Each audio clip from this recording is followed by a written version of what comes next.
ved Det humanistiske fakultetet ved Islands universitet ønsker jeg dere velkommen til seminaret Hva med språkfellesskapet? Mitt navn Ulvar Bragason.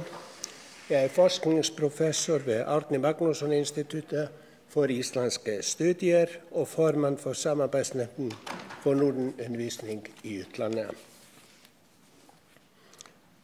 Forhenværende Islands president Vigdís Finnbogadóttir sa blant annet om Nordens språk og kulturelle verdier ved åpningen av Nordatlanterens brygge i 2003. Det er ingen hemmelighet at jeg fascinert av våre språk i Norden som en enestående kulturskatte det er. For våre språk, det oss. Vi språkene, og det som så fengslende at språkene ikke blott tilhører dem, der født med dem og inni dem, men derimot tilgjengelige for hver og en som gjør seg den umake og lærer dem å ta seg den frihet å uttrykke seg på dem. Vi også fengslet av Nordens språk, og vil at de tilgjengelige for hver og en som vil lære seg språkene, og de blir brukt i kommunikasjon mellom nordboere i dag og i fremtiden, slik som det har vært lenge, fordi språket oss. Sånn som situasjonen har vært, representerer Norden en dommende utvidelse for nordiske språk.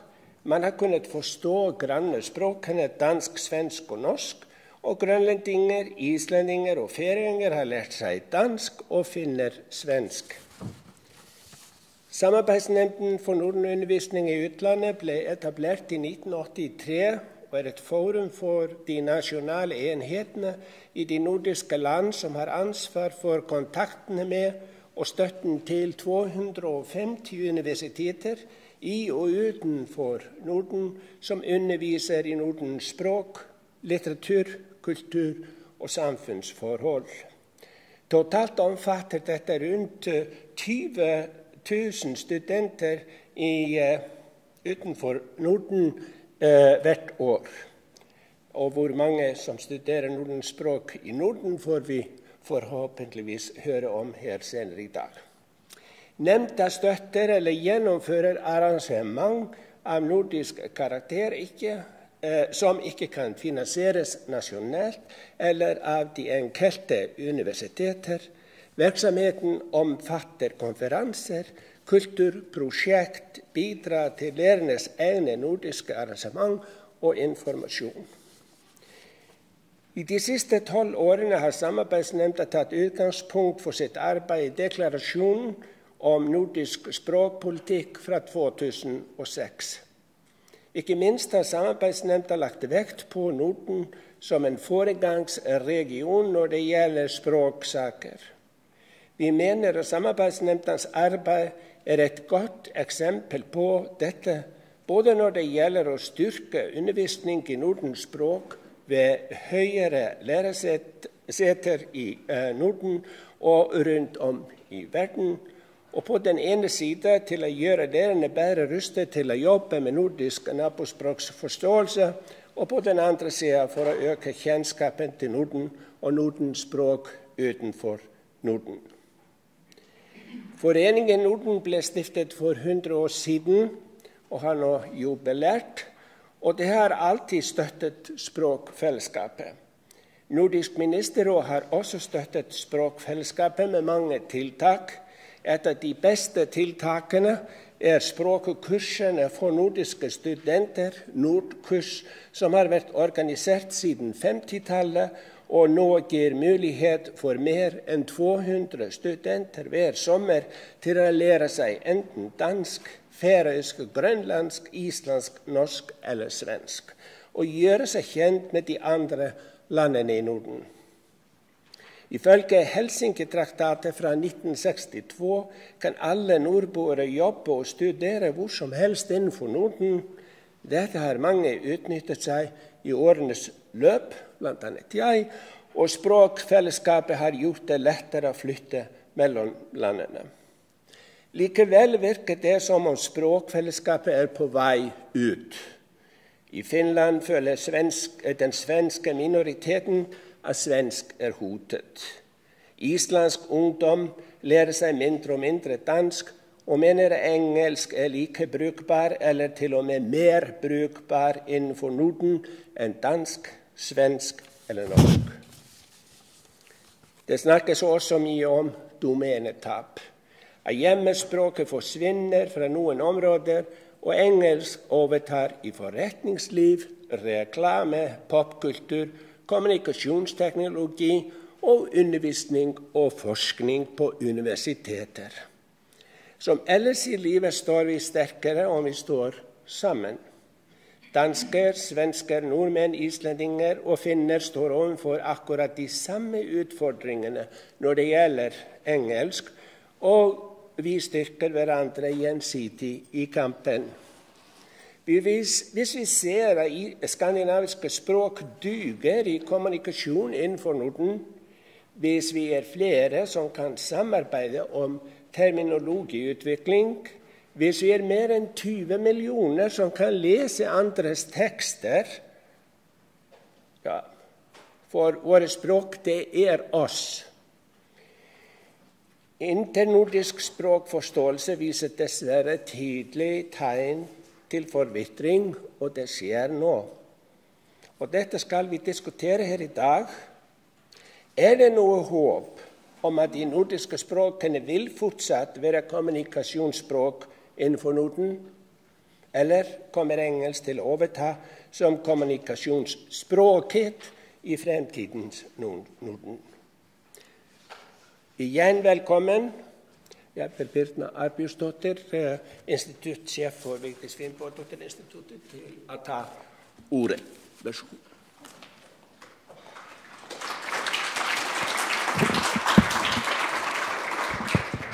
Tusind tak, Ulvar. Det meget Birna hedder jeg, Arbjørnsdottir, og er forstander for Vigdis Finnbogadottir-instituttet. Kære Vigdis, kære gæster, velkommen, og især når vejret er så smukt som det er i dag, men sådan er det i Island. Det er en meget glæde at være host til denne konference om språkfællesskabet. Jeg tror, hvis det ikke har været før, så er det sagtens nu i dag, som vi skal tænke på, hvordan vi støtter hinanden med vores sprog. Men jeg skal være overstyret til den første session, og det er kun to, altså det er en forelæsning med to forelæsere. Det er Anna Helga Hannesdottir fra Göteborgs Universitet og Gitte Mose fra Oslo Universitet, og de skal snakke om deres survey, som de har lavet om status på undervisning i nordenssprog ved universitetene i Norden. Og jeg beder alle som snakker her i dag, at snakke ind i mikrofonerne, fordi vi streamer, og så vi vil være sikre på, at alle kan høre, hvad vi snakker om her i dag. Men Anna Helga og Gitte, vær så god.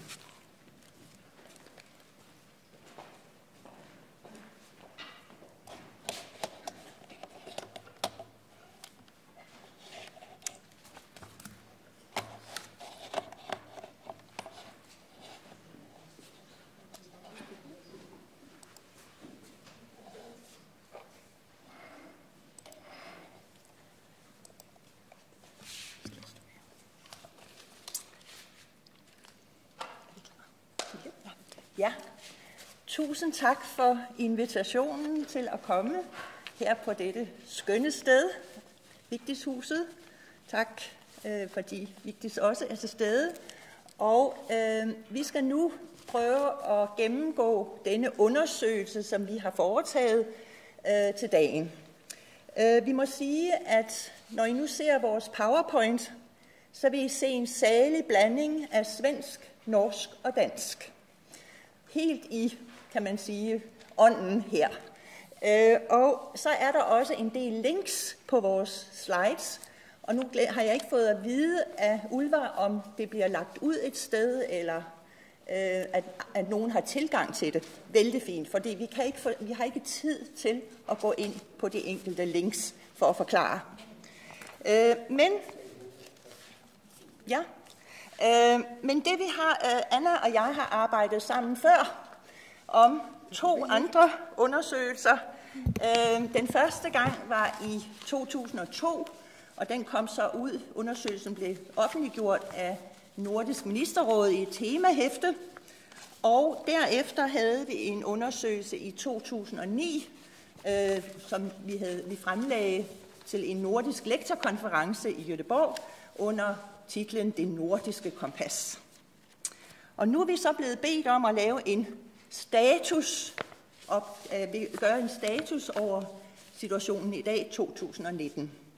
Og Ulvar gav os som opgave at kortlægge undervisning af Nordens sprog ved højere læreanstalter i Norden, og vi tolker det så også, at i uddannelsen af gymnasielærere, videregående lærere og lektorer. Sådan har vi tolket opgaven. Ja, och jag tackar också så väldigt mycket för inbjudan och det är väldigt trevligt att stå här och presentera detta här i Vigdis hus och i detta fantastiskt vackra isländska vinterväder som vi har. Ja, Ulvar har ju redan nämnt den unika nordiska språkgemenskapen.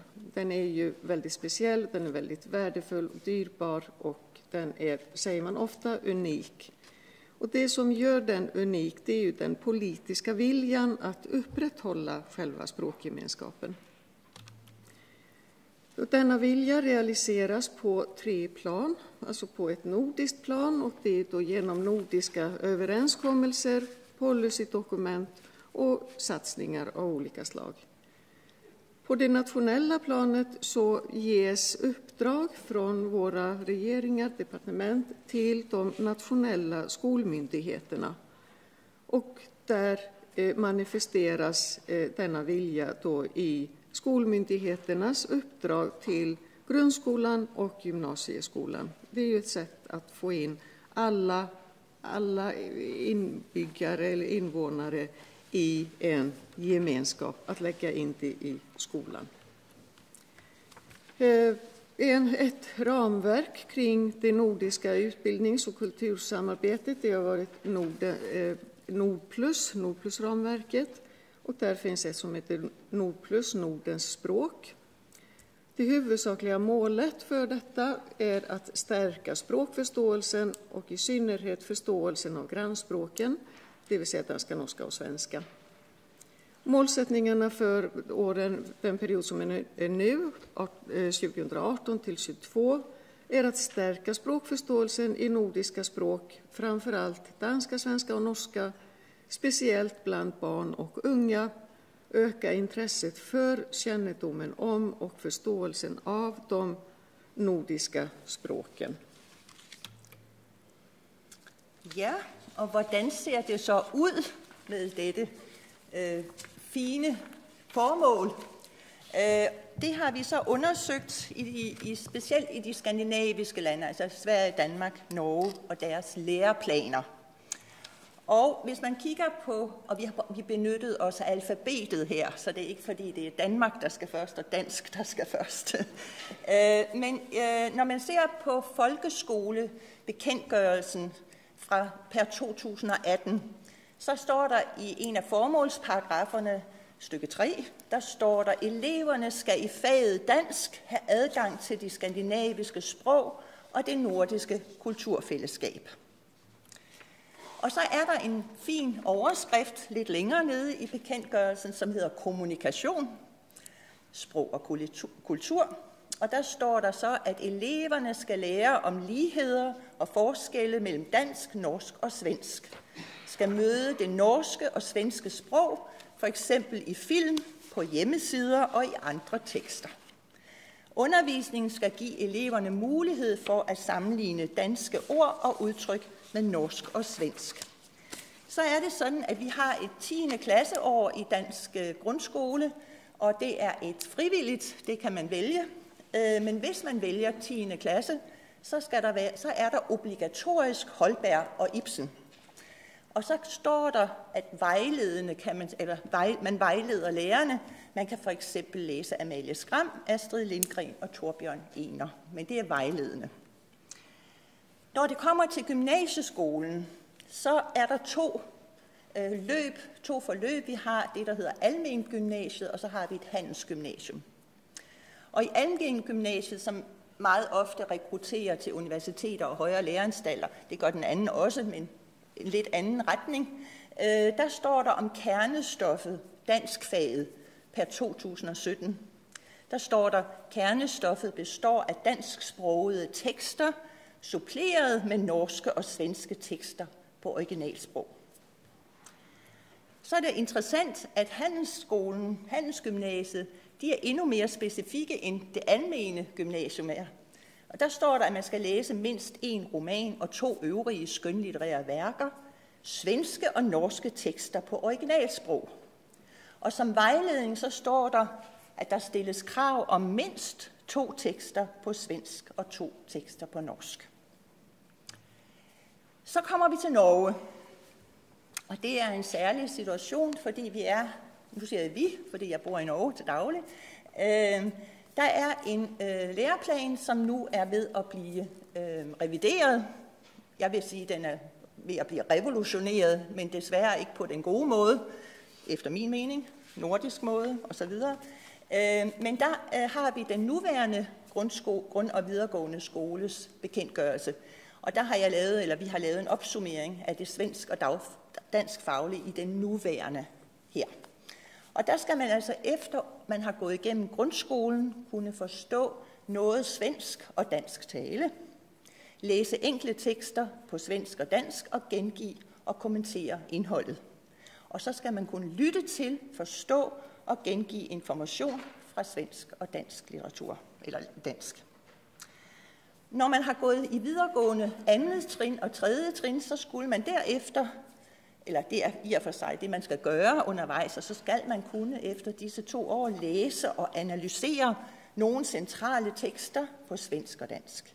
Og man skal kunne gøre rede for nogle centrale ligheder og forskelle mellem de nordiske sprog. Så kommer den kommende læreplan, og den er ude på høring, og så vidt jeg husker, er det noget med 17.000 indspil, der er kommet. 17.000, der protesterer, eller ja, det kan vi vel egentlig godt sige, ikke sandt, Johan? At der har været så mange protester mod den nye kommende læreplan. Og der står nu ingenting om dansk og svensk i grundskolen. Og i den videregående skole, der står der så nu blot, eleverne skal udforske og reflektere over skønlitteratur og sagprosa på bokmål og nynorsk, svensk og dansk, og i oversatte tekster fra samisk og andre sprog. Og de skal også kunne analysere og tolke svenske og danske tekster i originalsprog og sammenligne med relevante norske tekster. De skal kunne bruge metasprog til at beskrive særtræk ved norsk sammenlignet med svensk, dansk og norrønt, og de skal kunne forklare, hvad som er særpræget for sprogsituationen og sprogpolitikken i Norge sammenlignet med andre lande i Norden. Men jeg vil gerne bede jer om at lægge mærke til det her metasprog, for det kommer Anna også tilbage til. Ja, då tar jag över när det gäller Sverige. Och där finns en läroplan för grundskolan från 2011. Och då, det som står i den är i princip att under år, alltså 4:e till 6:e året i grundskolan, där ska eleverna läsa berättande och poetiska texter från olika tider, från Sverige, Norden och övriga världen. Språkbruk också i Sverige och Norden, skillnader och likheter mellan språken. När de kommer upp till högstadiet, år 7-9, så ska de läsa skönlitteratur och känna till författare från Sverige, Norden och övriga världen. Språkbruk i Sverige och Norden nämns, några varianter av dialekter och olika språk i Norden. Skillnader och likheter mellan språken ytterligare, ännu mer än i de tidigare årskurserna. Sverige och Danmark och Norge nämns ju inte explicit, och inte danska och norska, utan det är Norden som är nämns här. Gymnasieskolan, samma år, läroplanen för gymnasieskolan från 2011. Där kommer dansk och norsk skönlitteratur i kurs 2. Alltså de kan välja 3 avslutade kurser i svenska. Kurs 2 räcker för att komma in på vilken utbildning som helst, till och med för blivande svensklärare så räcker det med kurs 2. Där finns dansk och norsk skönlitteratur, delvis på originalspråk.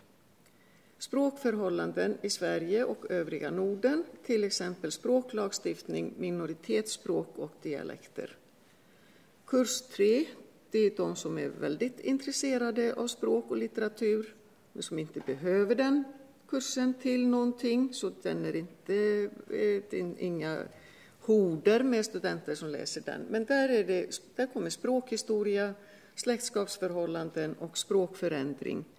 Men alltså det är helt och hållet ett metaperspektiv på språken. Det är ingenting om språken eller att få höra, få öva kommunikation och sådant, utan det är de yttre förhållandena som språken finns i enligt de svenska styrdokumenten för skolan. Och vi har då gjort en kartläggning som vi blev ombedda om att kolla läget.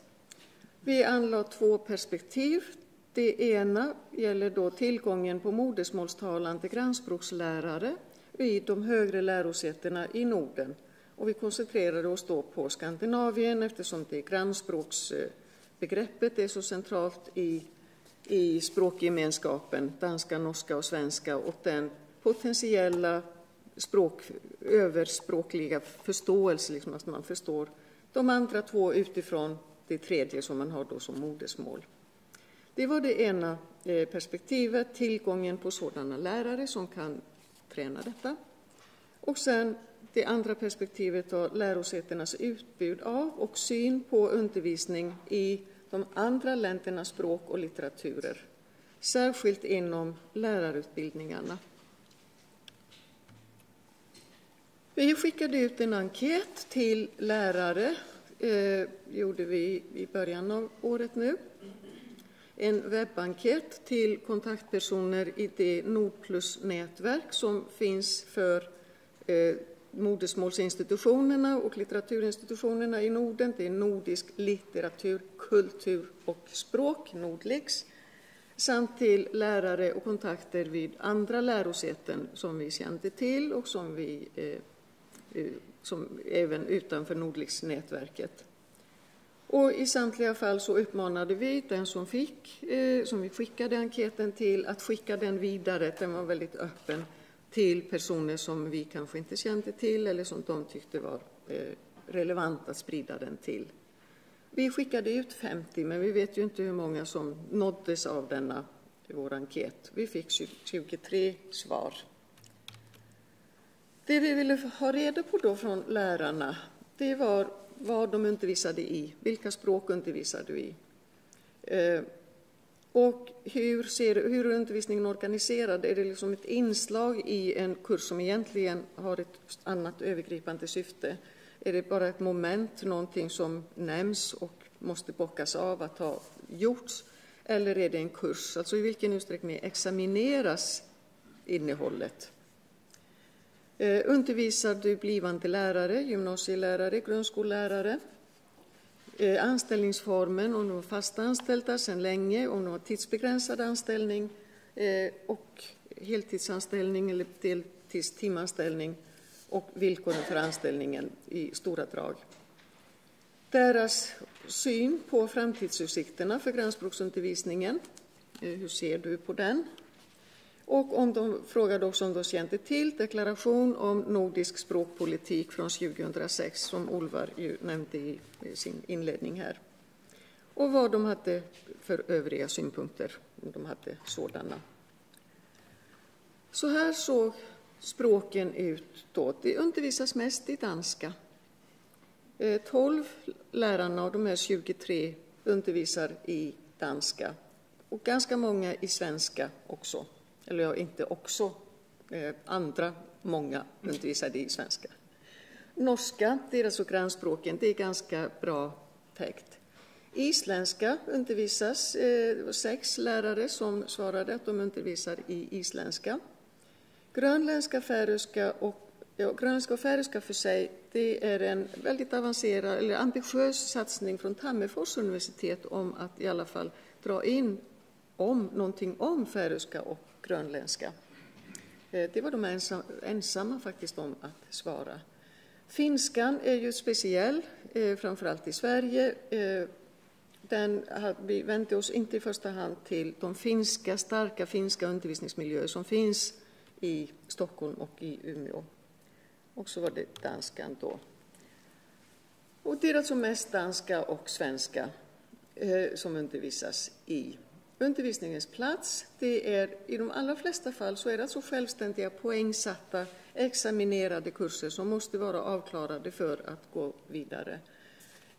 Det var också moment, men som också ingick i en examinerad del och som skulle vara av redovisade kunskaper i alla fall.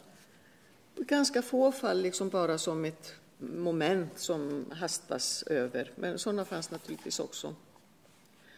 Nästan hälften av lärargruppen undervisar i grannspråk inom grundskollärarutbildningen. Och det är i för sig bra, fast det är ju inte så många som i Sverige som kommer att undervisa om språken i grundskolan, för där fanns ju bara ett metaperspektiv. Fler än då på gymnasielärarutbildningen.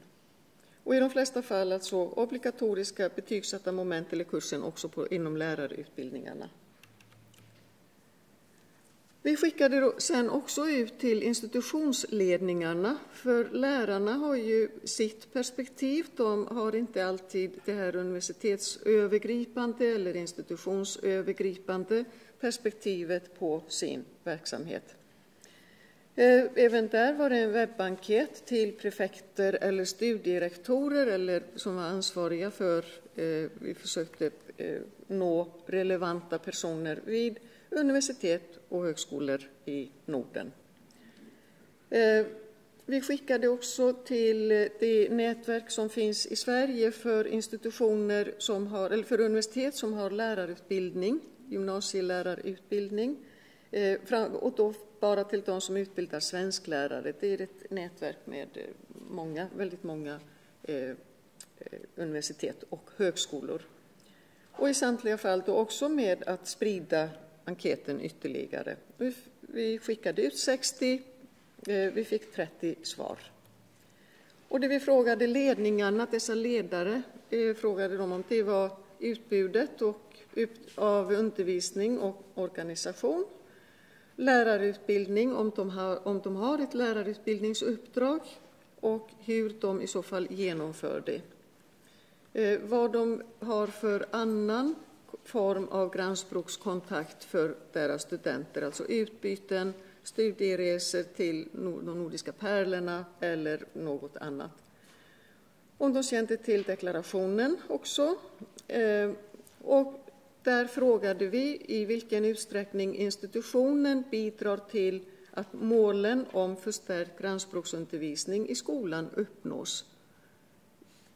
Lever du upp till de här målen?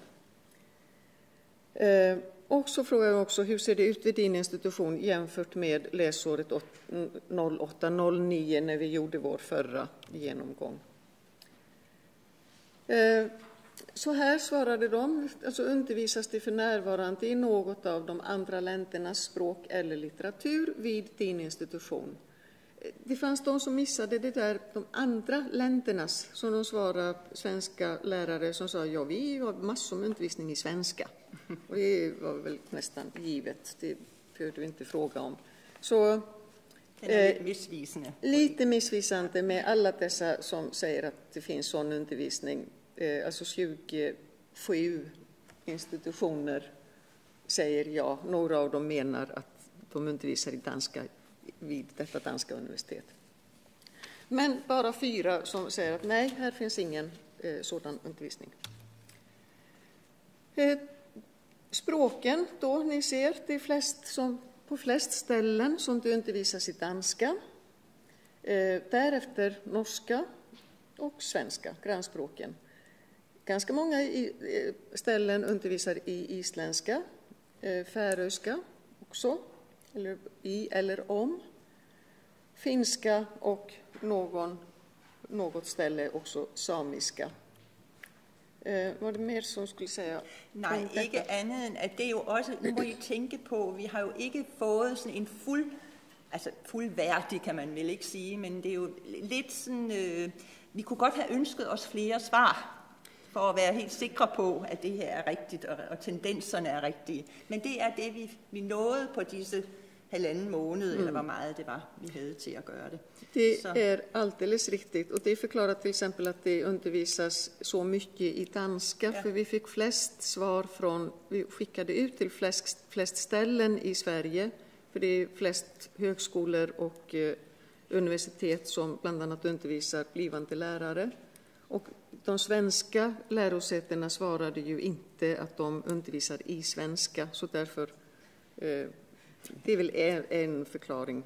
En och annan sa ju det, men det var en dansk också som sa så det är väl utsett. Så det var sikkert, vi var ikke gode nok til at lave spørgeskemaer, Anna og jeg. Det var en kamp, et slit. Vi var i kamp, ja, med spørgeskemaerne. Ja. Så handler det jo om, og drejer sig om, hvor mange har faktisk modersmålstalende lærere i de forskellige lande. Og har vi så i det følgende, vil I se slides, vi kan tage den første op. Der kan I se, at vi har taget 2002 med, og vi har taget 2009 med, og så de røde tal. Og det er ikke fordi, det er faresignaler, men det er for, at I kan se, at det er det, vi snakker om. Så kan I se lige hurtigt på, hvordan situationen ser ud i dag. Og når vi ser på lærersituationen i Danmark, så er der et lille spørgsmålstegn ved finsk. Bettina ved mere om det, men finsk skal ved at blive afviklet i København, og det var det sidste sted, der var finsk. Og nu er det jo ikke finsk, vi sådan først og fremmest har set på, men det har dog trods alt været en del af det nordiske institut i København. Og islandsk, ja, det ser jo ikke for godt ud i Danmark. Norsk er i og for sig, det er forskellige ansættelsesforhold, men der er trods alt 3, eller vi har fået at vide, at der bliver undervist i norsk af 3 personer. Og så har vi svensk, og det er det samme, at vi også har fået at vide, at der er 3 personer, der underviser i svensk. Der er, i Aarhus har de nedlagt alle de nordiske sprogfag, og så har de i stedet lavet sådan en forsøgsordning med et tidsbegrænset professorat i skandinavistik, som især drejer sig om, altså personen, som er ansat, er især optaget af det arktiske, men jo altså også svensk og norsk. Og det, man gør i Danmark, det er, at man har studierejser. Nogen tager på studierejser netop til Sverige og til Norge, for at få lidt inspiration osv. Så det er situationen i Danmark. Så har vi lærersituationen i Finland, og der er det lidt nedadgående for det danske, og det islandske, det er status quo, og så længe det varer. Det handler jo også om, når personer går på pension. Hvad sker der så? Og den norske er faktisk status quo, men på lidt med forskellige ansættelsesforhold. Og så har vi også lige indregnet, at i Helsingfors har man så også en professor i svensk litteratur, decideret svensk litteratur. Og så havde vi Tammerfors, som er blevet vores lille darling, fordi at man netop faktisk har indbygget et kursus, hvor man har færøsk, grønlandsk og islandsk om og så videre. Og måske vil gerne have 2. Ikke? Ja. Så det er jo vældig fint. Det må vi holde fast i. Der er ting. Så har vi lærersituationen i Island, og Ja, hur är det med det? Hvordan er det med de? De er jo altså... Ja, det er mig, der skal sige det hele. Jo, det er det. Undskyld. Det er planen. Bare fordi hun er islænding, så tror hun, nu skal hun sige noget. Det er mig. Ja.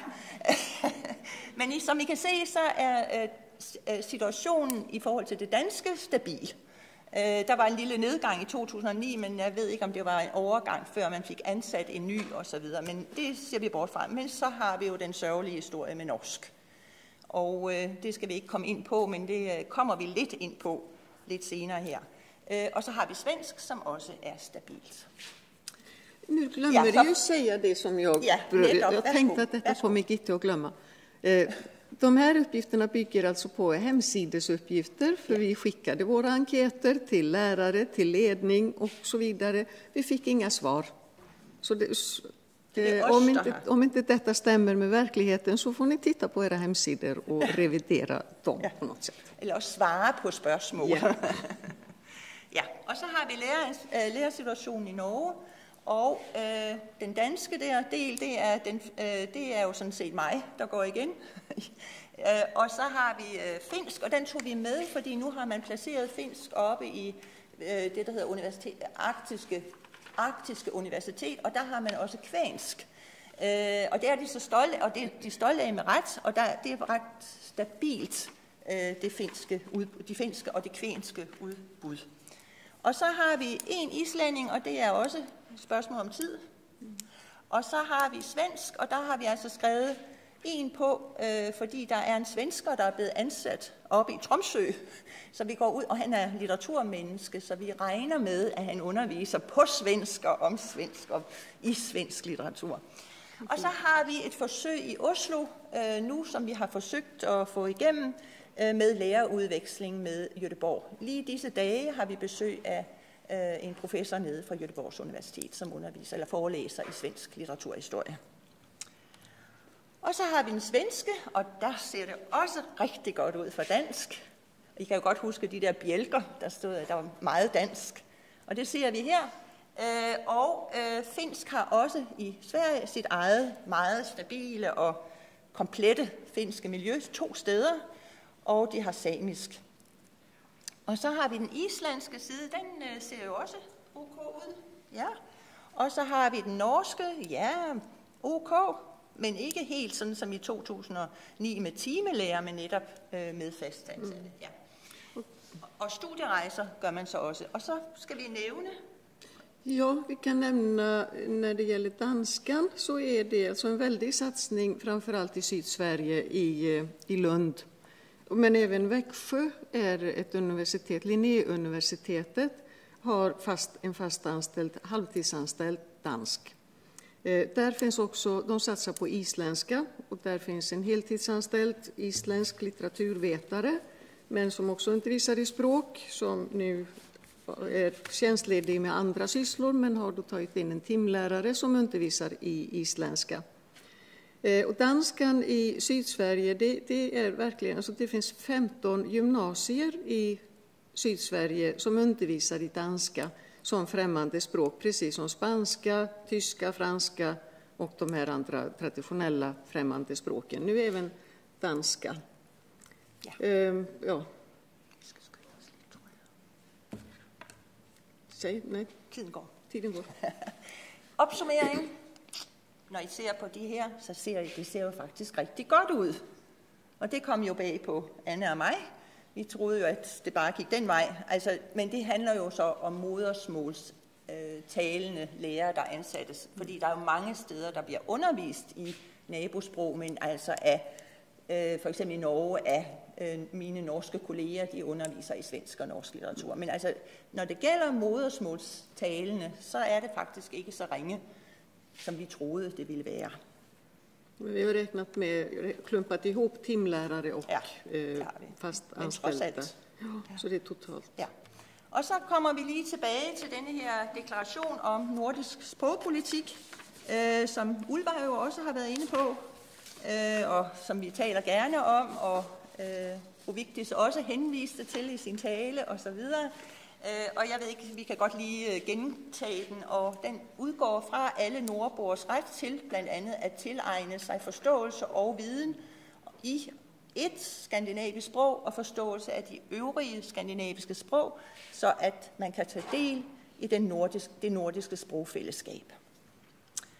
Og så spurgte vi om, er denne deklaration bekendt på institutterne og lærestederne og blandt lærerne. Og her kan I se, hvad institutionsledelsen siger. Ja, den er bekendt, den er velkendt, og så er der nogle få, der ikke kender til den.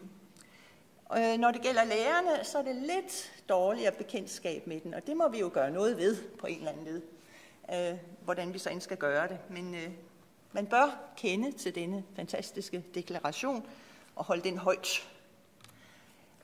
Og her står så det, der er så vigtigt, det er, at et af målene er, at alle nordboer kan kommunikere med hinanden, først og fremmest altså i første omgang på et skandinavisk sprog, altså kommunikationen. Og for at opnå målene, så skal grænsesprogs- eller nabosprogsundervisningen i skolen forstærkes. Og så spørger vi jo os selv, bidrager institutionerne så til, at dette mål opnås?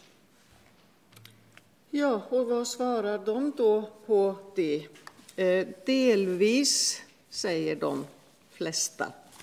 Ja, lite kaxigt med tanke på tillgången på modersmålstalande lärare. Ett par säger nej. Vi frågar också om institutionen har mer eller mindre undervisning jämfört då med 2008-2009, läsåret då. Vad svarar de på det?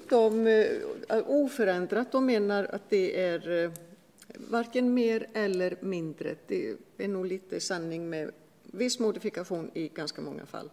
Och i många fall så menar de alltså att vi undervisar lika mycket i svenska, det är ju vårt ämne här i Sverige. Alltså det här med att de missar de andra ländernas språk.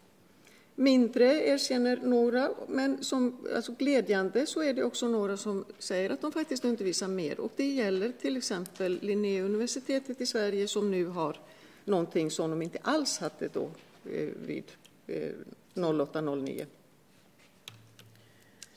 Ja, hur ser då framtiden för språkfällesskapet ut? Stort frågetecken, för vad är vi för några att svara på det?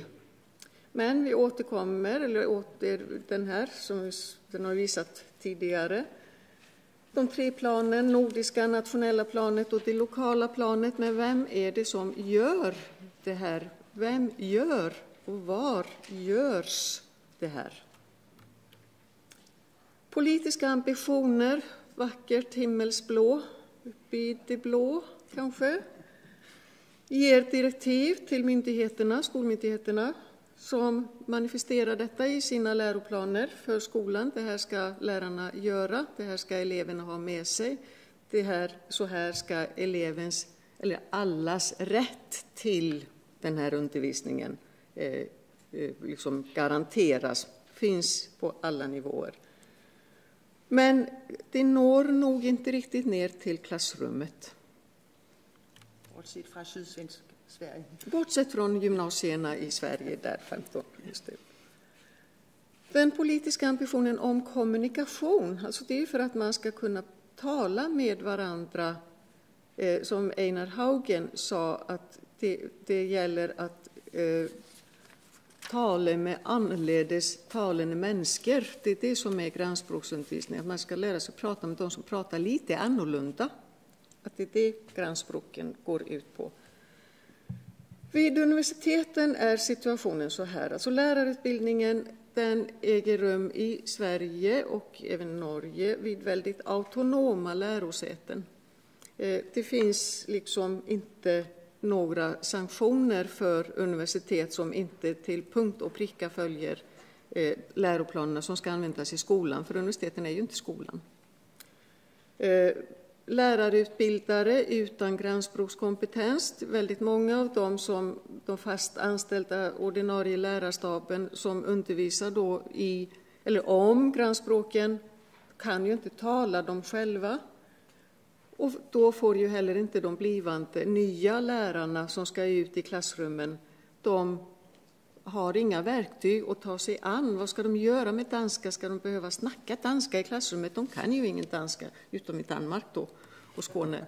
Eller norska, eller svenska. Och då är det väldigt lätt att hoppa över, för det finns ju tillräckligt att göra ändå inom svenska ämnet, även om man inte lägger ner en massa tid på det där besvärliga med grannspråken. Så klassrummet, det händer inte så mycket antagligen på grannspråksfronten när det i klassrummen. Och här har vi ju den undersökning som gjordes i början av 2000-talet, Lars-Olof Delsing och Katarina Lundin Åkesson, där drygt 90% av de tillfrågade gymnasieeleverna svarade nej eller bara lite på frågan: har du fått undervisning i grannspråken under din skolgång? Nej, bara lite. 90% hade alltså nästan inte fått något. Jag tror att det var 5% som sa ja, vi har fått.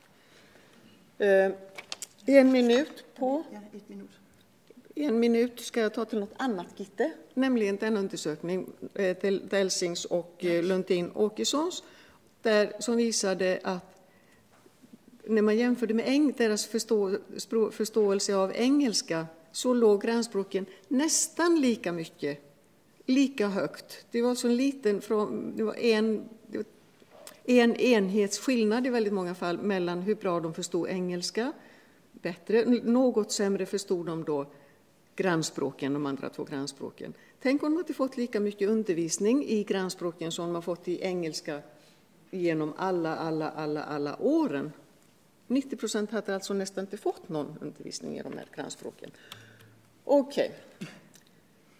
Det är väldigt många faktorer som spelar in i denna komplexa fråga om vad universiteten gör med sitt uppdrag, vad universiteten har att förhålla sig till.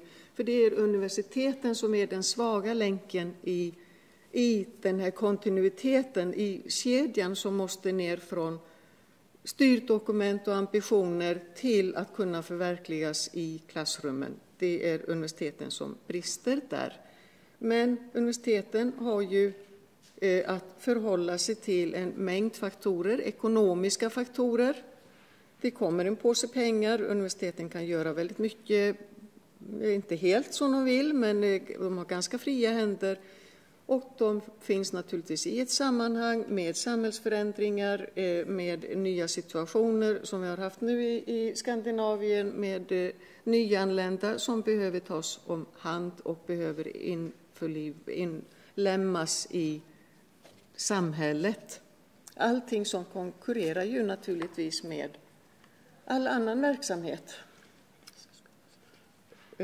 Universitetets prioriteringar, så ska vi koncentrera oss på svenska som andra språk för de här nyanlända, eller ska vi upprätthålla grannspråksundervisningen som är en av många visioner. Så, Gitte, vad är det sista då? Styrdokument som inte efterlevs. Alltså hur gör man med ambitioner och styrdokument som inte leder någon vart? Ska man ändra styrdokumenten och anpassa styrdokumenten till verkligheten så att det bättre stämmer med den situation som är realistisk och som vi har omkring oss? Eller ska man ändra systemen? Ska vi ändra, och vad ska vi ändra i så fall? Og det norske tilfælde er jo altså den norske situation og den nye norske læreplan er jo netop, de vælger så at udelukke det nordiske, ikke også, ikke? Og det er jo det, vi må se, om vi skal gøre noget ved, om den kan gøre noget ved. Og vi har jo så prøvet at komme med nogle løsninger, og det vi jo selvfølgelig tænker her, ikke også, det er i klasseværelset, det skal foregå, og det foregår allerede. Men det er jo som regel ildsjæle, ikke, som tager sig af det. Nogen, der virkelig er optaget det nordiske. Men det vi må sige, altså det er faktisk, at vi må kræve, at det kommer til at stå i bekendtgørelserne. Og det i forhold til læreruddannelser og så videre. Ellers så er spørgsmålet, om det netop ikke forsvinder. Og så ser vi det norske netop borte. Ikke? Og selvom der har været så mange protester imod det, så ender det sådan, ikke? Altså formentlig, at det bliver endnu mindre, som jeg viste jer. Så må vi sige, altså egentlig er vel det, vi siger, fra ildsjæle og interessedrevne indsatser til brede strukturelle løsninger. Det er vores svar, ikke? Altså vi ser kun den mulighed eller den vej at gå. Så tak for opmærksomheden. Tak. Mycket.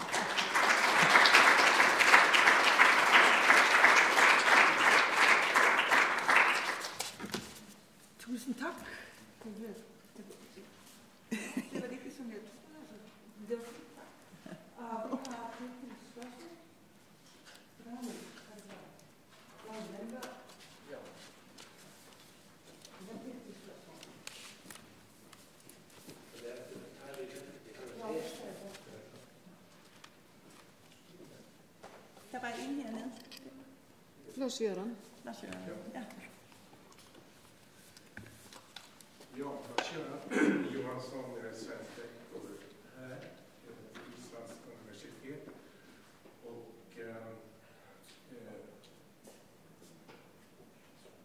tack för den här genomgången.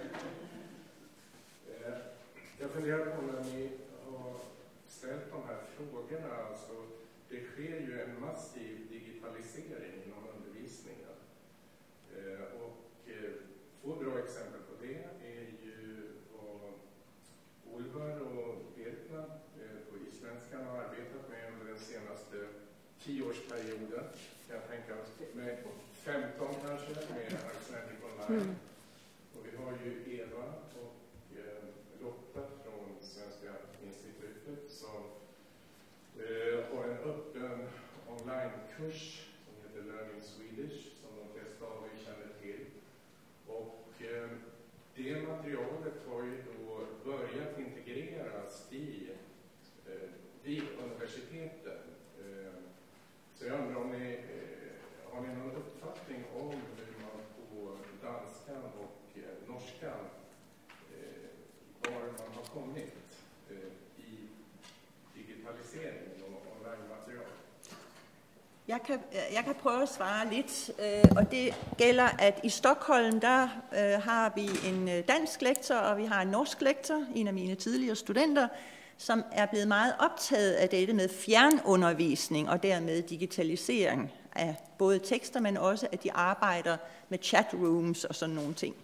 Og der skal man være meget streng lærer, fortæller min norske tidligere student. Man skal virkelig, virkelig arbejde med de studerende, fordi de netop kan sidde der bag skærmen og gøre hvad de selv ønsker sig. Ikke? Altså de behøver ikke at blive tvunget til så meget. Men de er meget aktive, de to lektorer der, og får faktisk vældig fin udtælling, som man siger på norsk. Så det er helt rigtigt, og det fik vi bare ikke noget svar på, for da vi sendte det ud, ikke, så ville vi gerne have hørt om de her ting, men vi har været nødt til at bygge materialet på det, vi ligesom havde fået. Ja. Icelandic Online används ju i Sverige, som jag känner väl till, men som stöd liksom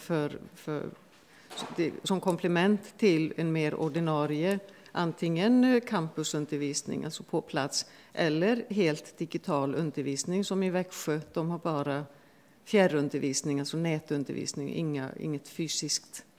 Men Icelandic Online är fantastiskt. Isläx som också används flitigt. Så digitala resurser är alldeles utmärkta och nödvändiga nu. Så är det.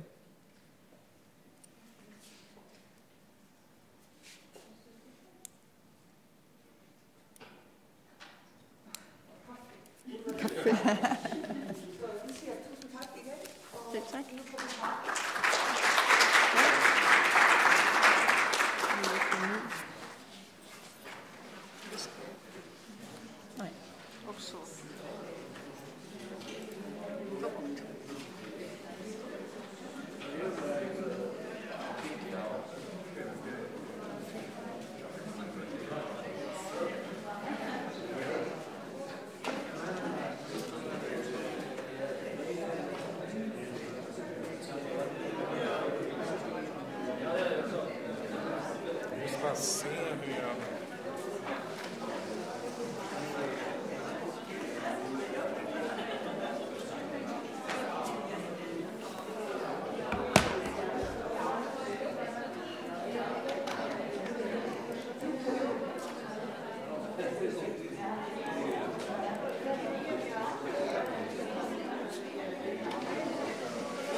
vill bara se att jag kommer ut på nätet.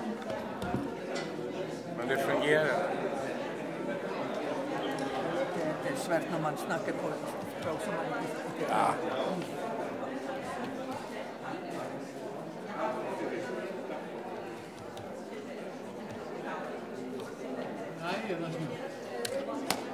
Du får hjälpa mig. You have to help me if something is going wrong with when I go into the. I'll just see if I. Och at här. Okej. Så. All good? Mhm.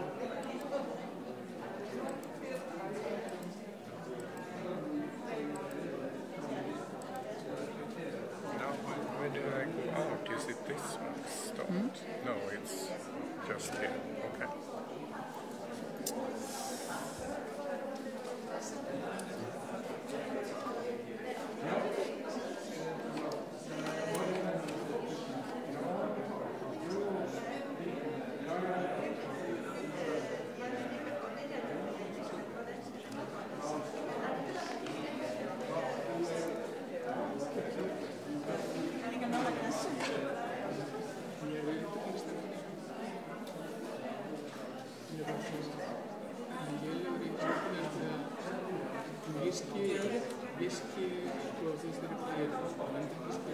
Hvordan gik det med streamingen, tror jeg?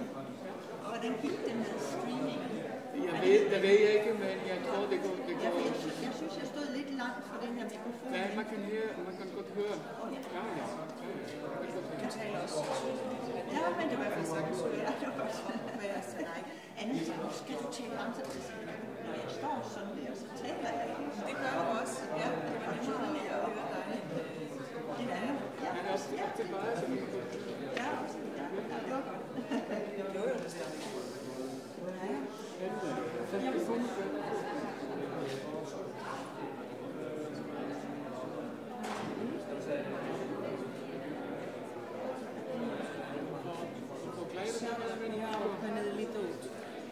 Kanske Ulvar Edar utan att veta vad det lika väl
Ja, jeg vil også gerne sige tak for invitationen. Jeg havde den ære at møde Vigdis for et par år siden, hvor denne her bygning endnu var under konstruktion og blev vist rundt her, så det er dejligt at se det færdige resultat. Sådan en fin sal, I har fået. Jeg vil godt præsentere de 3 næste oplægsholdere. Det er først Johan Myking, professor i Bergen og tidligere projektleder for Nordens sprog i fagkommunikation. Johan har beskæftiget sig indgående med parallelsprog og domæner i nordisk sprogplanlægning. Og når Johan har talt, så er det Ari. Hvor er du henne? Ja, godt. Harald Christensen, som er forskningsprofessor her ved Árni Magnússon Instituttet for Islandske Studier, og som jeg har forstået det, interesserer du dig for det ulige forhold mellem reelle sproglige forudsætninger i skandinavisk og forestillinger om en fælles nordisk kultur, og har skrevet om sproglig ideologi og sprogpolitik i Island. Og som den sidste oplægsholder er det Patrick Hadenius, som er sprogkyndig, journalist, tidsskriftredaktør, forfatter og foredragsholder, som beskæftiger sig med påvirkning fra engelsk, sprogforandringen i det hele taget, og som snart udgiver en bog, har jeg læst mig til, om den nyttige, morsomme og uventede pause. Og sådan en kunne vi jo alle sammen have brug for, men det bliver altså ikke lige nu. Og så har de 3 oplægsholdere tilstået, at de har meget på hjerte, og det er vi glade for, men også har brug for disciplin. Så når I har talt i 20 minutter, så får I sådan en her. Og i 23 minutter, så får I sådan en her. Og så efter yderligere 2 minutter, så tiger I stille. Så sådan bliver det. Værsgo.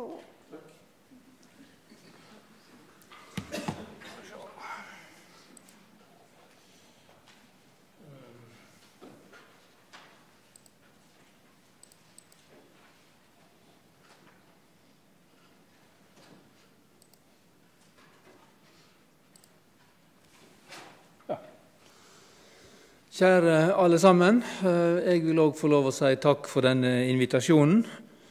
Og som nabo-granne til Nordsjøen så synes jeg været her på Island er helt normalt og ganske ok.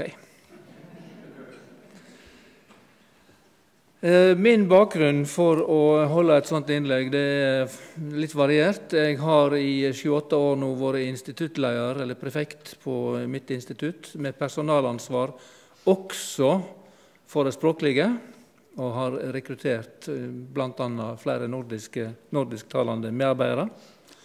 Jeg har deltatt i nordisk terminologiarbeid siden 1980-tallet, og i lag med 3 nordiske kollegaer, Sigurd Jonsson, Kristel Aurén og Heribert Picht, så skrev jeg i 2013 en bok som heter Parallellspråk og domene, med motsvarende titler på andre språk, som var et forsøk på å gi en beskriving og en analyse av den politikken som avtegnet seg etter år 2000, og som hadde disse 2 ordene som nøkkelord, parallellspråk og domene. Etter 2013 så har jeg ikke følt så godt med på det nordiske planet, så perspektivet mitt blir nok litt for norsk kanskje, men da håper jeg jo allikevel at det går an å generalisere og dra paralleller til andre språksamfunn i Norden. Så mitt forsøk er da å gi et overblikk over de tendensene til språkpolitisk tenking som har karakterisert akademia i denne perioden, og si litt om hva slags muligheter det kanskje kan gi oss for språkpolitisk handling, selvsagt da med særlig fokus på det nordiske språkfellesskapet, men så har vi jo da engelsken som det store spøkelset, om en vil, som all språkpolitisk handling blir målt opp mot. Vi kan kalle dette her en historie om sykdommen og medisinen, domenetap som sykdommen eller problemet, tap av bruksområdet. Og vi kan tale om parallellspråksbruk eller parallellspråklighet som forsøket på å lage en effektiv medisin som fungerte. Dette her jo, som tidligere nevnt, heimlet i deklarasjonen om nordisk språkpolitikk, som var utgitt i 2006. Så den danner jo en bakgrunn som arbeidet da skal ses i lys av. Det har jo foregått annet språkpolitisk arbeid på veien, blant annet det såkalte Nordisk parallellspråksnettverket, ledet av Frans Gregersen, finansiert av Nordisk ministerråd, som blant annet gav ut en stor samlerapport i 2014. Det arbeidet deltok ikke jeg i, så jeg skal ikke gå inn på det nok særlig. Men jeg tror at holdningene til dette arbeidet vil vel likevel bli adressert i det som jeg ellers måtte si. Det begynte jo tidlig etter år 2000 med at det ble utarbeidet en serie med språkpolitiske dokument, altså policy-dokument, for de såkalte samfunnsbærende språkene i Norden. Grønland var vel først ute. Sverige, mål i munn, ble jo en slags, unnskyld uttrykket, benchmark for de andre og senere. Men så kom de på rekke og rad fram mot 2010. Samisk står i en litt annen situasjon, så det går jeg ikke inn på. Og på nordiske universitet så kan en da si at det utviklet seg et slags språkpolitisk strategidiskurs, særlig i perioden 2005 til 2010. Det var snakk om oppfølging av de nasjonale språkstrategiene som da var utviklet eller under utarbeiding.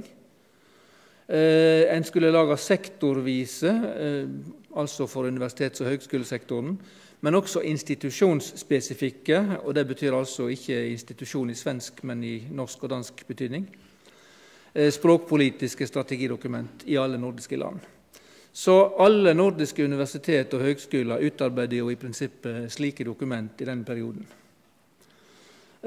Det var et sterkt fokus på parallellspråksstrategier i både forskning og undervisning primært, men også i administrasjon og formidling.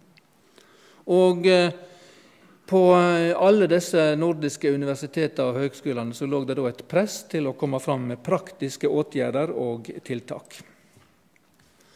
Språkplanleggingsteorien snakker ofte om korpusplanlegging og statusplanlegging, det med bakgrunn i Einar Haugen. Statusplanlegging, altså de politiske vedtakene som må ligge til grunn for en effektiv språkpolitikk, og korpusplanlegging, som da arbeider med selve språket, ordlister og språkpolitikk og i utarbeiding av dokumentasjon og tekst og alt sånt. I den norske universitetslova i 2009 så tok en konsekvensen av tankegangen og fikk inn en paragraf som heter ansvar for vedlikehold og videreutvikling av norsk fagspråk, fokus altså på fagspråk. Og der står det at universiteter og høyskoler har ansvar for vedlikehold og videreutvikling av norsk fagspråk. En kan da lese paragrafen som et krav om korpusplanlegging på alle universitets- og høyskoler. Så kan en stille spørsmål ved om dette er særlig effektiv statusplanlegging. Hva betyr det å ha ansvar for? Har du plikt? Er det tvang? Er det økonomiske sanksjoner om ikke dette her blir oppfylt? Og det har dukket opp litt i senere tid i debatten. Til og med innenfor regjeringen finnes det nok minst en minister nå som mener at dette her var kanskje litt svagt. Kanskje vi må gjøre noe. Så det har i alle fall kommet inn et pålegg i alle tildelingsbrev til institusjonene fra og med 2019 at husk den plikta. Underforstått, det får penger allikevel.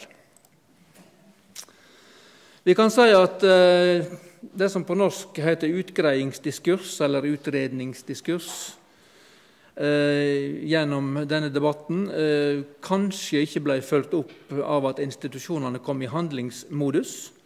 Ambisjonsnivået gjennom disse dokumentene var jo høyt, men altså lite forpliktende og ingen konkrete tiltak med ressurser eller sanksjoner. I Norden så en jo mot København på det såkalte CIP, Senter for internasjonalisering og parallellspråklighet, som ble stiftet i 2008. En så på det som et mønster. Der kom benchmarken i praksis. Så alle ville jo ha et eller annet som lignet på et sånt senter. I alle fall mange universitet diskuterte det i sin dokument. Det gjelder både Bergen og Oslo i alle fall. Kan vel si at sånne forsøk nok så fort kollapser. Så foreløpig det ingen slike organ som jeg har fått greie på, i alle fall, som finnes, heller ikke ved mitt universitet. Så unison stor språkpolitisk velvilje i Norden, men ingen koordinert nordisk parallellspråklig vilje til praktisk oppfølging og satsing. Det vel det stort et mønster. Mitt eget universitet oppsummert, jeg behøver ikke å gå inn på alle disse punktene her. Jeg veldig stolt av å ha hatt ansvaret for undervisningen i norsk for utenlandske studenter. Universitetet bruker 11 millioner kroner i året, og alle som reiser inn som student eller tilsatt har krav på slik opplæring, og motivasjonen høy. Og jeg har god praktisk erfaring for at skandinavisk, altså svensk og dansk, fungerer godt som likeverdige arbeidsspråk i rekrutteringsprosesser, men ellers så har vi jo avviklet de nordiske lektorater hos oss også, og egentlig så vel mitt universitet sånn midt på treet, relativt normal sentrumsposisjon. Ikke spesielt ille og ikke spesielt lysende heller. Med norsk horisont så kan en si at dette her kanskje nedturen, for jeg synes faktisk det en nedtur i engasjement og tenking. Den har flere årsaker, jeg kan nevne 4. For det første så jo internasjonalisering den overordnede strategien for norsk forskningspolitikk. Ikke språkpolitikk i trang tyding, men forskningspolitikk. Og fokuset blir da på engelsk som forskningsspråk, kontakten med de fremste forskermiljøene i verden, og selvsagt da gjør det lettere å hente inn forskningsmidler, penger. Så jeg litt usikker på de andre nordiske landene, men i alle fall i vårt land så har vi et sektoransvar. Kulturdepartementet har sektorovergripende funksjon. Kunnskaps- eller utdanningsdepartementet har et sektoransvar for sin sektor og ikke for andre. Det betyr jo for eksempel at da vi fikk en veldig god språkmelding i 2008 som heter Mål og mening, så laget parallelt Kunnskapsdepartementet, altså Utdanningsdepartementet, sin egen språkmelding, som ikke nevnte den andre, og som ikke tok opp problemet med domenetap eller parallellspråklighet. Vi har et insentivsystem som i alle fall vårt land var tidlig ute med, det såkalte tellekantsystemet. Det om å gjøre nå å publisere i de beste tidsskrifter. Det jo ofte tidsskrift som utgitt på engelsk, og ikke nødvendigvis utgitt i Norge heller. Og mangler du kanaler for å publisere på norsk, så blir det jo heller ikke publisert på norsk. Det klart. Så fikk vi også i vårt land i året rundt 2016 et litt endret fokus, en såkalt strukturdebatt. Vi har hatt en fusjoneringsbølge med universitet og høgskoler, slå sammen, lage større institusjoner, geografisk større.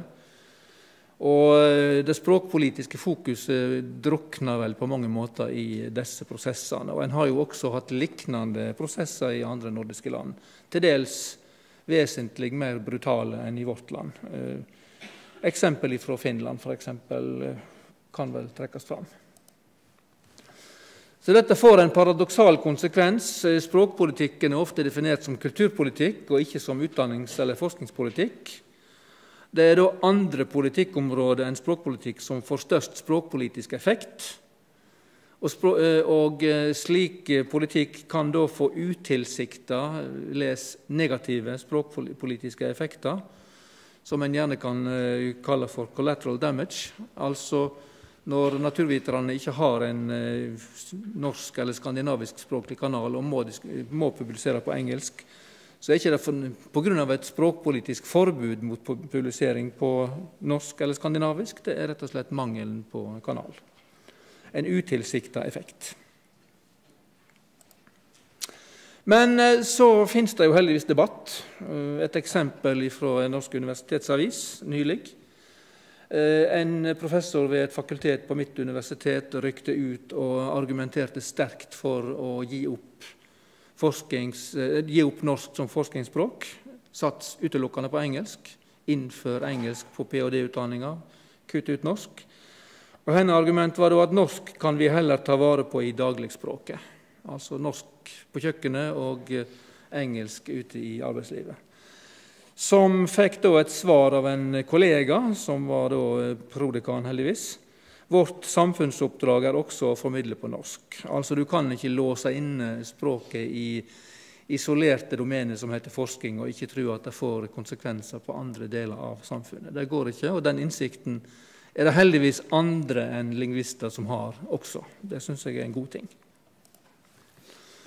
Men vi hadde vel kanskje ikke sett for oss direkte og eksplisitt motstand fra ledende universitetspolitikere og institusjonsledere som vi fikk. Jeg skal bare dra fram tre ferske eksempel som Gitte sikkert vil kjenne igjen og le av. Hun ler allerede, ser jeg. Universitetet med det rare navnet, sitat Morgenbladet, at det het for noe, sa du, for rektor Kurt Rice, en lykkelig mann, han vil lage universitet av en fusjonert høgskole. OsloMet, Storbyuniversitetet på norsk, og OsloMet, Oslo Metropolitan University på engelsk. Og det har blitt OsloMet, og Morgenbladet har forbud mot å skrive storbokstav midt i ordet, så de ligger i krig med rektoren om den store M-en midt i ordet, men det hjelper jo ikke, for universitetet snart et faktum, og OsloMet, tross offentlig latterliggjøring, etablert som navn. Ordføreren i Oslo var på innvigingsfest, og hun rosa OsloMet for å ha funnet et godt navn med rot i norske urfolkstradisjoner. Oslo den største samiske kommunen i landet, og OsloMet betyr nemlig vårt Oslo på nordsamisk, hadde ordføreren funnet ut. Gitt at hun da fra et parti på venstrefløyen, så tror jeg nok det ironisk, men sikkert kan den ikke være. Universitetet i Trondheim, som heter Norges tekniske naturvitenskapelige universitet, de hadde en kampanje som har fått mye motstand og latterliggjøring med bruk av ordet challenge everything, altså utfordre studentene til å være til selvstendig tankearbeid. Det slik uvanlig klønete kampanje, sa kritikerne. Det slik verdier utfordres, mener rektoratet. Å utfordre å forsvare demokratiet. Challenge-kampanjen. Vårt mål å nå ut til en ung generasjon. Da ikke akademisk språk nødvendigvis det beste virkemidlet. Med andre ord, ikke bare forskningsspråk på engelsk, men kommunikasjonsspråket mot de studentene som skal ta eksamen og dermed finansiere hele sektoren.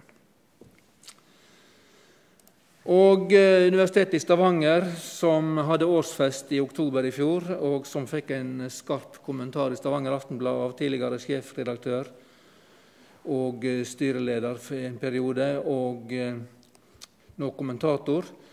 Universitetet i Stavanger snakker ikke lenger norsk når de inviterer gjester fra lokalsamfunnet til feiring. All aktivitet på den festen var på engelsk etter tvang. Til og med fylkesmannen måtte holde talen på engelsk. Det eneste som ble sagt på norsk, det var altså helsingstalen fra de utenlandske studentene som gikk på norskkurs. Og det viser i alle fall at en skal være forsiktig med å skubbe studentene framfor seg her. Det ikke nødvendigvis studentene sine interesser en ivaretar her med den typen praksis.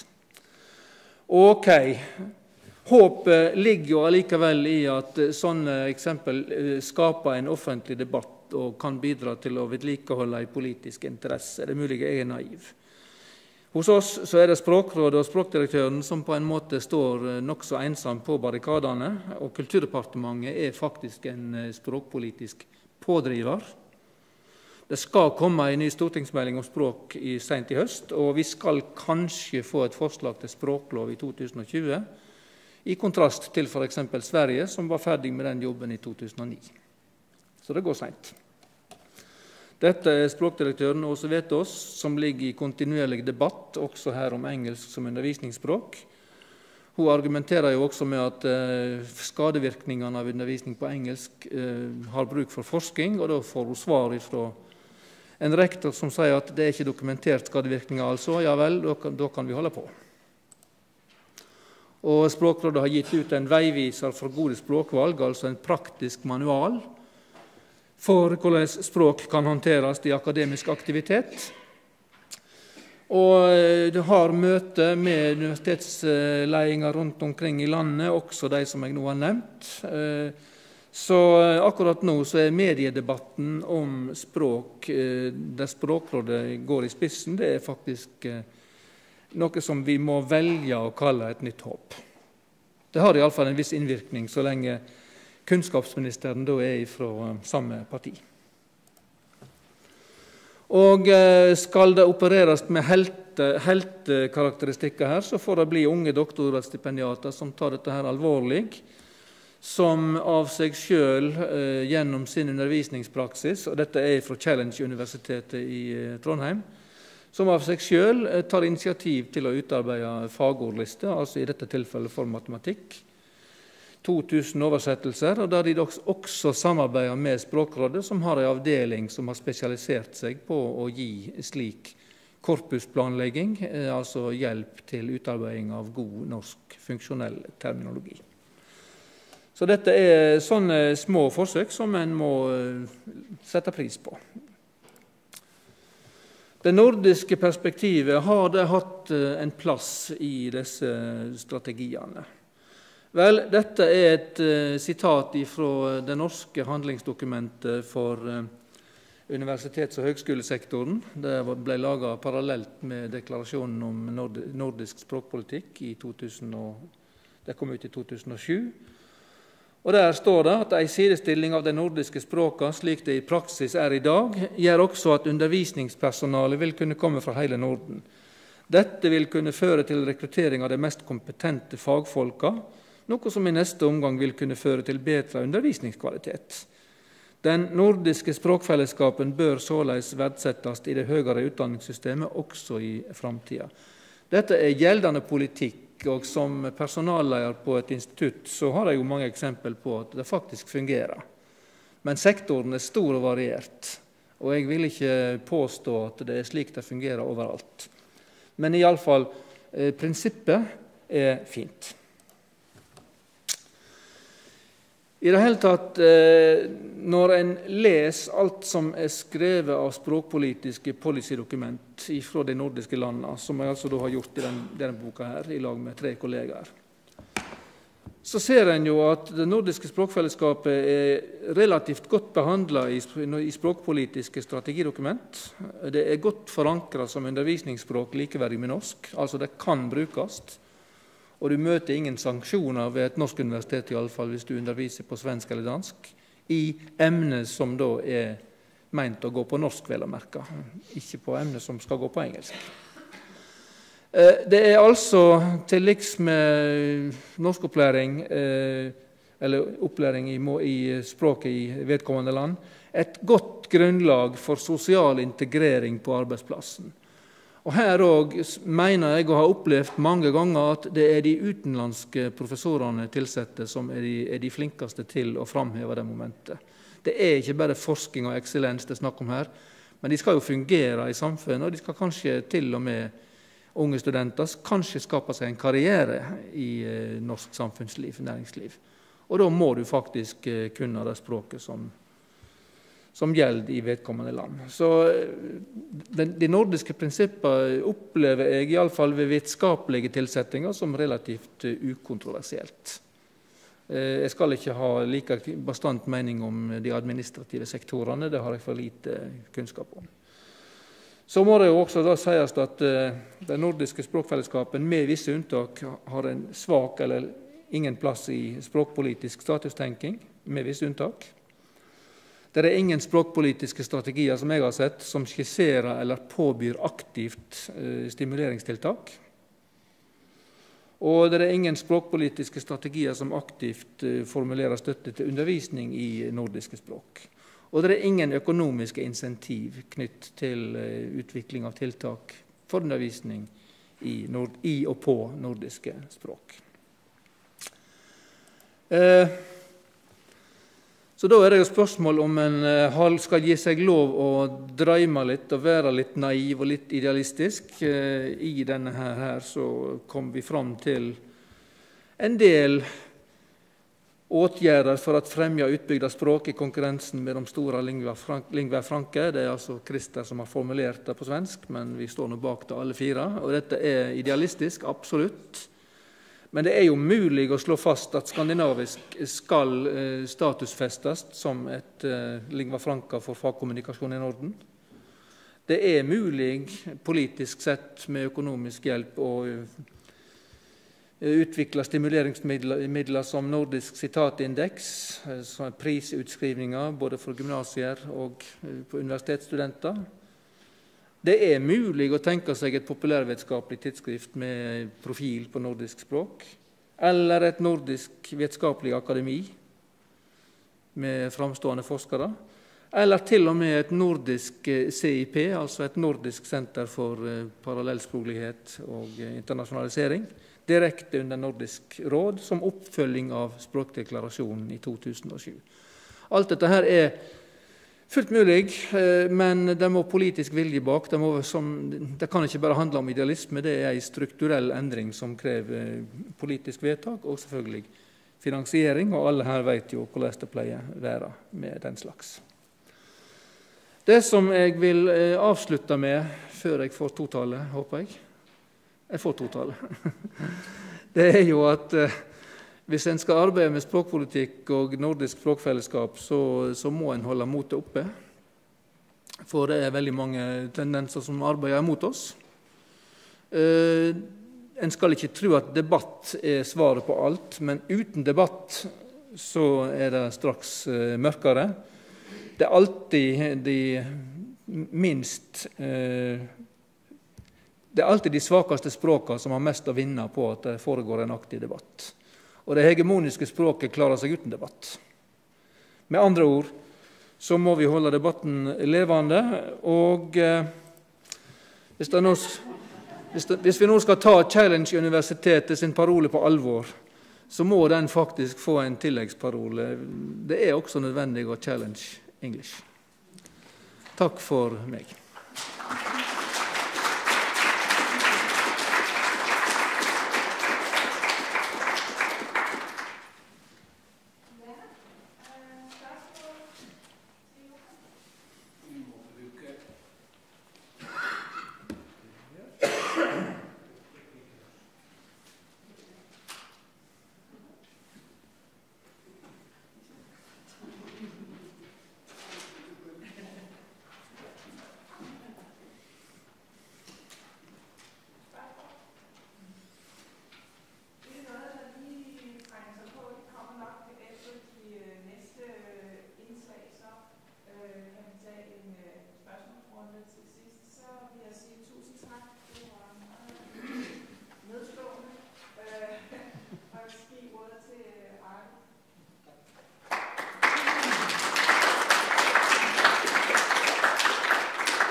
God dagen, alle sammen. God morgen, alle sammen. Takk for invitasjonen til å snakke her om noe som jeg har ofte tenkt på og har flere meninger om. Altså, dette er titelen til foredraget mitt, og her er sammendrag av det. Altså, jeg drøfter internasjonaliseringen i samfunnet, og særlig med hensyn til universitetet, og særlig med hensyn til Island. For jeg er jo islandsk og kjenner det best. Men jeg tror at kanskje en stor del av det som jeg sier om Island versus engelsk og internasjonaliseringen passer godt med de andre nordiske språksamfunnene. Og vi har sett flere eksempler på det i det som Johan Myking har vært inne på. Men jeg starter altså med engelsk. Her har vi en tegning fra Fretabladet. En tegneren Halldor. Det var i april i fjor. Og det er en som handler i en islandsk butikk, og alt er på engelsk. Og dette er en symbolikk for engelskens status i det islandske samfunnet. Altså, engelsk har fått veldig sterk status og fotfeste i det islandske samfunnet i dag. Og det finnes mange faktorer som bidrar til dette. globaliseringen og turismen, innvandring, engelskspråklig underholdning og informasjon på nettet, i filmer, på YouTube, også på Netflix og så videre. Og det finnes engelskspråklig akademisk og universitetsvirksomhet, det multinasjonale forretningslivet, dataspillene, datamaskinene, datastyrte apparater. På Island og i flere land så har mange uttalt seg om faren som nasjonalspråkene står i når engelsk tar over betydelige deler av de viktige bruksdomenene. Også Islands offisielle språkpolitiske strategidokument, Islandska til alls, Islandsk for alt, som ble utarbeidet av Islandsk språknemnd i 2008 og publisert og ratifisert av Alltinget i 2009. Dette dokumentet handlet egentlig mest om disse statusspørsmålene, altså statusplanleggingen. Faktisk handlet dette dokumentet ikke særlig mye om problematikken kring de islandske språkformene, korpusplanleggingen, som Johan nevnte også.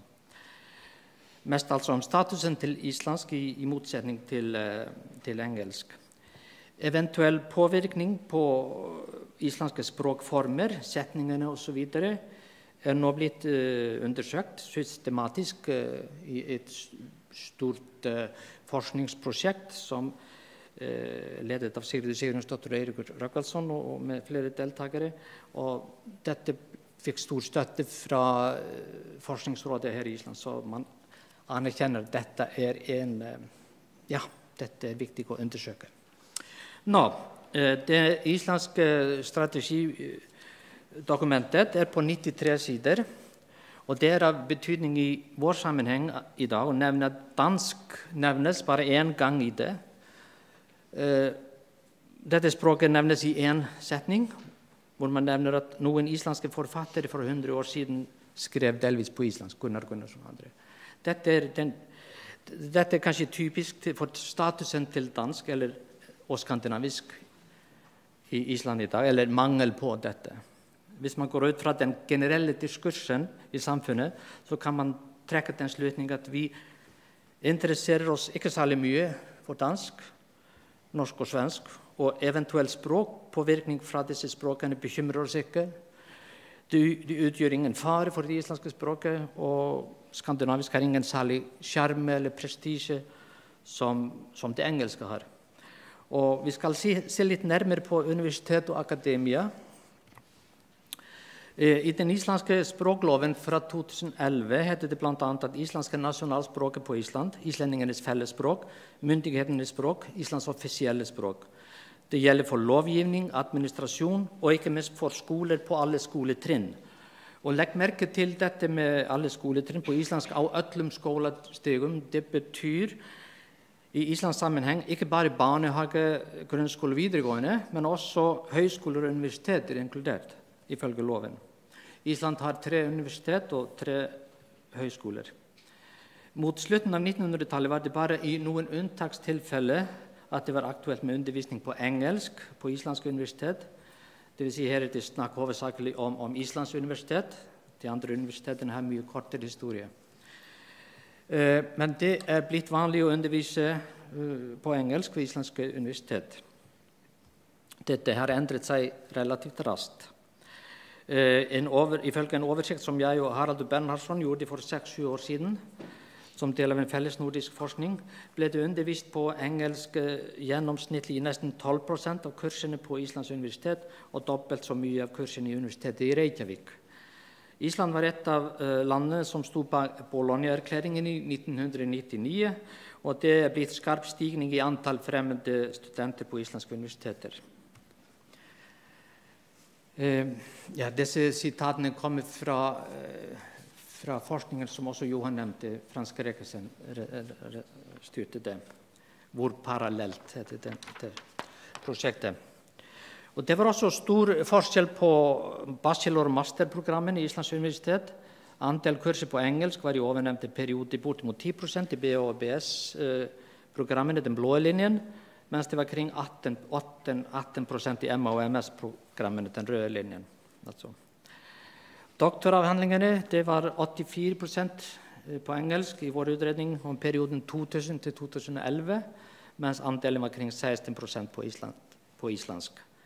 I noen fag, mest innenfor naturvitenskap, helsefag og flere, var det nesten alle doktoravhandlingene på engelsk, mens særlig humaniora hadde litt på islandsk. Jeg har ikke mer ferske tall, men jeg antar at engelsk i alle fall ikke har fått ringere status i universitetene enn for 6-7 år siden, da vi innsamlet disse tallene. Birna Arnbjørnsdóttir og Hafdís Ingvarsdóttir forskning tyder på at 90% av lærebøkene var på engelsk gjennomsnittlig i islandske høyskoler og universitet. Tallene deres om dette siden 2008, tror jeg. Ikke sant? 2008, ja. Birna og hennes kolleger har også vist i deres forskning at studentene selv har sterk tendens til å overvurdere egne ferdigheter i faglig akademisk engelsk, antagelig blant annet på grunn av positiv evalueringsresultat i videregående skole og egne positive erfaringer av muntlig og gjerne litt overflatisk kommunikasjon på engelsk. Likevel innrømmet universitetsstudentene gjerne i forskningsintervjuene deres at de sliter med akademisk engelsk, og at dette å lære seg terminologiene på 2 språk når det for eksempel undervises på islandsk og lærer bøkene på islandsk, det er en belastning for dem, sier de. Det er et eksempel på parallellstrategiene som Johan også har nevnt. Det akademiske publikasjonsspråket er i stigende grad engelsk ved Islands universitet, og det er likevel litt forskjell mellom fagområdene, men tendensen i alle fag går i samme retning, altså mot mer engelsk. Dette er selvsagt knyttet til det som også Johan nevnte før, at det er satsing på internasjonaliseringen i forskningen, og har også litt med tellekantsystemen å gjøre. Altså du får flere poeng om du publiserer i forlag og tidsskrifter som har høyere rangert, og det er de fleste på engelsk. Den eksplisitte og dokumenterte språkpolitikken ved Islands universitet, som ble oppdatert i 2016, foreskriver at islandsk er hovedspråket i undervisningen og eksamenene på B- og BS-nivå, mens MA- og MS-studiene, PhD-studiene og forskningen ellers stort sett innebærer internasjonal kontakt og som følge andre språk enn islandsk, i praktikken hovedsakelig engelsk. Likevel skal det ifølge universitetsspråkpolitikken legges vekt på islandsk i undervisningen på de høyere studietrinnene eller etter bachelornivået, så vidt det er mulig. Dansk eller skandinavisk nevnes ikke i universitetsspråkpolitikken i det hele tatt. Det er altså et typisk for det som jeg nevnte. Det er litt, det interesserer oss ikke. Det er ikke noe problem, vi tenker ikke på det. Men det er faktisk slik, når man ser på de vanligste fremmede studielandene som islandske studenter reiser til for å studere, at Danmark har en helt spesiell status, og Sverige er like populært som Storbritannia. Og faktisk bor det ca. 8 eller 9% av islendingene bor i andre nordiske land. Selvsagt er det et aktuelt spørsmål, må jeg innrømme, om de islandske universitetsstudentene i Danmark og Sverige blir undervist på dansk og svensk, eller på engelsk på de danske og svenske universitetene. Likevel, vi har her å gjøre med en av flere paradokser i den islandske språkpolitikken. Hvis man ser på diskursen i dagens Island, kan man trekke den slutning at vi interesserer oss ikke for dansk eller skandinavisk. Men vi elsker jo åpenbart å bo og studere i Norden. Og et annet typisk paradoks i språkkulturen vår, vi frykter engelskspråklig påvirkning på islandsk, men vi elsker underholdning på Island, på engelsk, lese engelsk, snakke engelsk. En undersøkelse som ble gjort i 2002 mot en importør mot en importert i nordiske språk, som ble ledet av Helge Sandøy og kolleger i Bergen. Det viste at bruken av engelsk, det var mer bruk av engelsk på Island enn i noen av de andre nordiske landene. Men altså, litt mer om islandsk språk, den islandske språksituasjonen. I dag er islandsk antagelig første språk morsmål til ca. 89% av befolkningen. mens kring 1990, for 3 årtier siden, dette prosenttallet var kring 98%. Det har med andre ord blitt veldig rask demografisk endring på Island i en relativt kort tidsperiode. Det eneste tradisjonelle minoritetsspråket på Island Islands tegnspråk. De 3 vanligste språkene på Island etter islandsk og engelsk etter islandsk engelsk, polsk og litauisk. Polakker og litauere de vanligste gruppene nye islendinger. De jobber ikke minst i byggebransjen og på hoteller og i turisme ellers. Og det kan nevnes i denne sammenhengen i forbindelse med det sistnevnte at i siste uke lanserte Foreningen for turisme en ordliste om fagord i turisme, eller slik ble det presentert. Dette faktisk gjerne ord som også finnes i samme betydning i det generelle ordforrådet. Men det selvsagt ingen tilfeldighet at språkene som turismebransjen har valgt engelsk og polsk, i tillegg til de islandske ordene. Nå det slik at kring 40% av de nye islendingene har polsk som førstespråk. Det dreier seg om ca. 14 000 personer. Hele 4% av den islandske befolkningen der. Litauerne utgjør bortimot 1% av befolkningen, det ca. 3300 personer. Dere la sannsynligvis merke til at ikke noe skandinaviske språk og ikke færøyske blant de vanligste fremmedspråkene på Island. Og dansk nevnes neppe i den islandske språkpolitikken, som jeg sa også tidligere. Det nevnes ikke i hele tatt i universitetsspråkpolitikkene. Det regnes faktisk ikke så mye med noe dansk eller skandinavisk i det moderne islandske samfunnet. Vi finner likevel selvsagt dansk i læreplanen. Men dansk finnes ikke på skilt i sentrum, ikke i flerspråklige annonser, osv. Islendingenes historiske forhold til Danmark tatt i betraktning hadde det kanskje vært rimelig å regne med en betydelig gruppe personer med dansk bakgrunn og dansk som morsmål. Og kanskje at dansk spilte en eller annen rolle i samfunnet vårt. Og jeg treffer ofte folk fra Norden som mener det må være slik. Det var jo dansk konge her flere hundre år. Men det ikke slik. Dansk som daglig kommunikasjonsspråk fikk faktisk ikke historisk noe langvarig gjennombrudd i språksamfunnet her oppe. Bare i veldig små grupper, blant eliten og så videre. Antall danske statsborgere som bor på Island bare 900 mennesker, kring 0,3% av befolkningen. Nordmenn kring 300 personer, svenskene 350, og sånt. Det vil si alle de skandinaviske landene ligger langt ned på lista i forhold til innvandrerne fra Polen og Litauen. Og hvis de regner dem fra Danmark, Norge og Sverige som en og samme gruppe, så ligger antallet fra hele Skandinavien likevel ikke langt under Lettland. Det bor altså ikke særlig mange dansker, nordmenn og svensker på Island, til tross for våre nære språklige og historiske forbindelser. Og det danske språket altså ikke vanlig i dagens samfunn på Island. Men som vi vet så har historien likevel den dag i dag hatt følger for islandske skolebarn og ungdommer. Det altså stadig slik at det obligatorisk i den islandske grunnskolen å lære dansk. Ifølge Anna Helga Hannesdotters vurdering kring 2010 brukes det mellom 6 og 7% av den islandske skolebudsjettet til danskundervisningen. Danskundervisningen, dansk som fremmedspråk i den islandske læreplanen, kanskje et annet eksempel på forskjellen mellom eksplisitt eller offisiell versus implisitt offisiell undervisnings- eller kulturpolitikk. Ungdommen i Island skal lære dansk i de islandske skolene, og det blir argumentert for dette blant annet med henvisning til internordisk kommunikasjon på skandinavisk. Likevel i praktikken trenger de det faktisk ikke for kommunikasjon i Norden, som vi vet. Det har vist seg at ikke bare de ikke-skandinaviske ungdommene, de islandske og de finske og de grønlandske, men også mange av de skandinaviske ungdommene foretrekker å kommunisere på engelsk i internordisk sammenheng. Dette selvsagt motvirker den islandske undervisningspolitikken og læreplanen som foreskriver at ungdommene må lære seg dansk.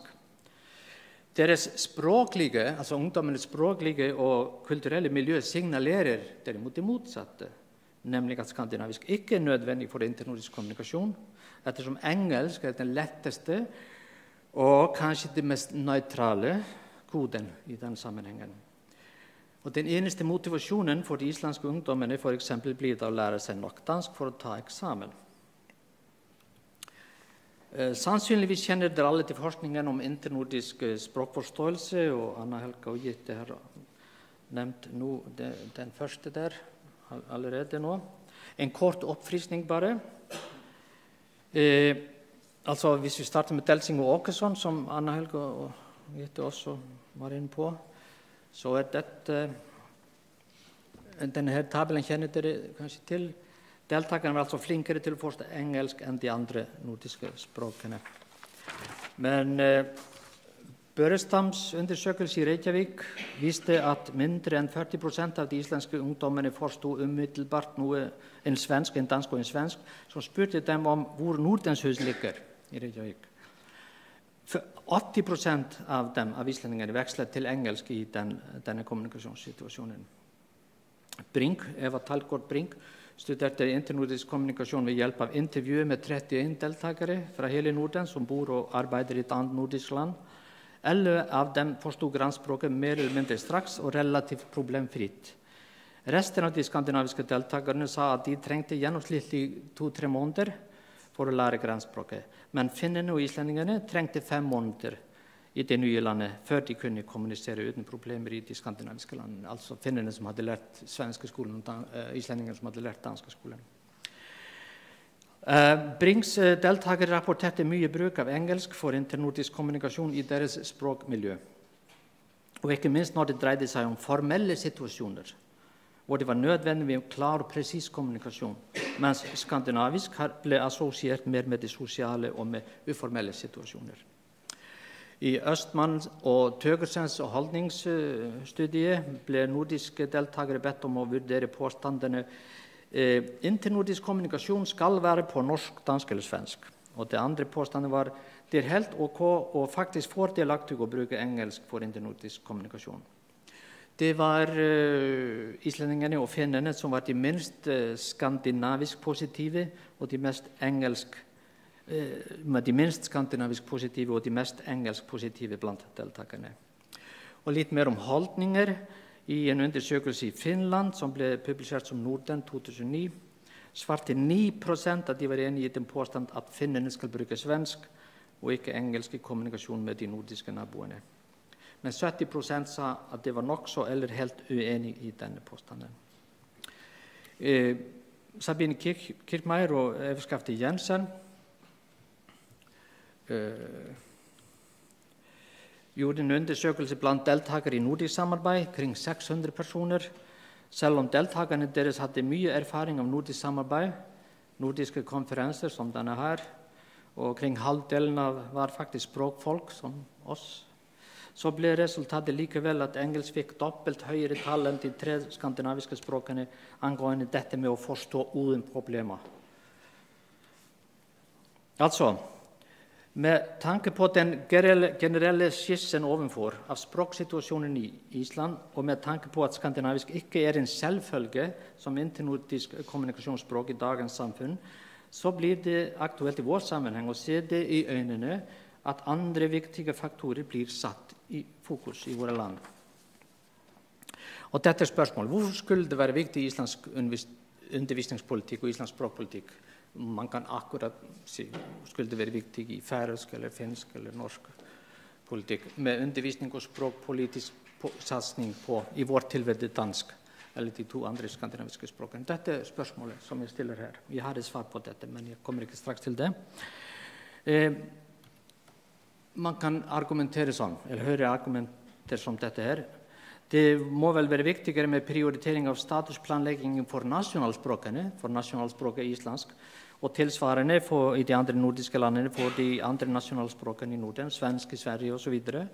Med tanke på den aktuelle språksituasjonen, hvor nummer 1, engelsk holder på med å bli stadig sterkere som daglig kommunikasjon i en del bruksområder og domener i Norden, det er et faktum.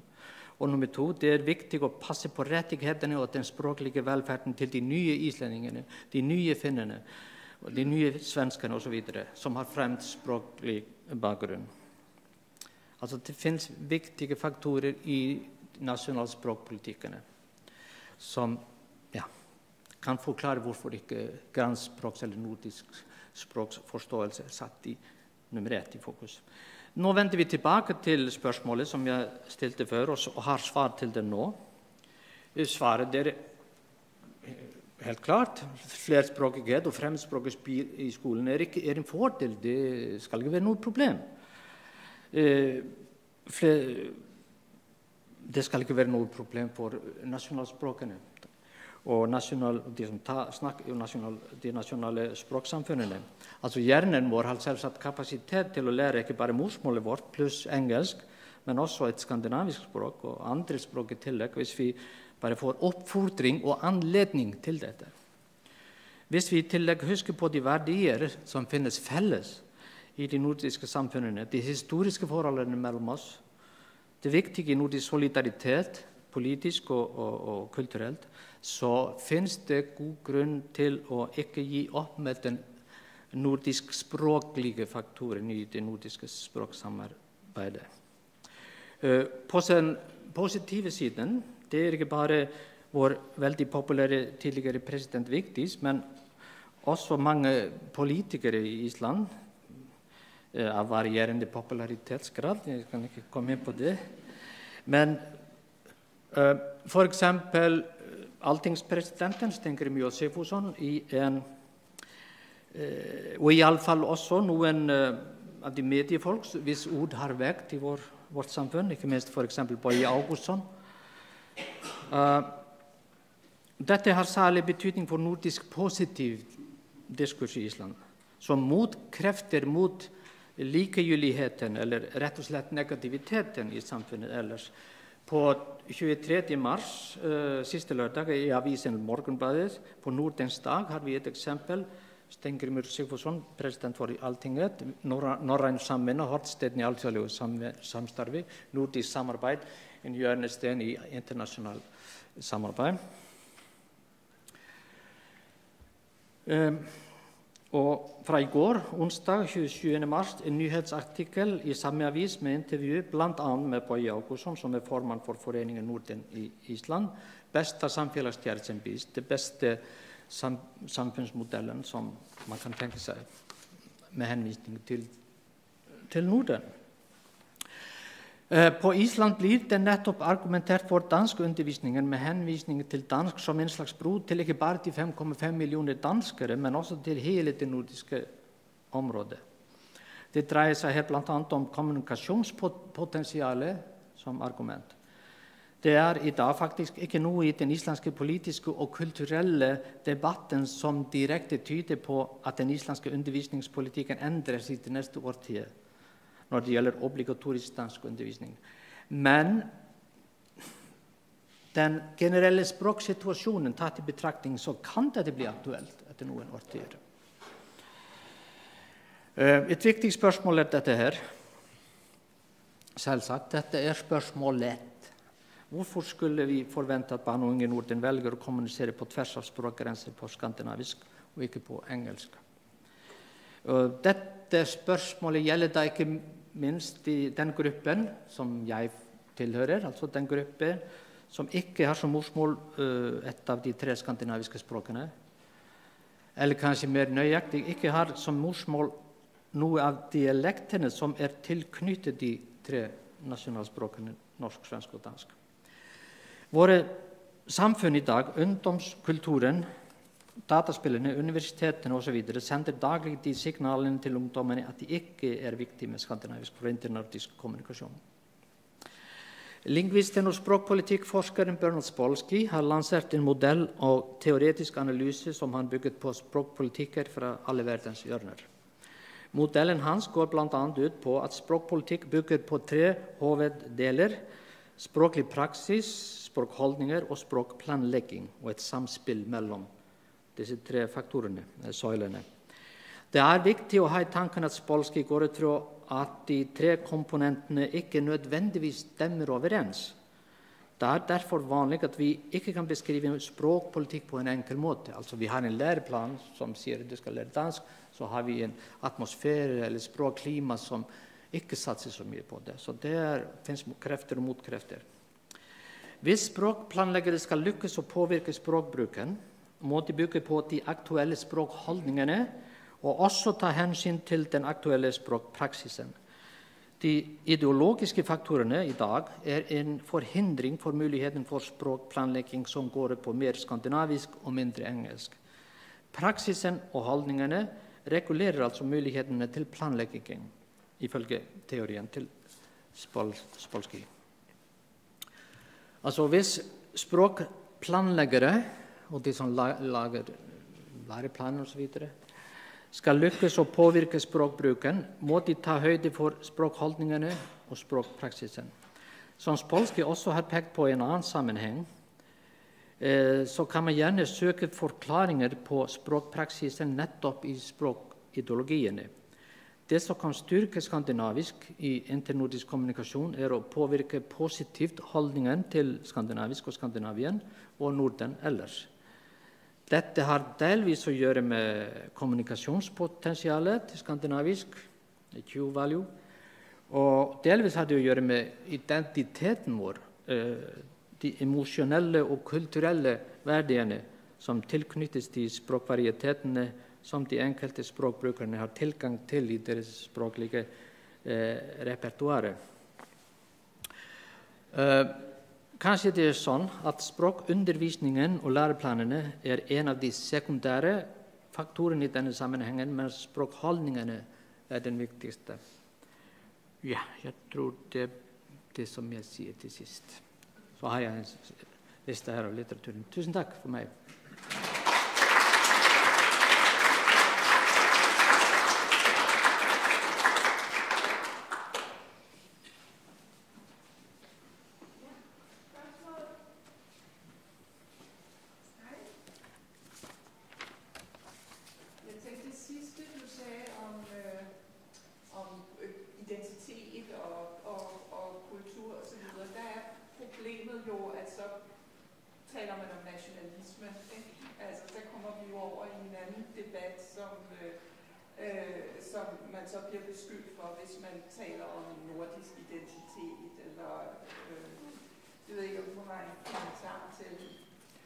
Altså, du kommer her inn på et samfunnsproblem som vi skal holde en annen konferanse om, faktisk.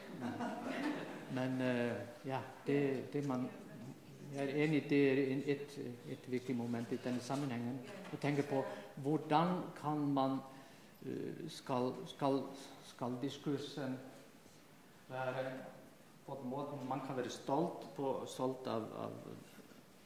av sin bakgrunn, enten det den nasjonale bakgrunnen eller den nordiske bakgrunnen, på dets egne premiss, uten å falle i den fellen. Og det prøver jeg, tror jeg, alle de intellektuelle og kulturelle i Norden prøver så godt de kan å navigere der. Men det må et av det farlige i kulturdebatten hvis vi snakker om folk fra forskjellige folkeslag og etnisk bakgrunn, så det en fare der. Ja.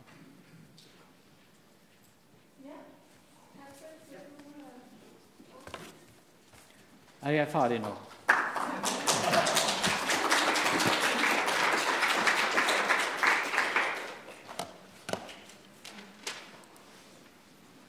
Det ikke det, det så. Jag har ingenting. Man kan lägga på någon sån här snygg bild. Finns det någon sån bara vacker bakgrund? Jag ska inte ha någon prestation så att jag... Bara något vackert. Något ni kan vrida ögonen på när ni tröttnar på mig.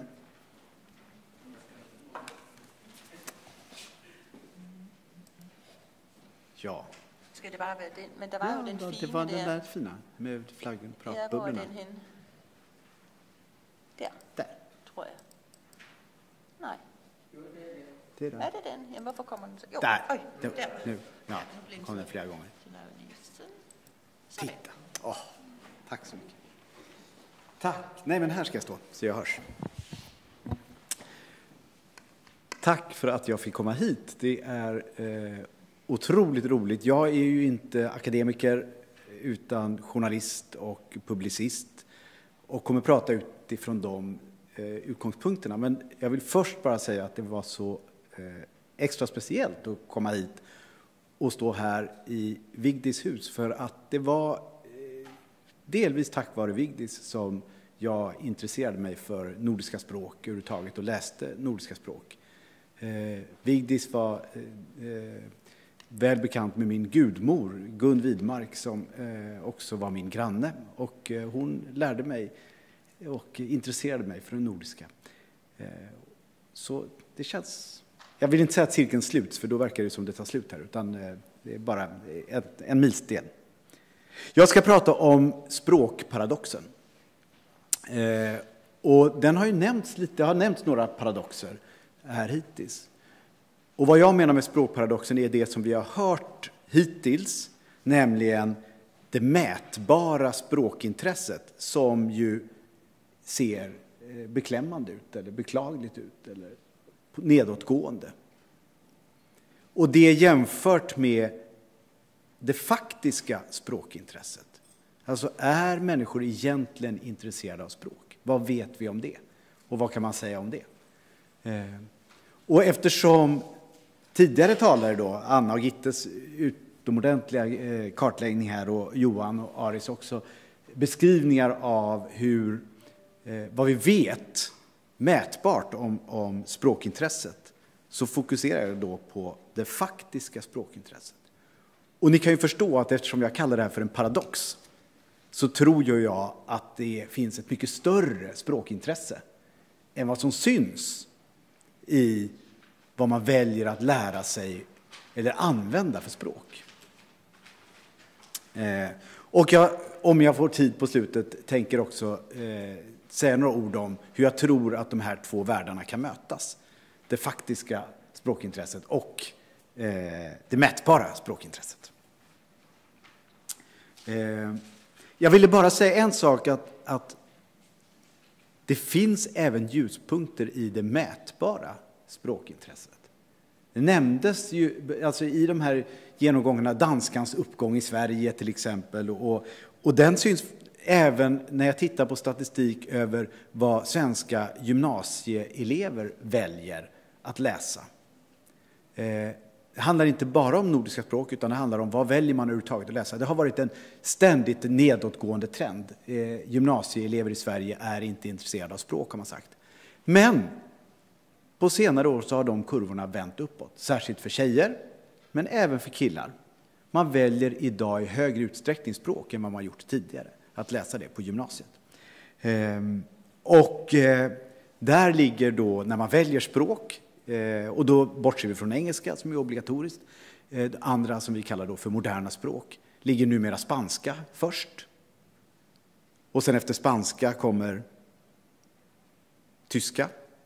Och efter tyska franska. Och efter franska italienska. Och sen kommer danska. Och sen arabiska och japanska.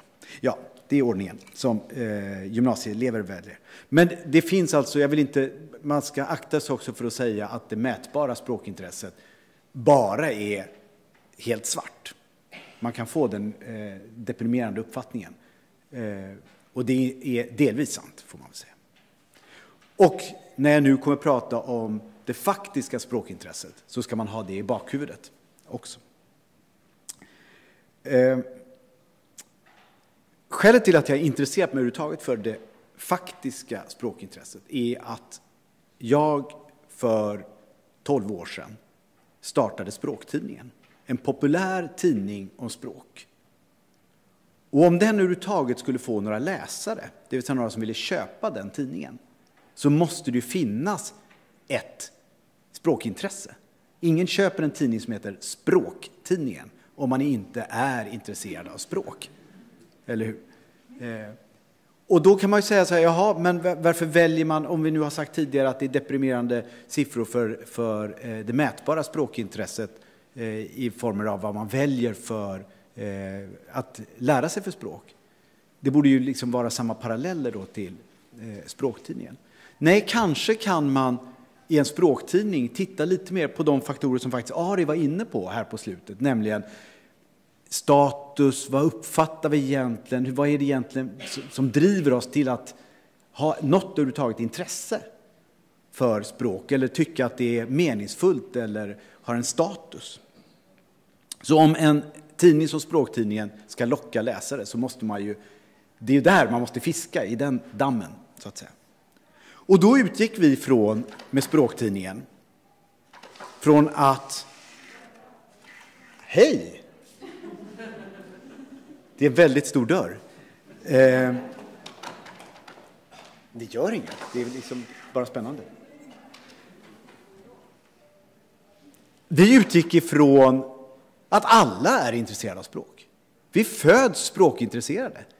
Det är så vi börjar livet. Eller rättare sagt, det är till och med så vi börjar innan vi föds. Redan i mammas mage så är vi ju språkintresserade. Det vet vi från undersökningar, att det är där vi lär oss framför allt dialekternas språkmelodier och sådär.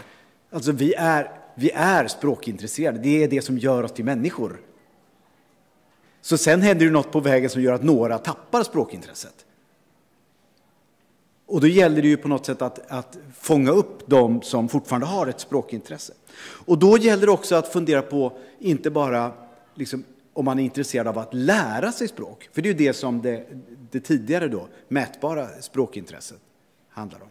Utan det handlar om då andra saker. Man kanske vill lära sig om språk, alltså den här metanivån som vi har talat om tidigare. Man kanske bara märker att språk finns. Bara det är ju stort. Att man upplever att det finns mer än mitt modersmål. Och det är en poäng med det. Man kan börja reflektera över språk. Diskutera språk med sina vänner, med sina kollegor, med andra elever. Det är ju inte samma sak som att lära sig språk. Alltså ni förstår distinktionen här. Man kan också lära ut språk. Alltså man kan vara språklärare. Det har vi pratat lite grann om i det mätbara språkintresset. Men det är också ett tecken på om man överhuvudtaget är intresserad av språk. Om man vill lära ut språk. Och då kan det ju vara även icke-akademisk utlärning. Vi talade lite grann även om den digitala undervisningen. Men jag tänker mig att lära ut språk, det kan ju också handla om att vara språkpolis. Att säga från när någon uttrycker sig fel eller när någon säger så här, det där är danska. Nej, det där är inte danska, det hör du väl, det är ju norska. Och, alltså, då har man ju lärt ut någonting om språk, alltså att man diskuterar språk på det sättet. Och man kan förstås också leka med språk. Lösa korsord, liksom spela word feud och så. Ordlekar av olika slag. Det är oerhört, många av de populäraste apparna är ju olika former av ordlekar. Vad är det ett tecken på? Ja, dels att vi liksom är helt fångade och så av mobilen. Men det är också ett tecken på att vi är intresserade av språk, skulle jag säga. Så det gäller ju liksom att säga att det här med språkintresse är större än bara det mätbara. Och det upptäckte vi på Språktidningen, för trots att olyckskorparna sa att Språktidningen inte skulle fungera, för språkintresset är ju så lågt. Och det var ju för att man tittade bara på det mätbara språkintresset. Så fick vi ganska snabbt 20 000 prenumeranter på Språktidningen. Och hade i genomsnitt 70 000 läsare per nummer. Och för en svensk magasin så är det ett snittmagasin. Det är inte lika bra som skvallertidningarna. Men det var till exempel bättre än några av historietidningarna. Som skrev om historia, om Hitler och sånt. Så att vi var ju någonting på spåren. Det finns ett språkintresse där. Det är någonting som lockar. Och då började vi förstås fundera på det. Jag ska säga att en av de där prenumeranterna var Vigdis förresten. Vi hade under lång tid 4 prenumeranter på Island och en var Vigdis. Det var ju förstås jätteviktigt för oss att ta reda på varför. Vad är det som lockar? Så vi ställde ju frågor till läsarna. Vad vill ni läsa mer om? Vad tycker ni om det vi skriver om? Och då började vi få liksom bilder av språkintresset. Och vad det är som driver språkintresset. Och vi kom fram till, efter de där undersökningarna, att det fanns 4 faktorer som driver ett allmänt språkintresse. Och den första och enklaste, det är kändisar. Alltså inspiratörer. Och i Sverige, det är intressant att under de tidigare föredragen har ingen varit intresserad av att komma in i den här lokalen. Nu är alla plötsligt nyfikna. Jag väljer att tolka det positivt. Inspiratörerna i Sverige har det varit till exempel Fredrik Lindström, som har haft över 1 miljon tittare på sina program om språk. Nu på senare tid är det en lärare i svenska för invandrare som heter Sara Lövestam, som har gett ut ett antal böcker om grammatik. Och hon mötte precis samma oförståelse som när vi gav ut språktidningen i början. Flera förlag sa till henne när hon vill skriva en bok om grammatik, alltså hallå, grammatik. Vem är intresserad av grammatik? Se på skoleleverna. De är helt ointresserade av grammatik. Och då förväxlar man återigen det här mätbara språkintresset med det faktiska språkintresset. För hennes böcker säljer som smör. Hon är oerhört framgångsrik och hon är alltså en sån inspiratör. Hon är i tv hela tiden och pratar om språk och hon gör det på ett sätt som fångar. Men hon blir också en kändis, en språkkändis.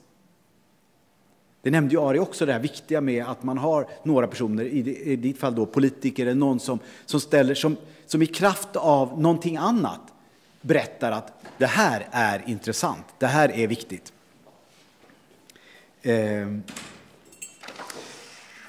Vad är det de här språkambassadörerna gör? Jo, om man tittar på vad de säger så är det ofta: du har ett språkintresse. Du är redan född med det. Och så försöker de istället tala till det språkintresset. Det är egentligen det som alla bra lärare gör. Alltså att man möter eleven och frågar sig: vad är det som driver den här eleven? Varför är den här eleven här på den här lektionen? Och hur ska jag få den här eleven att liksom förstå? Vad Fredrik Lindström till exempel gjorde var att han fick folk att förstå att de hade troligen ett bättre lexikon här än Svenska Akademins ordlista. Och det är ju revolutionerande egentligen att säga det.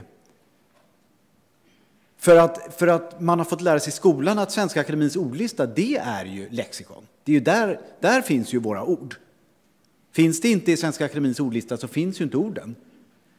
Men vad Fredrik Lindström sa var ju, den SAOL gäller bara som lagbok när du spelar alfabet. Men i övrigt så är den möjligen en väldigt bra källa om du vill veta hur ett ord ska stavas, eller om du vill veta hur det ska böjas, eller om du vill veta om det är vanligt eller inte. Alltså det är en väldigt rik språklig källa, givetvis. Han sa inte något negativt om SAOL, Svenska Akademins ordlista. Men han sa, det ni har i er hjärna, det är bättre. Det här är bara en avbild som gör så gott den kan.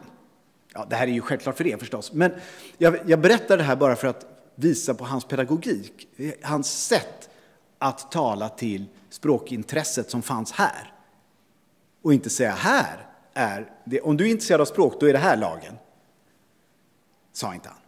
Det var ju många som blev oerhört provocerade av det. Och det var ju ännu intressantare förstås. Och så kunde det uppstå en diskussion och en debatt. Och Sara Lövestam gör på samma sak när det gäller grammatik. Fråga folk, kan tala om ordföljd. Varför tycker du att den här ordföljden låter konstig? Är det? Och så pratar hon inte i första hand om grammatiken då som ett rättesnöre, utan som den bästa bilden vi har av hur det ser ut här i hjärnan. Men ändå en ganska, alltså vi vet ju det, den har ju ett antal fel. Ja, ni förstår poängen tror jag. Så det är vad inspiratörerna kan göra, och de är oerhört viktiga för språkintresset. För att vi ska förstå att språk är roligt, intressant, viktigt. Men det räcker inte med språkinspiratörer. De måste finnas i ett samhälle. Och det har ju beskrivits lite grann här tidigare, hur det här samhället ser ut. Men det kanske allra viktigaste drivande faktorn, i Sverige i alla fall, för språkintresset på samhällelig nivå, Det är invandringen. Och det är den växande språkliga mångfalden i Sverige. Vi har alltid haft förstås en språklig mångfald i Sverige. Men idag så är den språkliga mångfalden enligt Mikael Parkvall som har räknat på det här i paritet med USA och Frankrike. Danmark ligger ungefär halvvägs och Norge också i språklig mångfald enligt Mikael Parkvalls beräkningar. Statistiken här är haltande och det säger han själv också, så att man måste ta de här siffrorna med en nypa salt. För att det är väldigt svårt att mäta. Och i Sverige har vi ju inte ens någon officiell språkstatistik. Men den här språkliga mångfalden, den märker ju folk. Alltså det går, redan i skolan så har man numera så många kompisar. Lärarna har så många elever med så många olika modersmål. Det är nytt i Sverige. Vi har alltid haft modersmål, alltså olika förstås, minoritetsspråk.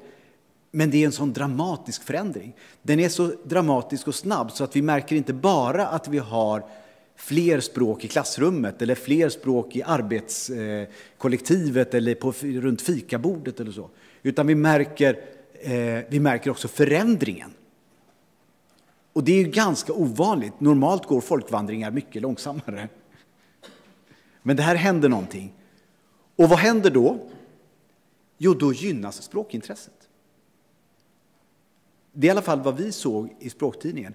Att plötsligt så blev man mycket mer intresserad av sitt eget språk i förhållande till andra språk och andra språk. Språk var inte bara något man pratade i utlandet. Utan språk var någonting som fanns i Sverige. Olika, som man kunde jämföra och diskutera. Och det var vad folk gjorde. Jag minns en av de lyckligaste stunderna, men en väldigt lycklig stund ska jag säga, med min dotter. När jag skulle skjutsa, det här är några år sedan. Jag skulle köra till en träningsmatch. Och då sitter hon med en kompis som hon spelar handboll med i baksätet. Och de sitter och diskuterar. Den här kompisen, hon är född i Sverige men hennes föräldrar kommer från Kroatien. Så hon pratar ju också kroatiska. Och så ska de förhandla om att de ska sova över sen hemma hos min dotter. Och det är så roligt att sitta och köra för att när barnen sitter där bak så tror de inte att man är där framme. Så de pratar ju som om man inte fanns. Så man får ju liksom nycklar till barnen. På något sätt. Ja, nu ska det här handla om språk. I alla fall, det som hände där, som visar bara att det här gynnar språkintresset, den språkliga mångfalden, var att min dotters kompis ringde hem till sin mamma för att säga att hon på något sätt måste få tandborste. Så hon pratar på sin mammas modersmål, kroatiska, men mitt i meningen så säger hon tandborste. Alltså hon gör en språkväxling bara, en kodväxling. Inget konstigt, för jag märkte det inte, men min dotter märkte det. Och hennes spontana reaktion var, har ni inget ord för tandborste på kroatiska? Ja, och då uppstår liksom och jag höll ju i ratten och körde åt. Det här reder de ut. Och det redde de ut. Och sen under lång tid innan de började prata om pojkar så pratade de om språk. Ja, det är ett exempel på att invandring, språklig mångfald gynnar språkintresset. Men det här är ju inte mätbart.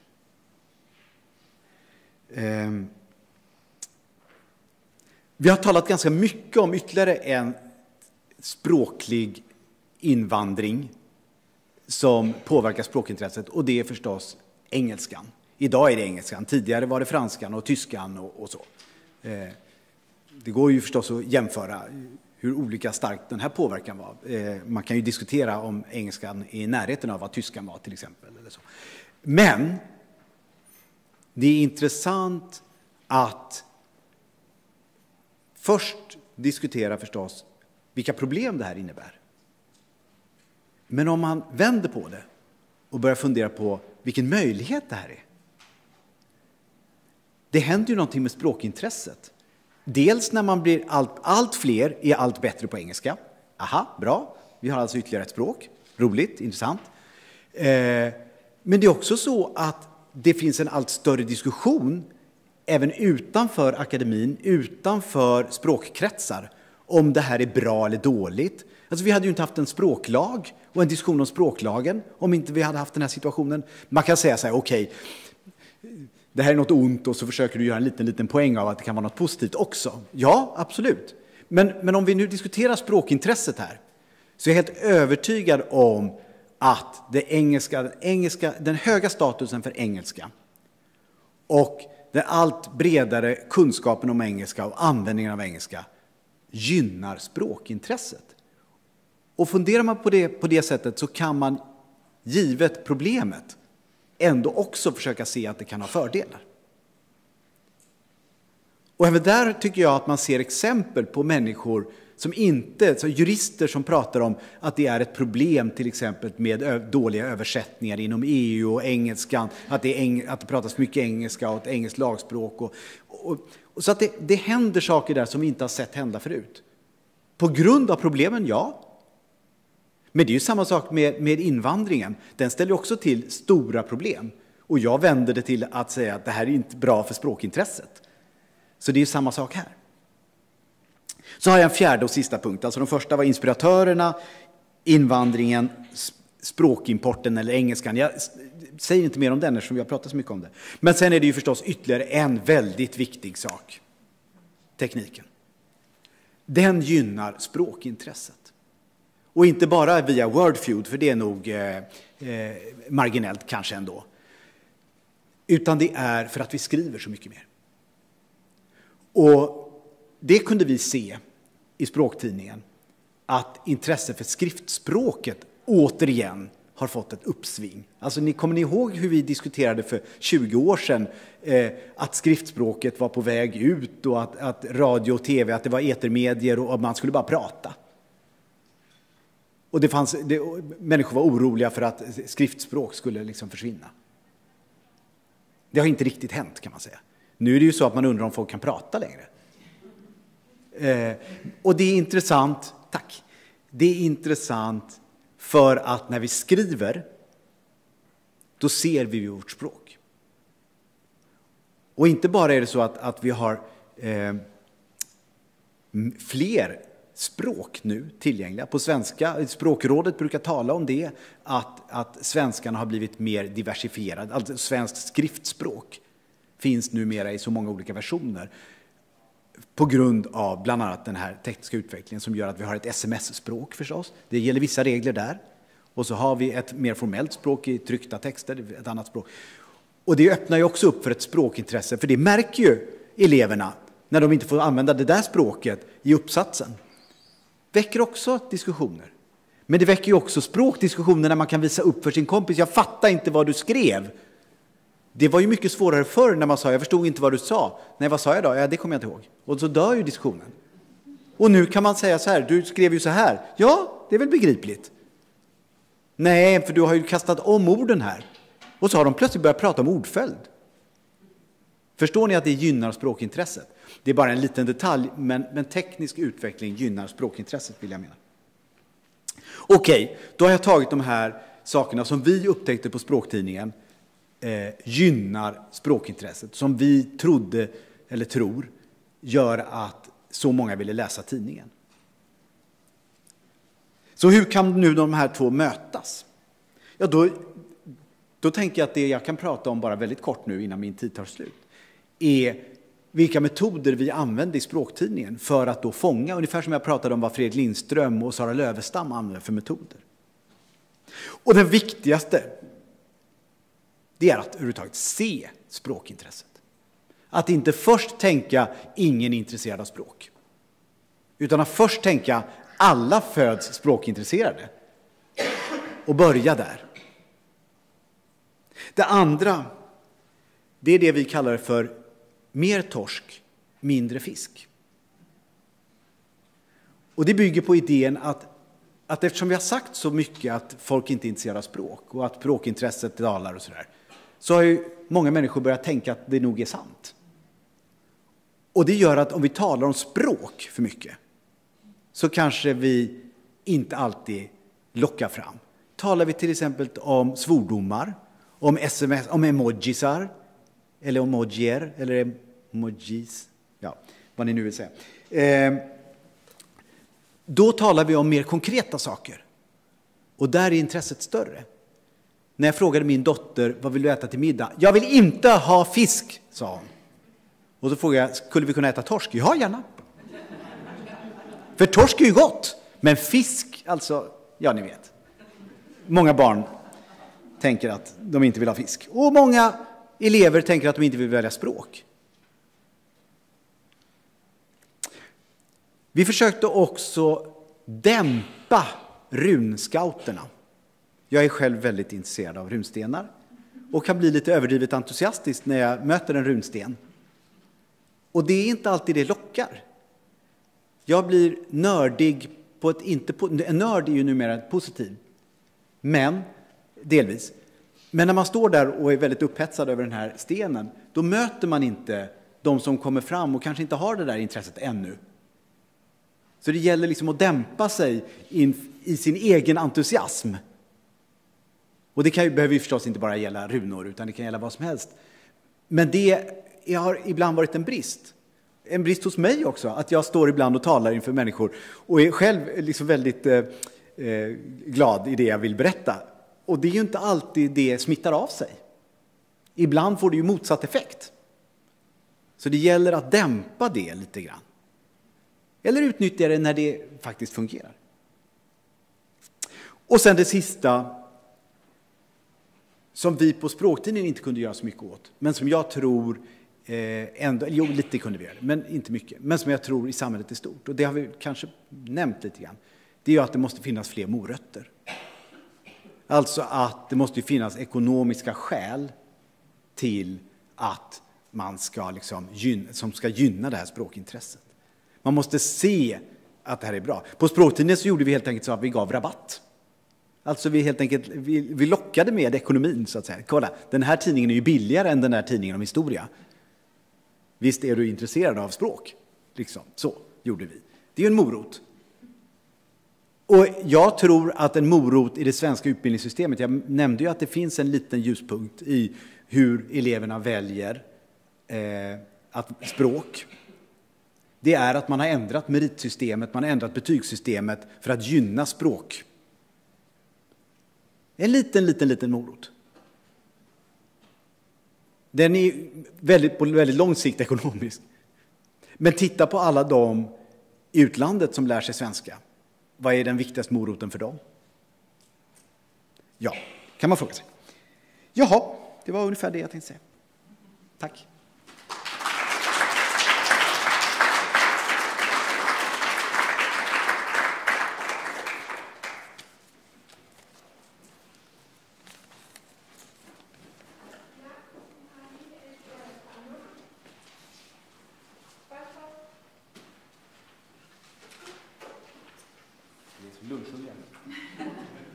Du nämnde ju paus förut. Ni vet att lunchrasten är dagens viktigaste. Viktigare än frukost, viktigare än middag.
Jana mín, hvernig ger ég svona? Ekki bara hérna eitthvað?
At det her nogle steder. Ég bara sá ekkert. Það hérna kannski þessu? Ekki þetta bara? Jo. Þarna uppi? Nettopp det. Nei, ég held að sé þarna. Sådan. Þetta klukkan byrjar þetta aftur 12:30 eða 1? 1, allt og langt hjá. Allt og langt. Sigrún mín, hún Pía Jarvað er farin. Hún Pía sem var í í herberginu, gestherberginu. Og ég sagði henni bara að setja ég sagði henni að skilja bara lykilinn eftir inni í herberginu. Var það ekki í lagi? Var það ekki? Já, en það er bara, þú veist, hún læsti ekki fram á ganginn. Ég þurfti að stökkast að hann með hana. Svo ekki sem að bara Ég ætla að ná í mínans. Já, út að loka, sko, en ekki, þannig ég bara láta að vita af því. Ég hef búin að segja Stínu það líka, þannig að... Akkur sé ég ekki hérna? Það er, þú getur...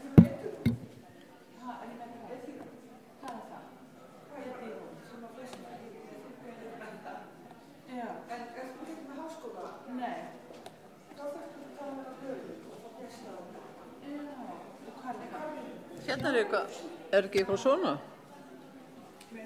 Þetta. Heyrðu, en byrða, akkur sé ég ekki núna hvernig maður fær alla læruna upp? Þetta er desktopin bara? Já, ég bara var búin að opna þetta hérna. Ætlaði að fara að setja þetta í... Hún valaði hérna fram, ég skal bara andartak. Það er venjulega sem er bíkarinn. Hvað ætlar að gera? Ég ætla bara að fá heila klæruna. Já. Því venjulega er þetta hér, sko, ég bara sá þetta ekki. Og ekki hérna uppi heldur. Já, akkur þetta ekki. Skrítið. Hæ? Hérna. Já, hérna. Svona. Ok. Það er komið. Já. En eftir næst? Já. Nú, ok. Það bara så vi lader det bare stå. Så det glæder mig, at jeg hører dansk, fordi det er mere, jeg kan høre dansk. Ja, det er bedre. Ja, lidt dansk.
sem við erum að sjá núna eftir að hafa skilað breiðþotunum og tekið til í rekstrinum og farið aftur í lággjaldabúninginn strax orðinn miklu betri heldur en hann var í haust. Þannig að ég hefði átt að byrja þetta fyrir ári síðan. Getur verið að fjárfestar bara hafa mistað þér?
Jo. Jag är Sirko Latoma. Jag ska vara ordförande här.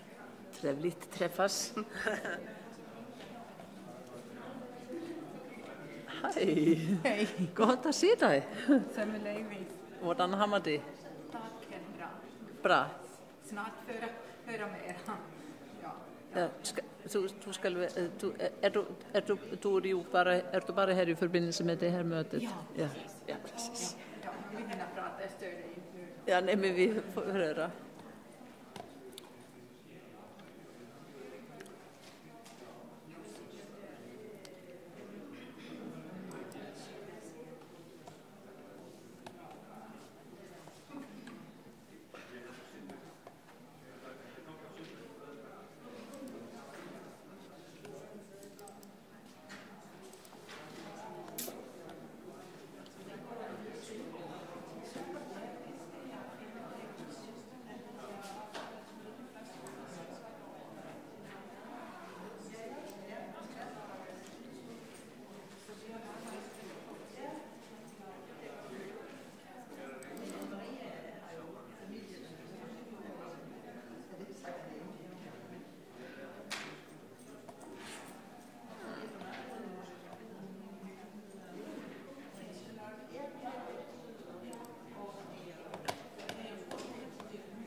Ég hef þetta, Auður, ég hef þetta hérna yfir skjökkinni.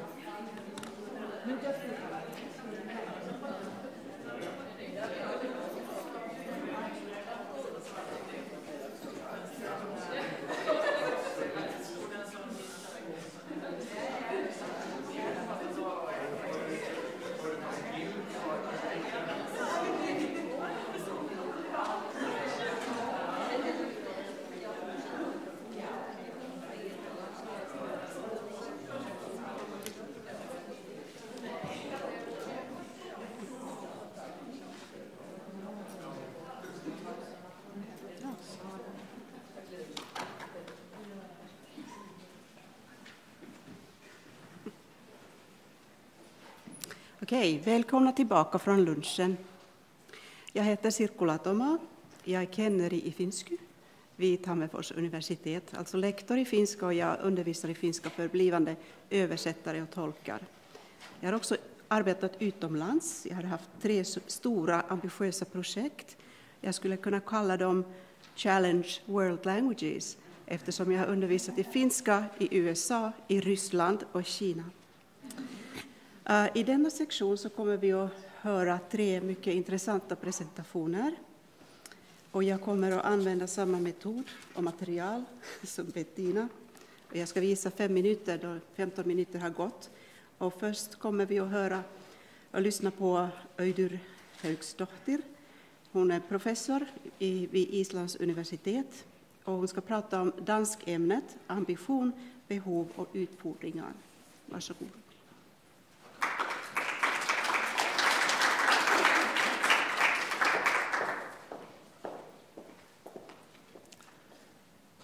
Hej alle sammen. Jeg vil først av alt...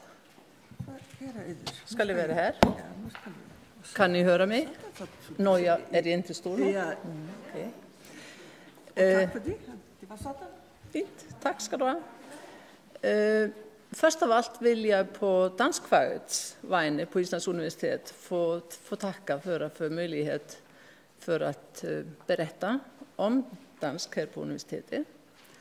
Og som en islänning som intresserar sig för nordiska språk så går jag ju automatiskt över till den här varianten av danskan när jag har hört finska här just lite för så men kanske jag kommer att byta över till danska senare igen.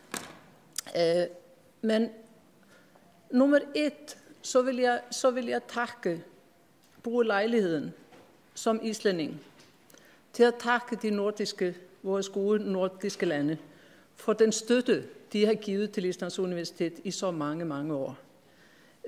Vi har nødt den store fordel her, at vi har haft udsendte lektorer før i tiden, både i norsk og finsk og dansk og svensk. Det har man haft siden 2. verdenskrig, mere eller mindre. Desværre har vi ikke finsk og norsk mere, men vi har stadigvæk dansk og svensk. Og I kan ikke forestille jer, hvor utrolig meget det betyder, at man har disse repræsentanter på Islands Universitet. Så det vil jeg lige bruge lejligheden og takke, ikke kun for dem, som er her nu, men også for dem, som var der før. Og jeg vil bede jer, som sagt, om at bringe en varm hilsen hjem til ministerier og andre instanser, I kommer fra, for at minde om, hvor meget det har betydet.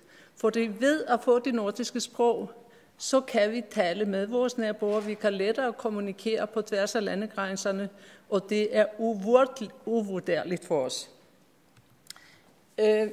Vi skal også tænke på, altså Ari Paul var inde på det her med, hvilke interesser der nu var i Island i forbindelse med det skandinaviske sprog og nordiske sprog. Man kan, hvis man begynder at tænke på holdninger til sprog, så kan man jo nogle gange opleve, at de fleste synes, at engelske sprog er det vigtigste af alle sprog. Og der siger jeg, der er islandsk ikke undtaget. Så interessen er jo meget mod det globale, mod det engelske sprog for tiden. Ikke desto mindre er den største kontakt herfra til omverdenen mod Skandinavien. De fleste islændinge læser der, de fleste ønsker at bosætte sig der. Hvis islandske unge bliver spurgt, hvor har du lyst til at bruge bo, hvis ikke du skal bo i Island, så svarer man Skandinavien. Så det skal vi ikke undervurdere, til trods for, at både her i Island og i vores nabolande, at vinden blæser således til fordel for andre sprog end lige vores for tiden. Det har vi som mennesker, der må vi huske, at vi har et ansvar. Holdninger og situationer er til forskel fra vulkanudbrud og jordskælv ikke naturlov. Det er menneskeskabte forhold, og de kan påvirkes. Men den situation, som vi har for tiden på globalt niveau, det betyder i det hele taget, så er der mindre interesse for fremmede sprog alle steder. Og det går ud over dansk her i Island, ligesom andre fremmedsprog, både her og i nabolandene. Tænk, at man på de største universiteter i vores nabolande ikke underviser mere i de sprog, som for ganske få år siden var det største sprog inden for skolesystemet. Og vi taler om, altså, når vi laver så groteske ændringer, så er det svært at vende tilbage. Hvorfor? Fordi at hvis man har haft lærer, for eksempel, jeg har ladet mig fortælle, for eksempel i England, havde man før i tiden, eller i Storbritannien, havde man før i tiden altså ret livligt miljø med hensyn til fremmedsprogsundervisning på skoler, på gymnasier og på universiteter. Så gik man hen den vej, at man gerne ville holde op med det her. Men så om nogle år, så fattede de englændere, de var mere eller mindre isoleret i deres engelsk, og de ville godt komme lidt ud. Men det var ikke nemt at få det ændret. Hvorfor? Fordi de lærere, som før havde påtaget sig undervisningen, de var ikke til stede mere. Og det, hvis man skal begynde helt forfra, så er det en tung proces. Vi ser der også her i Island, altså, at dansk er jo et vigtigt sprogfag i skolen. Så det trods for, at vi har få studerende her på universitetet, så vil der være behov for lærere i gymnasieskolen eller i ungdomsuddannelsen, og så også på gymnasiet. Selvom gymnasiet, altså dansk, er blevet nedprioriteret, især i gymnasieuddannelsen. Vi kører med det her åndsfag. Jeg må sige, at det er noget af det værste, vi har importeret fra Sverige. Det var det her taxametersystem. Det vil sige at universiteterne skulle køre på, hvor mange studerende man får igennem. Eller hvor mange studerende, der kommer til et fag. Nogle gange skulle man måske tænke omvendt og sige, at vi skal putte flere penge der, hvor der er få studerende, hvis der er behov for den viden i samfundet. Men sådan er det ikke. Systemet er sådan, og det er hårdt for de små fag at leve med det.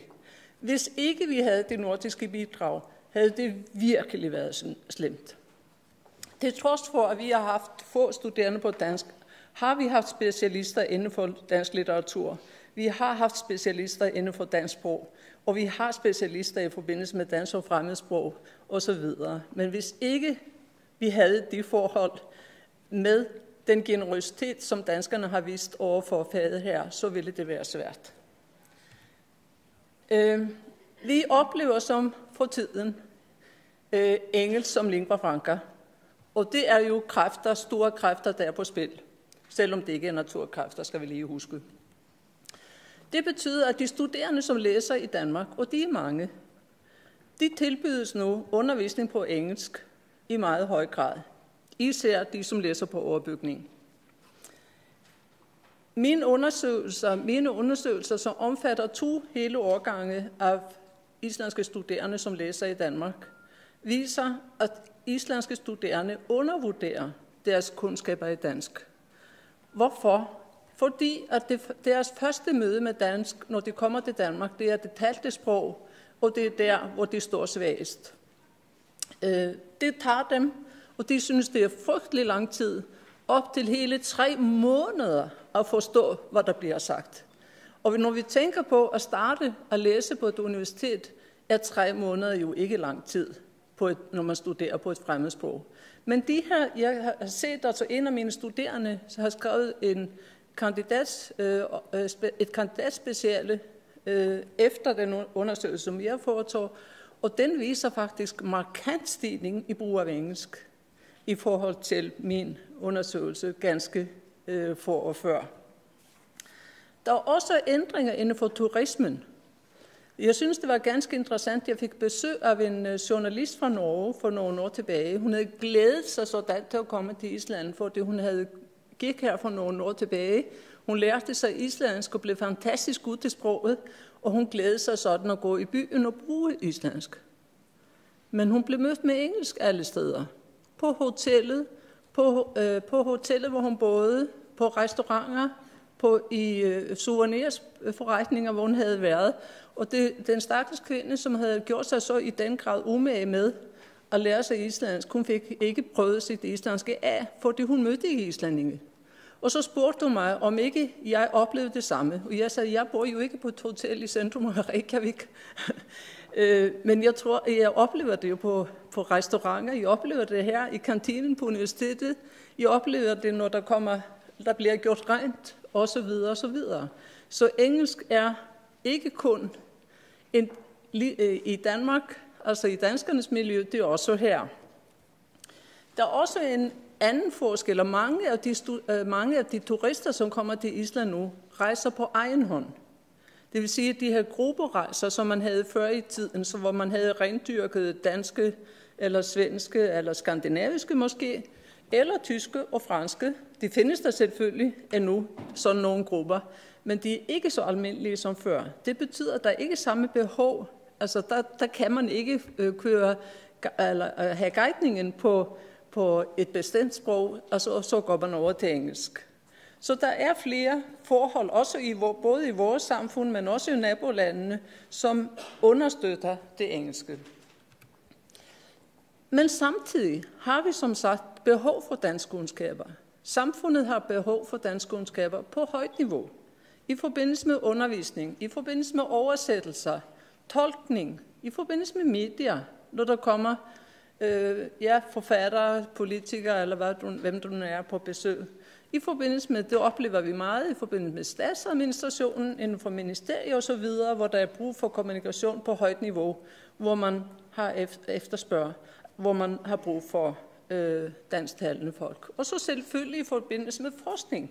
Hvis vi skal forske i Islands fælles historie, Islands og Danmarks fælles historie, så er jo en stor del af kilderne på dansk.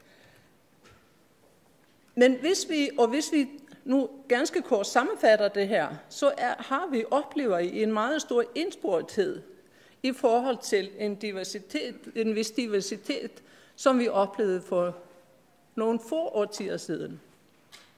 Og det betyder, at holdninger, hvis det er de, som er helt afgørende, så ændres holdninger til modersmålet, til dansk, til alle andre fremmedsprog end engelsk. Og jeg har endda hørt islandske forældre meget stolte, læg mærke til, at jeg sagde meget stolte af, hvor de udtrykker, at deres børn er bedre til engelsk end til islandsk, og de synes, det er så godt for dem. Det er jo selvfølgelig helt forfærdeligt at høre på, for det betyder jo meget for børnenes identitet. Det betyder også noget for deres muligheder for at lære andre sprog og mange andre ting. Vi skal ikke glemme, at jo flere kort vi har på hånden, jo flere sprog vi kan, desto stærkere står vi. Så jeg vil sige, altså jeg ser den krise eller de problemer, jeg her beskriver, som det nu i moderne dansk hedder vist udfordringer. Jeg lærte mig i går, men siger ikke problemer mere, men udfordringer vi har, de er som sagt en del af et globale tendenser, og også Bologna-aftalen, som blev omtalt her også før, har jo også bidraget til en brugen af engelsk på alle niveauer. Men som sagt, det jeg vil kort fortælle om i forbindelse med dansk her, det er nogle få områder. Det er, hvordan har vi reageret på den her situation i forbindelse med undervisning, i forbindelse med forskning, i forbindelse med netværksdannelse, udviklingssamarbejde, innovation, og herunder så samarbejde med nordiske kollegaer. Mine kollegaer her på Islands Universitet inden for dansk er som sagt Gisle Magnusson, som er docent i dansk litteratur, Anne-Sophie Grovmod, som har dansk sprog, og så Thorhildur Oddsdóttir, som er adjunkt i dansk, men har orlov nu, så hun er ikke her. Det vi lægger mærke til nu, og det vi må takle som undervisere på faget, det er, at vi har, til trods for at vi har få studerende, har vi meget stor spredning i deres kapacitet, og også deres formål, hvad det er, de vil med deres uddannelse. Nogen satser på undervisning, nogen satser på forskning eller vil få højere uddannelse. Andre tænker på praktiske formål, om man så må sige, at man kan sættes i stand til at bruge dansk i forbindelse med serviceydelser eller hvad der nu kan være. Eller for at læse udenlands, eller for at læse i Danmark, er der også mange. Og der skal jeg også nævne det, som i forbindelse med den undersøgelse, jeg har lavet af Dansk i Danmark, så var det noget, at det er også folk, som efter uddannelse var gået i gang med, for eksempel havde fået job i Danmark, og de talte meget om, at selvom de kunne klare sig med engelsk i høj grad i forbindelse med uddannelsen, så følte de sig fuldstændig udelukket i samfundet, hvis ikke de havde dansk. Så der kom, selvom de var kommet igennem uddannelse, hvis de tænkte sig en karriere i Danmark, så var det vigtigt for dem, at de kunne bruge sproget. Men hvordan skal vi så reagere på det her? Hvordan skal vi reagere med, at vi samtidig har folk, som vil, eller studerende, som vil meget vidt med deres studier, som tænker sig en akademisk karriere måske, og så dem, som tænker sig en kortvarig uddannelse med hensyn til nogle praktiske formål. Og det er der, hvor vores udfordringer ligger. Hvor skal vi møde de studerende? Hvordan skal vi samtidig opretholde akademiske krav, og så også sørge for, at de mennesker, som kommer i god tillid til at kunne lære noget, at de så får lært noget. Og det er som sagt det kompromis, vi har arbejdet med og forsøger at tage fat på. Det har vi gjort blandt andet ved, at hvad skal vi sige, vi har gjort det altså med individuelle planer, altså ligesom at se på hver studerende, som kommer ind og siger, hvad er det for nogle behov, vedkommende studerende har, hvad vil han eller hun med sin uddannelse, hvordan kan vi hjælpe dem for at komme videre. Og så er det også det her med, altså, som jeg synes, det er min store fornøjelse, har jeg opdaget, hvor utrolig meget lettere det er nu end før at arbejde med altså at koble andre studerende fra til studiet, hvor end det nu er, om det nu er i, som det er vores tilfælde på Vestmanøerne i Danmark og Washington, eller hvad det nu er. Altså, men der kan vi som sagt få dem integreret i undervisningen, således at selvom de har et job ved siden af, så kan de følge, og de er faktisk med og følger med og kan deltage i undervisningen helt og holdent. Vi har også lagt vægt på at opretholde og starte med nye kurser. Det vil sige, altså, hvor vi sætter praktisk brug af dansk i fokus. Og der tænker vi primært på dem, som gerne vil læse i Danmark, for eksempel ingeniørstudie eller medicin, eller hvad det nu måtte være, og hvor vi så forsøger at tilgodese deres behov, for eksempel for fagspecifik viden. Vi har også lagt vægt på at bruge IT i forbindelse med sprogindlæringen, men også for at sætte de studerende i stand til at kunne bruge IT for at fortsætte med at lære, efter de forlader os. Fakultetet har så også nu lagt meget stor vægt på, og det kommer professor Berit Narbjørnsdóttir nærmere ind på senere, det er at arbejde på tværs af fakulteter, fordi indtil nu har der været nogle barrierer, selvom nogle medicinstuderende eller ingeniørstuderende gerne vil få tage nogle sprogkurser, har det været problematisk i nogle tilfælde. Og så starter vi nu med her til efteråret, for blandt andet at imødekomme de ændringer, som finder sted i gymnasiet, ved at man får kortere gymnasieuddannelse med 1 år. Der starter vi nu med en diplomuddannelse, 1-årig meget praktisk uddannelse. Så de studerende, som har, først og fremmest lyst til at lære, blive bedre til at tale og skrive uddannelse, så de får, hvad det nu vil. Jeg vil så kort fortælle jer om med hensyn til Instituttet, altså Vigdis Finnbogadóttir-instituttet og det internationale center, som nu er blevet etableret her i UNESCO's regi, der skal vi fortælle jer, at vi tog den beslutning, eller bestyrelsen tog den beslutning, at i det første år ville man fokusere på Vestnorden. Sprog og kulturkontakt i Vestnorden. Og det hang jo sammen med Vigdis' ønske, men hang også sammen med, hvor utrolig interessant Vestnorden er med hensyn til sprogforskning. Vi har et sprogområde, hvor der er 3 nordiske sprog, altså Vestnorden, Norges vestkyst, Færøerne og Island, hvor vi har nordiske sprog, og så har vi grønlandsk. Alle disse 3 nordiske sprog har været i kontakt med det 4. nordiske sprog, nemlig dansk, fra 1383 til begyndelsen af 1800-tallet, og så med Island, for Islands vedkommende til midten af sidste århundrede, hvor så færingerne stadigvæk er der. Og det her, hvad er der sket med de her 3 sprog i løbet af den lange periode, de har været i tæt kontakt med Danmark? Det er uhyre interessant forskningsfelt, som vi nu fokuserer på. Og vi er som sagt, vi samarbejder med kollegaer fra Københavns Universitet, fra Universitetet i Bergen, fra Fróðskaparsetur på Færøerne og Universitetet i Grønland. Og alle vores kollegaer er som sagt med, inden for dansk er med i det her, på den ene eller den anden måde. Og det er som sagt det her fagområde. Vi synes også, det er interessant at tænke på, altså apropos det her med mødet og kontakten med dansk.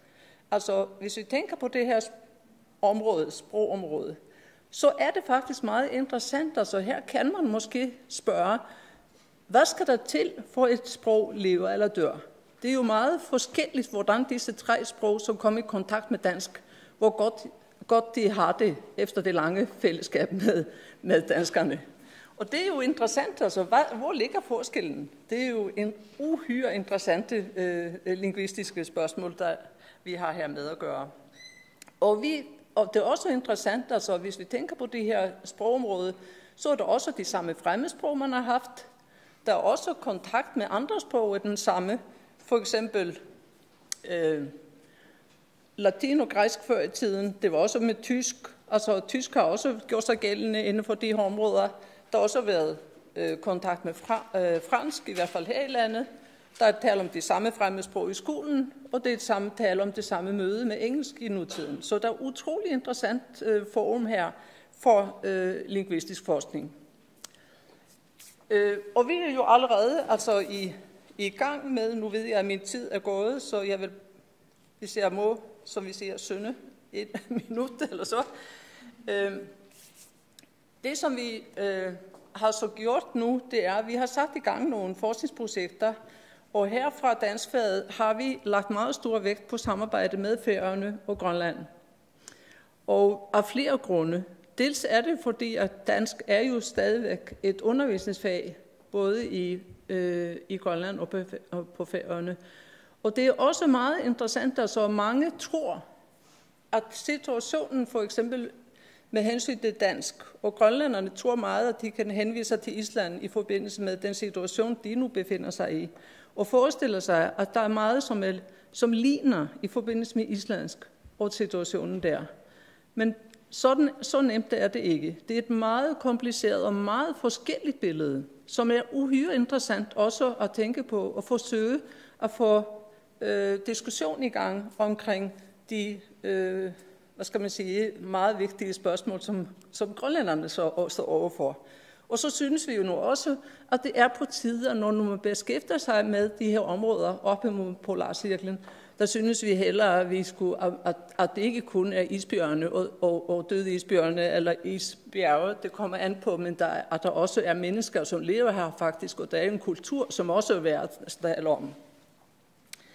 Men som sagt, vi har arbejdet en del med dansk, både her og så, altså det her fokus med dansk uden for Danmark, synes vi er interessant, fordi der har vi faktisk både i Norge, i Island, Færøerne, vidt forskellige forhold i forbindelse med dansk, både historisk og aktuelt.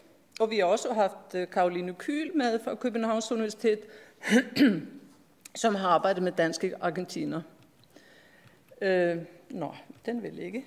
Vi har også arbejdet med at udvikle nogle nye læremidler til brug i danskundervisningen i samarbejde med grønlændere og færinger. Der er blandt andet det her projekt, som gik ud på dels at arbejde med faste ordforbindelser i dansk, men også udtale, som vi fik udviklet i samarbejde med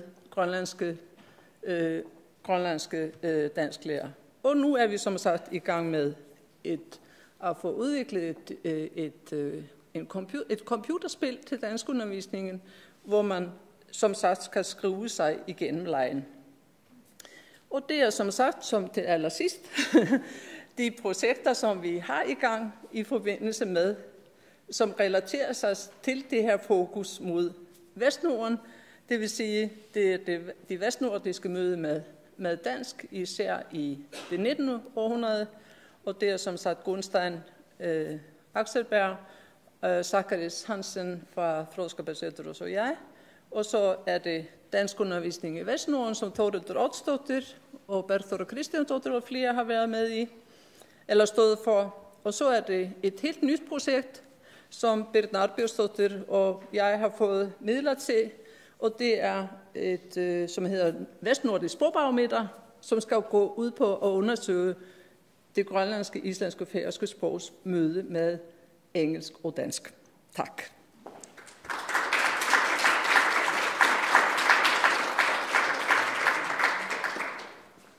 Tusen tack. Och nu har vi lite tid för frågor och kommentarer. Varsågoda.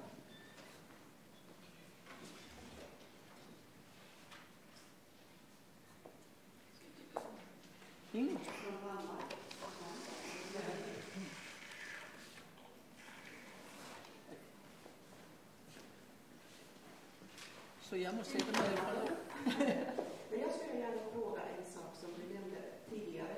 Och det där att det är ju mycket känt för att få service på engelska.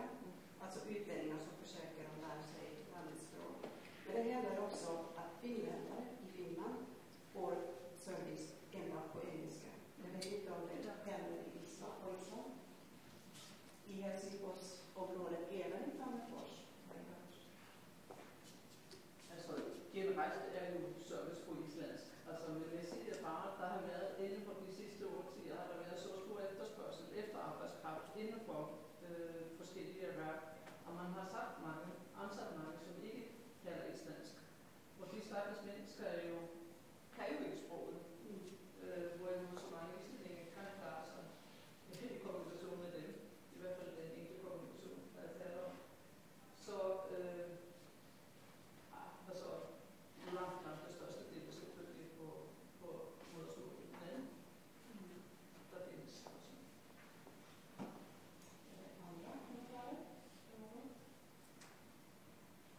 Men det man lægger mærke til, det som vi lægger mærke til, det har vi talt meget om her på universitetet, for eksempel på sådan et internationalt hotel som Hotel Saga.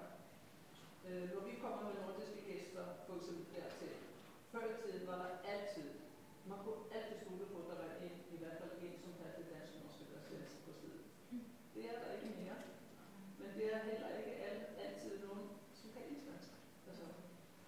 Og det er som sagt, det skyldes mange på, man kan godt forstå det. Altså hvis ikke, hvis de skandinaver, der kommer, er kun en brøkdel af kineser eller amerikanere, eller hvad det nu er, der kommer, så er det jo klart, altså, at billedet ændrer sig totalt, og så også kommunikationen.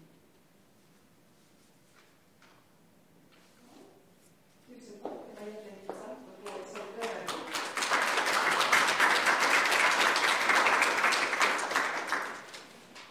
Och nu får vi höra Lars-Göran Johansson tala om blended learning och distansundervisning i svenska vid Islands universitet. Varsågod.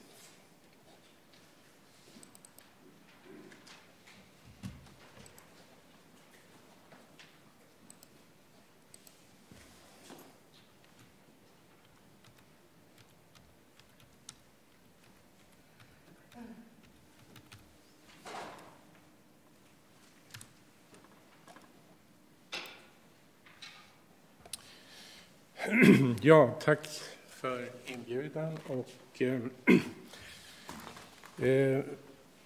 jag vill återknyta lite till det Öjd var inne på, och det är ju då att miljön har väldigt stor betydelse. Vi uppskattar verkligen att just nu pågår ju undervisning i danska och svenska på andra våningen, och vi har ju våra kontor på 3:e våningen. Och nu ser jag att Sabina, som är ny direktör i Nordens hus, är i publiken, och vi tänker oss att det här samarbetet vi har haft tidigare kommer att fortsätta. Och ska vi ha ett lite nordiskt perspektiv så går vi tillbaka till 1968, då huset byggdes och har nu firat alltså 50-årsjubileum. Och det var ju alltså Alvar Aalto som bakom det, så cirkeln har ju slutits här nu när Sabina från Finland har tillträtt som direktör. Och jag har själv då haft kontor i Nordens hus, och 1968 då byggdes ju alltså huset där direktören bodde, och de andra utrymmena var alltså 4 stora kontor. Det fanns alltså en politisk konsensus att stärka skandinavistiken och de nordiska språken, och undervisningen skedde ju på kontoret där. Och det där stämmer ju lite till eftertanke. Nu är vi här, och vi har tappat alltså finskan, och det var ganska dramatiskt med norskan. Och för 10 år sedan så funderar vi på vad gör vi alltså på svenskan? Kan vi förändra någonting? Och det var ju i den tiden då alltså Icelandic Online satt igång och Learning Swedish genom Svenska institutet. Och jag var med lite i att bygga upp den här svenska onlinekursen. Och det märkliga var ju att efter något eller några år så var det ju alltså 100 000 registrerade personer. Och det innebar att plattformen som var Canvas fick alltså byggas upp om, och nu är det cirka 50 000 registrerade. Så intresset för svenskan är ju alltså stort. Och det vi frågade oss då för ett antal år sedan, det var ju att vi hade alltså stabilt med studenter i svenska. Men det vi frågade oss, det var väl varför ökar inte studentantalet? Därför att vi upplevde att det fanns ett stort intresse, och vad skulle vi göra? Och därför då så byggde vi en väldigt enkel plattform som ni ser i WordPress. Och det här är alltså första steget, för att sen ska vi gå över till Canvas som universitetet sannolikt kommer gå över till, och som Learning Swedish är uppbyggd på. Så att här ser ni då ungefär vad studenter eller de som är intresserade av att läsa svenska, vad de ser. Det är alltså en öppen plattform, man behöver inte registrera sig på något sätt. Och jag kan redan nu säga då att efter 3 år så märkte vi att den omorganisation som vi hade gjort innebar att vi fördubblade antalet studenter i svenska, och speciellt i språkkurserna. Och också att vi i vissa kurser alltså tredubbla antalet studenter. Och det handlade då om att vi inte enbart så att säga befann oss i klassrummet. Utan jag tänkte, finns det folk på Island, i Sverige, i Norden, i Europa som är intresserade av att läsa svenska? Och det visade sig då att vi byggde upp den här plattformen med fjärrundervisning och med blandade lärmiljöer. Och då ser det ut på det här sättet att här ligger då kurserna i svenska, det är höstens kurser, det är 10 kurser. Det är alltså svensk kultur och samhälle, det är fonologi, uttal, grammatik, litteratur, Ingmar Bergman, språkfärdighet, retorik, musik och så någonting som heter Self-Study in Swedish. Och den bygger enbart på den här öppna kursen Learning Swedish. Och vårens kurser är språkfärdighet, språksociologi, grammatik, kropp och kön i skrift, litteraturhistoria, litterär teori, metod, ordförråd, översättning. Alla de kurserna undervisas alltid, oberoende av hur många studenter som det är. Och det innebär då att eftersom alla kurserna ges som på distans, så kan man alltså ta en BA i svenska med huvudämne och biämne helt på distans. Alltså man behöver inte komma till universitetet. Och det har vi märkt att vi har då förfrågan varje år från Europa, från Danmark, från olika ställen som vill läsa svenska som huvudämne eller biämne på distans och ta hela sin utbildning. Vi har till exempel Jurian från Haag, han är jurist inom EU och motiveringen, han läser alltså en BA. Och motiveringen från hans sida är ju det, jag jobbar full tid, jag bor i Holland och jag kan inte åka till Amsterdams universitet och dessutom kostar det för mycket. Och jag frågar, vad är problemet? Ja, jag måste ha ett isländskt kennitala, ett isländskt personnummer, och det har han fått. Andra studenter då har vi som bor i Sverige och som läser på full distans. Och det är Donald, han kommer från Irland och han undervisar som lärare och han gör sitt huvudämne i svenska. Sen har vi då de som läser helt på distans. Då har vi Bergthor i Hafnarfjörður och han jobbar i Keflavik och han gör alla sina kurser. Så att där har vi då sett att vi har över hälften av våra studenter och de som är nya, vilket då intresserar oss. De sitter alltså, Hogrun sitter uppe i Husavik och vi har på Västmannaöarna och så vidare. Och det är de studenter som vi har på distans. Om vi kan titta på hur det här ser ut. Det här är väl då strukturerat på det här sättet, att allt material ligger här. Det är alltså en introduktion, momentschema, det är själva schemat. Sen finns material för varje vecka på universitetet som en student går in. Om man då tittar på hur kursen ser ut så blir det ungefär så här alltså. Det är ingenting nytt, det är ganska enkelt. Allt det här materialet ligger ute alltså på nätet. Och det innebär då att det här är öppet och de har tillgång till det här materialet. Och går vi in då på ett studiebrev så kan man ju fråga sig, hur ser det där ut? Och det är ganska traditionellt och det är helt tillgängligt då för alla studenter. Så i stort sett allt material finns här, alla har tillgång till det. Men då är det också på det sättet att det här med blandade lärmiljöer. Vi har alltså en kategori av studenter som befinner sig i Europa, på Island, i Sverige och så vidare, som använder sig av det här materialet. Men det visar sig också till våran kanske överraskning, och det var det att studenter som registrerar sig,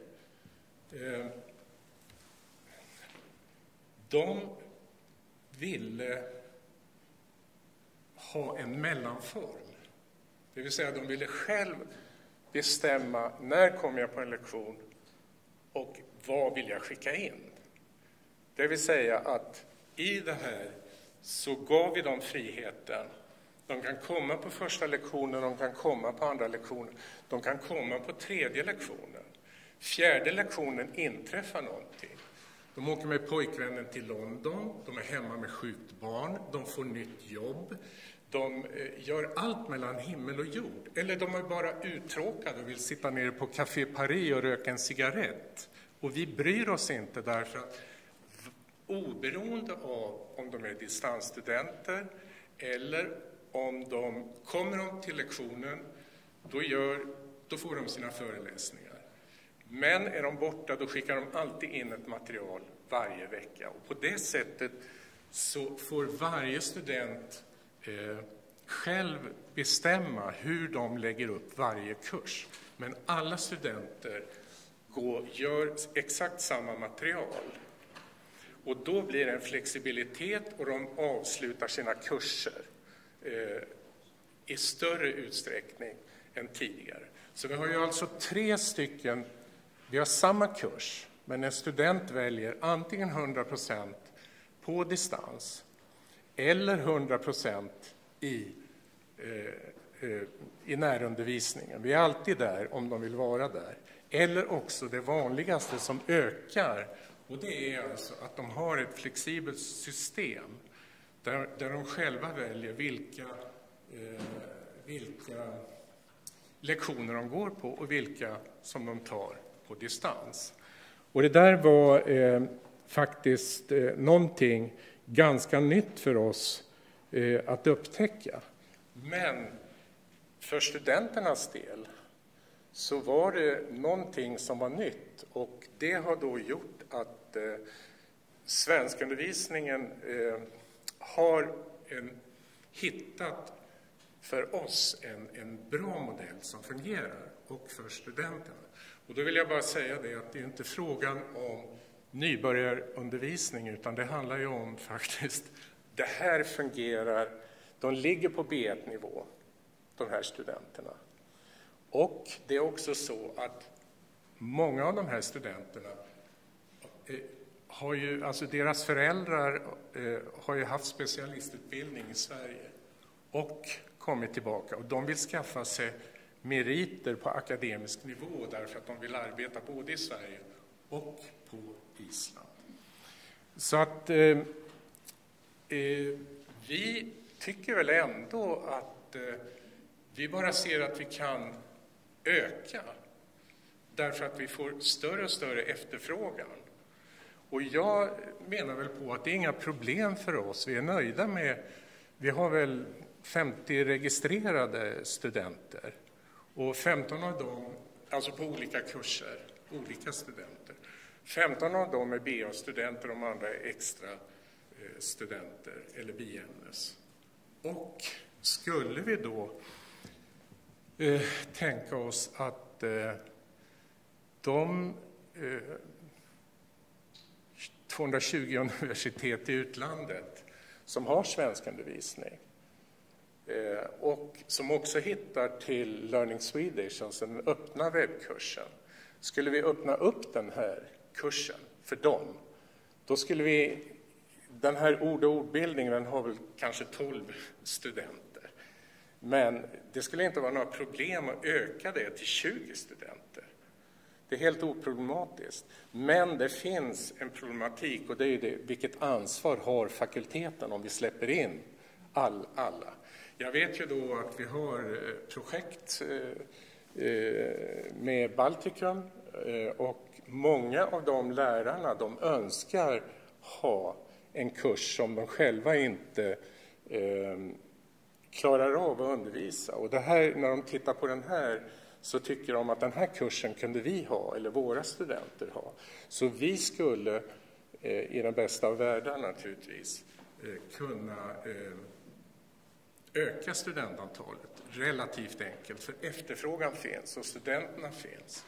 Så det vi upptäckte, det var ju helt enkelt att intresset finns ju där. Det är bara det att vi måste släppa in dem som vill på deras egna villkor.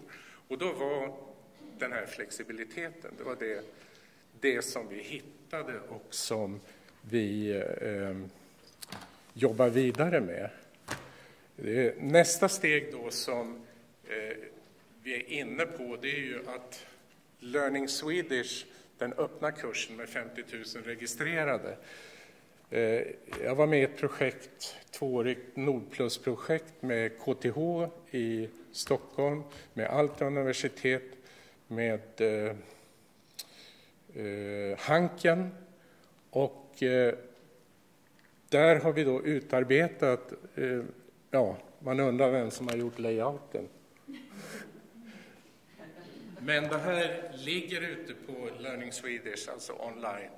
Och det är alltså en lärarhandledning för de 220 universitet som vill använda sig i klassrummet av Learning Swedish.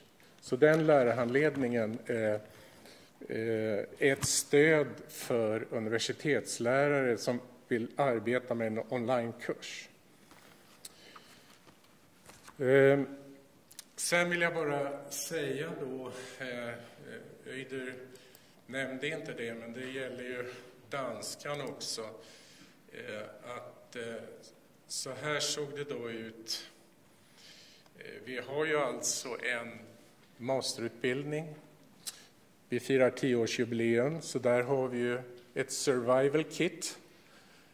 Och den vill vi alltså utveckla. Därför att här finns det då möjligheter för en student att ta en master. Och som ni ser då så har det allting här med Norden att göra. Det är inte svenska, norska eller danska. Alltså ord i Norden, kulturell kompetens, nordisk modernism, inte nordisk kommunikation inte minst. Och det har varierat med antal studenter, men här finns det ju då potential naturligtvis. Och vi har då gjort så att vi försöker göra allting tillgängligt. Så här har vi publicerat bara några av de uppsatser som studenterna har skrivit.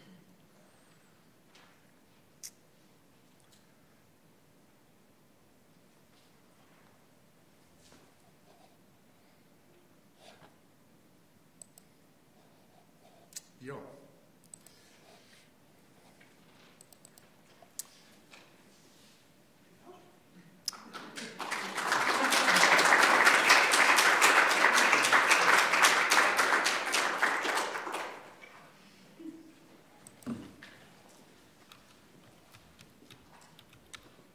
Tack så mycket. Nu har vi mycket tid för frågor och kommentarer. Jag ska komma med mikrofonen.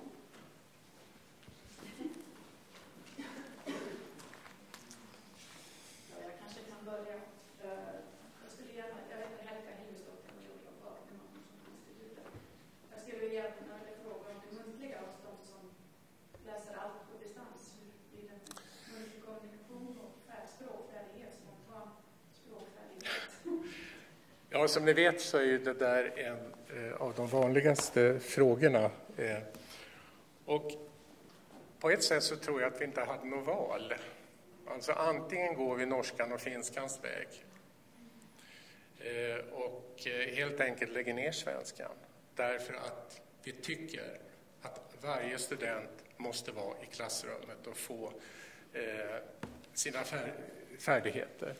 Men vi valde den andra vägen, och det var då att de studenter som behöver ha den här muntliga färdigheten, kommer ofta, alltså de har läst skandinavistik någonstans i Europa, de kommer hit, de läser isländska och de vill gärna komma. Och där får de då, har de den möjligheten. De andra studenterna som i stort sett pratar perfekt svenska, inte perfekt, men de inser så att säga att de vill ha sina kurser och de är nöjda så att säga med det online-material som till exempel ligger också på Learning Swedish.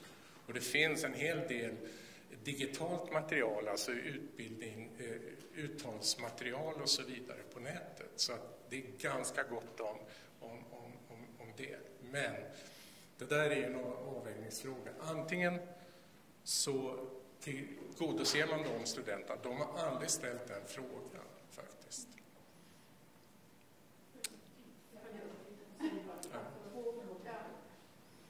Jag tänkte bara om ni hade funderat någon gång på att använda Skype eller att spela in föredrag eller någonting sånt och utveckla det här lite vidare med tanke på det. Alltså, jag kan väl säga så här då att jag tycker det är ganska märkligt på ett sätt, därför att man frågar ju mig, har inte du tänkt att göra det här och det här och det här och det här, va? Alltså, ska jag göra det? Helga har ju varit timlärare och suttit i Nordens hus och utvecklat en del av de här kurserna. Men jag tycker, jag har gjort nog. Jag har lagt upp allt materialet, allting finns där. Jag är inne i ett projekt som bygger just en lärplattform. Det projektet som digitaliserar och går vidare, där har vi fått då 3 miljoner svenska kronor. 3 miljoner svenska kronor, alltså 300 000 euro för det projektet. För att stötta näringslivet med svenska och ett serious learning game som det heter, alltså ett inlärningsspel som vi ska ha. Det krävs, jag skulle tumma, för att göra det där som du ber mig om, så skulle jag tumma budgeten på 10 år för samarbetsnämnden för Nordenundervisningen för att få in designbyrån för teknikerna och så vidare. Så att det är de som ska göra det. Det vill säga, pengarna finns ju ute alltså Nordplus-pengarna räcker inte till ett sådant projekt. Skulle vi lägga över det här så skulle det vara att bygga en ny Icelandic Online eller en ny Learning Swedish. Det skulle ta alltså 3 år och ungefär 3 miljoner skulle det kosta. Och därför så tror jag att vi får nöja oss med det här och faktiskt vara ganska nöjda med att studenterna tycker att de kommer till oss och vi fördubblar antalet.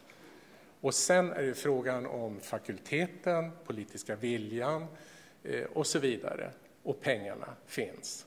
Men vi ser inte, vi kan förbättra innehållet, men vi kan inte ta på oss ansvaret för det kostar för mycket pengar. Va?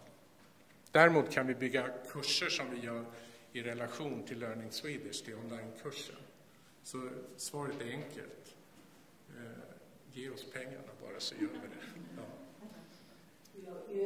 Jag måste säga att det här var ett fantastiskt arbete som Lars-Göran har gjort i förbindelse med den här form för undervisning. Och det är imponerande hur det lyckades att få många studerande till det här. Men jag måste säga att jag är en av dem som har haft mycket svårt att få till distansundervisning eftersom jag tycker att kontakt och kommunikation med de studerande är så viktigt en del av studierna. Men till min stora del så är det som sagt, alltså, tycker vi har kommit otroligt flotta lösningar som gör att man så lätt kan kombinera, vad ska man säga, direkt kommunikation med studerande via nya medier, också en slags skriftligt arbete som du nämnde. Så jag tror alltså att även om man har haft, även om det uppdrag som har varit så på någon år tillbaka, så tror jag att det arbetet är släckligt för att man kan gå vidare på det, men jag tror att det har kommit möjligheter som gör att vi har kanske ännu bättre chanser på att få ny väg och på det sätt på fler studenter. Alltså det gäller ju att visa resultat och jag tror att om man inte visar resultat med studenter så måste man hitta nya vägar. Alltså får vi inte på våra kurser studenter som kommer, så det måste vara resultaten. Vi måste kunna i slutändan säga, jag har 12 eller 15 studenter på varje kurs. Annars så kommer vi aldrig få något stöd politiskt eller ekonomiskt. Och det märkliga är ju då att det är klart att trenden, inget universitet i Sverige skulle klara sig utan distansundervisning och digitalisering. Och pengarna ute i Europa, de finns där. Och det är bara frågan om, är vi på väg mot att ta det där steget? Eller ska vi så att säga nöja oss med de studenter vi har? Men vi måste ju börja bygga från grunden. Vi måste börja och ha en bas på studenter som finns inom våra språk. Va? Men jag håller väl med Öider om det. Det är klart att vi har ju fortfarande vanlig klassrumsundervisning. Alltså hälften av våra studenter kommer ju till varje lektion, för de vill det. Va? Men där vi ökar, det är ju de, och jag tycker då att det är viktigt att poängtera det, att där vi ökar, det är ju de studenter som faktiskt inte kan komma men vill lära sig ett språk. Och det är ju där vi ökar. Och frågan är, ska vi stänga ute dem genom att säga du får inte komma, eller om inte du kommer så får du inte läsa. Och vi har gjort tvärtom. Det vill säga att vi vill så att säga ha den här öppenheten. Och vill gärna gå vidare. Ja.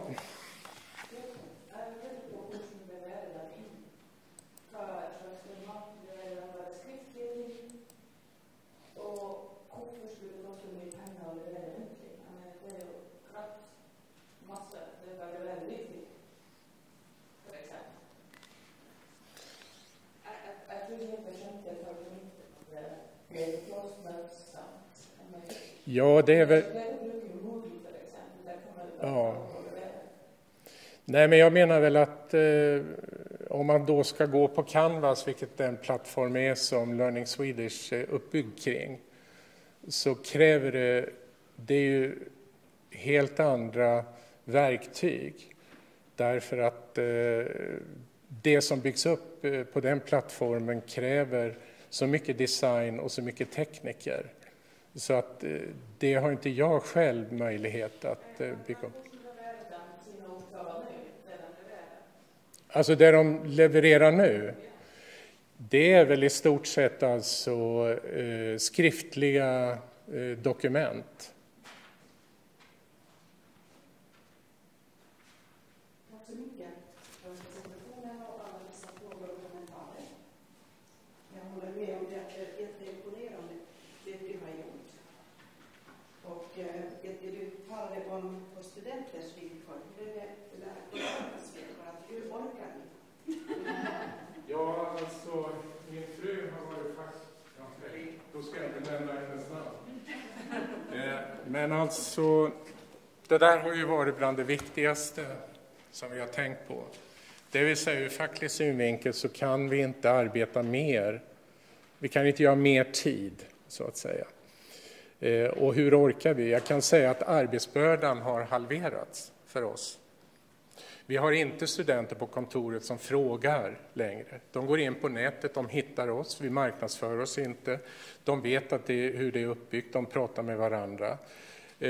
I språkkurserna så när de skickar in ett material så får de automatiskt, de flesta får automatiskt digitalt svaren på sina uppgifter. Och sen om det visar sig då att de behöver ha mer svar så får de det väldigt kortfattat.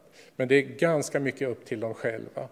De som behöver ha stöd, de kommer alltid på lektionen. De vet vilket material som finns. De går igenom det, de läser igenom boken, de kommer till lektionen, de antecknar i materialet, de går hem och tittar på det efteråt. Så att det är faktiskt mindre arbete med den här modellen än vi hade tidigare. Ja, jeg vil bare nævne bare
studier. Och hon ska tala om en mycket central fråga. Varför behöver vi grannspråkslektorer i Norden? Forskningsdocent. Är det den här? Assistent. Det är helt okej. Vem? Vänta nu. Hedna. Hedna, ja. Okej. Draftas ner. Ja. Okej. Sådär. Ja, när jag säger grannspråkslektorer så menar jag alltså, använder jag det väldigt utvidgad betydelse. Alltså jag inkluderar isländska och finska och alla. Alltså jag menar nordiska lektorer i Norden. Det var för att undvika att alltid säga nordiska lektorer i Norden som jag skrev grannspråkslektorer i Norden. Och tack för att jag har fått komma hit. Det är drygt 2 år sedan jag avslutade min karriär som lektor i isländska i Helsingfors. Och jag hade tänkt använda min tid för att reflektera just över den här frågan. Varför behöver vi grannspråkslektorer i Norden? Vad gör de och vad förlorar vi på att lägga ner lektoraten? Och jag kommer att presentera 3 projekt, alldeles korta presentationer av 3 projekt som jag har varit inblandad i som lektor i utlandet.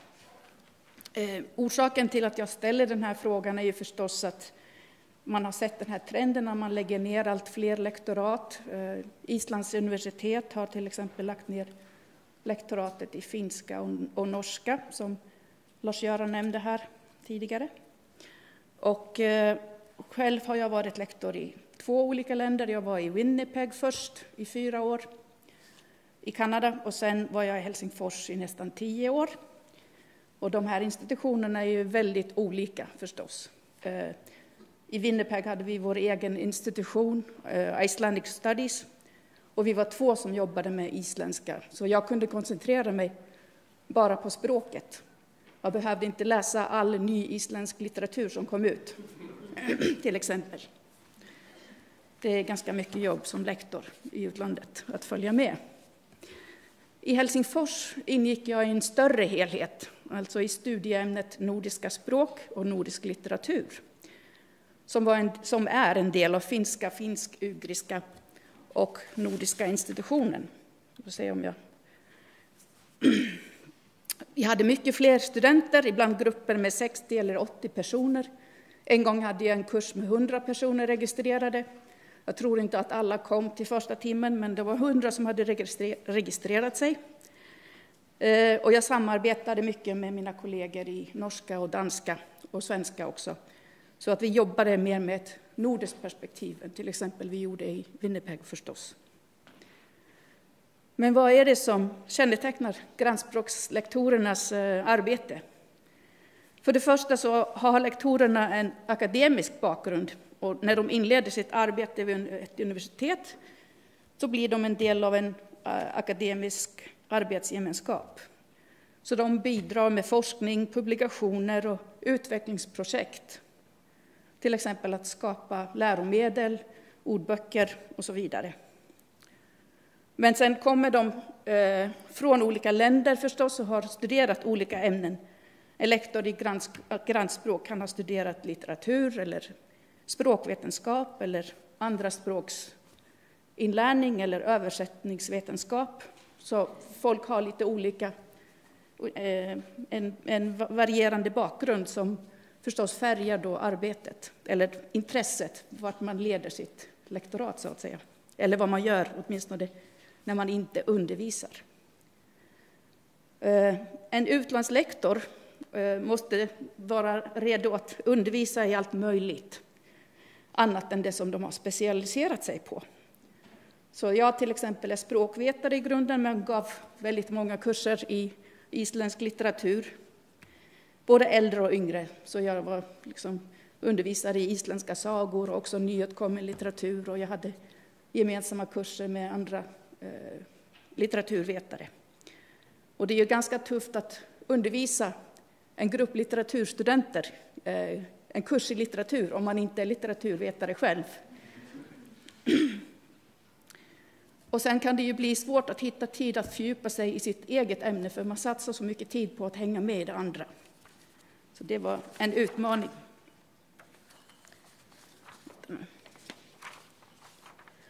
Men sen finns det uppgifter utanför universitetet som lektorerna förväntas delta i också.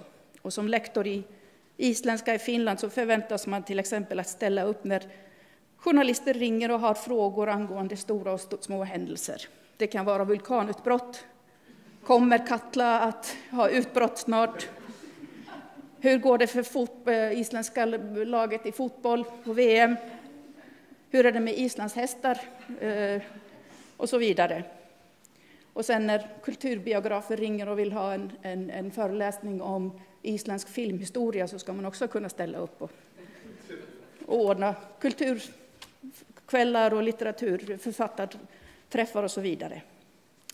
Men om jag övergår lite till Helsingfors universitet och Nordica, så är Nordica ju den enda institutionen i hela Norden som har lektorstjänster för alla de stora eller statsbärande språken i Norden. Man kan ju läsa, man har en lektor i isländska och i danska och i norska och svenska från Sverige alltså, och finlandssvenska lektorer. Finskspråkiga lektorer som undervisar i svenska. Och sen har erbjuder man också ibland kurser i färiska. Och det är ett relativt stort ämne som tar in kring 50-60 studenter per år. Och man kan läsa nordiska språk vid andra universitet i Finland också. Men Helsingfors är det enda som har fasta lektorstjänster i isländska. Jag tror att Åbo har danska och Åbo Akademi har norska, och de delar på en lektor, tror jag var. Så att om man säger att det nordiska språkfällskapet är på väg ner, så är det absolut inte på väg ner i Helsingfors på institutionen, för att där kan man prata alla möjliga språk varje dag. Jag lärde mig att jag delade arbetsrum med en dansk lektor och jag pratade norska varje dag. Pratade med folk från Österbotten och så vidare, och från Sverige varje dag. Och Nordica satsar också väldigt mycket på det nordiska. Grannspråken var populära bland studenter. Och jag fick flera gånger höra det från studievägledaren att grannspråken ofta var ett avgörande argument när studenter valde universitet. Som ni ser här till exempel så säger Miro Metsämuronen, doktorand, att man kan välja isländska som valfria studier var ett stort plus, står det där uppe. Det här är från en video som Nordica gjorde för att marknadsföra sig och finns på YouTube. Och alltså på Nordica så är de 3 grannspråken obligatoriska, det vill säga isländska, danska och norska. En grundkurs är obligatorisk. Och sen kan man fördjupa sig och man kan ta en helhet i nordiska språk. Och man kan till exempel ta fortsättningskurser i isländska. Jag hade 4 olika nivåer. Jag använde Icelandic Online. Så studenter jobbade mycket på egen hand och sen handledde jag dem för att kunna ge kurser på olika nivåer. Och sen hade vi förstås gemensamma litteraturkurser där vi delade lektioner, de olika nordiska lektorerna. Studenter på Nordica uppmuntras också att studera utomlands, och lektorerna ordnar förstås exkursioner inom Norden. Så man kan ju fråga sig varför man behöver då ha lektorer. Räcker det inte med timlärare? Och kan man inte säga till studenterna att de ska åka ut och studera utomlands? Men då skulle jag vilja lyfta fram det som man vinner på att ha lektorerna inom det egna universitetet och vilka möjligheter och vilken kunskap som uppstår när man kan anställa en nordisk lektor på heltid. En utlandslektor har oftast fått sin utbildning i hemlandet, men är sedan akademisk verksamhet annat nordiskt land. Och det kan ju leda till att man har lite svårt att hitta sin forskningsgrupp kanske, men det kan också leda till att man bidrar med något nytt. Man har nya metoder, ny syn och så vidare, och fungerar som länk mellan olika universitet. Och grannspråkslektorn lever på 2 språk. Man har sitt modersmål och sen det eller de språk som pratas i det nya hemlandet. Och de blir ju ofta otroligt skickliga översättare. Och det här har vi ju flera exempel på här från Island. Det vill säga nordiska lektorer som har varit här på Island och har flyttat hem och översatt och jobbat med ordböcker och flera. Och sen vill jag också påpeka att utlandslektorerna har ju en helt annan typ av studentgrupper än de som undervisar i sitt modersmål på hemmaplan. För att en som undervisar i isländska här på Island får förstås stöd av samhället. Studenterna hör isländska ute på stan och läser skyltar. Men utlandslektorerna måste lita på liksom, att de kan lära ut språket utan att man har det här stödet. Och de har ju en helt annan typ av studentgrupp som är ofta mer homogen. Alltså det är ofta samma kulturella bakgrund. Det är ett modersmål, eller flesta har samma modersmål. Så att man får liksom en lite annan bakgrund. Och det här är ju bra att kunna när man till exempel utvecklar läromedel. Och nu tänkte jag gå lite in på de här projekten som aldrig hade utvecklats om man inte hade haft nordiska lektorer. Och det första som jag ville presentera är Islex, som många av er säkert känner till. Och Islex är ett nordiskt samarbetsprojekt mellan 6 olika universitet och forskningsinstitutioner på Island, i Danmark, i Norge, Sverige, Färöarna och Finland. Och ordboken har 50 000 uppslagsord som sedan skulle översättas till de andra språken. Och då behövde man ju hitta personer som hade en lingvistisk bakgrund, talade flytande isländska, kände till kulturen och är bra på sitt eget modersmål. Och det här beskriver ju bra de nordiska lektorerna som har varit här på Island. Och det stämmer ju, om man tittar på de namn som har varit inblandade i Islex så är det ju många av dem har varit lektorer. Antingen här eller så har det varit islänningar som har varit lektorer utomlands. Till exempel står mitt namn där under Finland för att jag började jobba med Islex som lektor i isländska vid Helsingfors universitet. Och Sari, min kompis, som hade varit lektor i finska här på Island, hon har nu tagit över mitt jobb som projektledare för Islex på finska. Och vad betydde Islex för min undervisning i Helsingfors? Och för det första så är det ju tillgänglighet. Den ligger ute på nätet, den är gratis och kan användas på mobilen och på datorer.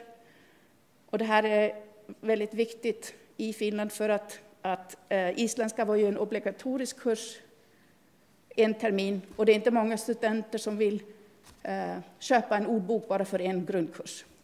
Så att det var oftast så att de gick till biblioteket och gjorde sina hemläxor. Och då kunde det vara svårt att få dem att göra sina läxor. För att det var liksom en större grej att behöva gå förbi biblioteket för att kunna klara av skriva sina uppsatser. Men nu kan de göra allt hemma. De går in och öppnar ordboken och kan göra allt där. Och det är ju lättare att använda digitala ordböcker än tryckta. Det går snabbt och den passar också bra för nybörjare för att man kan skriva in vilken ordform som helst. Man kan skriva in ett verb i preteritum eller som den står i texten och ordboken hittar grundformen för studenten. Det här var ju ofta ett problem när man började läsa isländska. Om man fick ett ord som var i preteritum så hittade de förstås inte den formen i ordboken.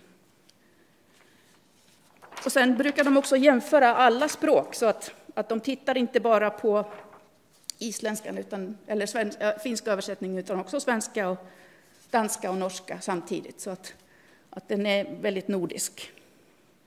Ett annat projekt som jag skulle vilja nämna är Finland Swedish Online. Och här ser ni en bild av mig. För att sen jag började jobba som utlandslektor så har jag alltid använt kursen Icelandic Online som det centrala kursmaterialet. Och när svenska ärenden vid Helsingfors universitet kartlagde behovet för svenskundervisning i Helsingfors, så var det någon som påpekade att de kanske borde prata med lektorn i isländska, för att hon hade något intressant material som man kanske skulle kunna göra en finlandssvensk version av. Och så de intervjuade mig, och sen kom vi överens om att jag och några av mina kollegor att vi sökte pengar och försökte göra en finlandssvensk version. Och det här var mitt i flyktingkrisen 2015. Och vi fick faktiskt ganska snabbt pengar och började göra den här kursen. Och nu ligger den första kursen ute på nätet, och jag tror att den andra kommer snart. Och den är tänkt, det var ursprungligen tänkte vi 5 olika kurser. Och kursen är alltså först och främst tänkt för icke-finskspråkiga som vill lära sig finlandssvenska. Och det är ett samarbete mellan Islands universitet, Birna Arbjörnsdóttir och Stofnun Árna Magnússonar, Ulvar Bragason som sitter här, och Helsingfors universitet.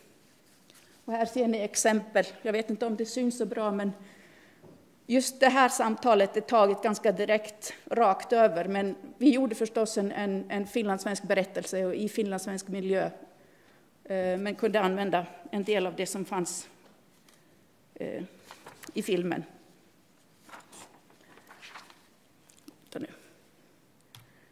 Och sen, som ni ser, så finns det en del interaktiva övningar här också som vi kunde, en del av ta dem direkt och använda det som fanns, men och ibland, vi var ju tvungna att välja rätt vokabulär. Om vi hade använt annan vokabulär i texterna så förstås var vi tvungna att ändra på det.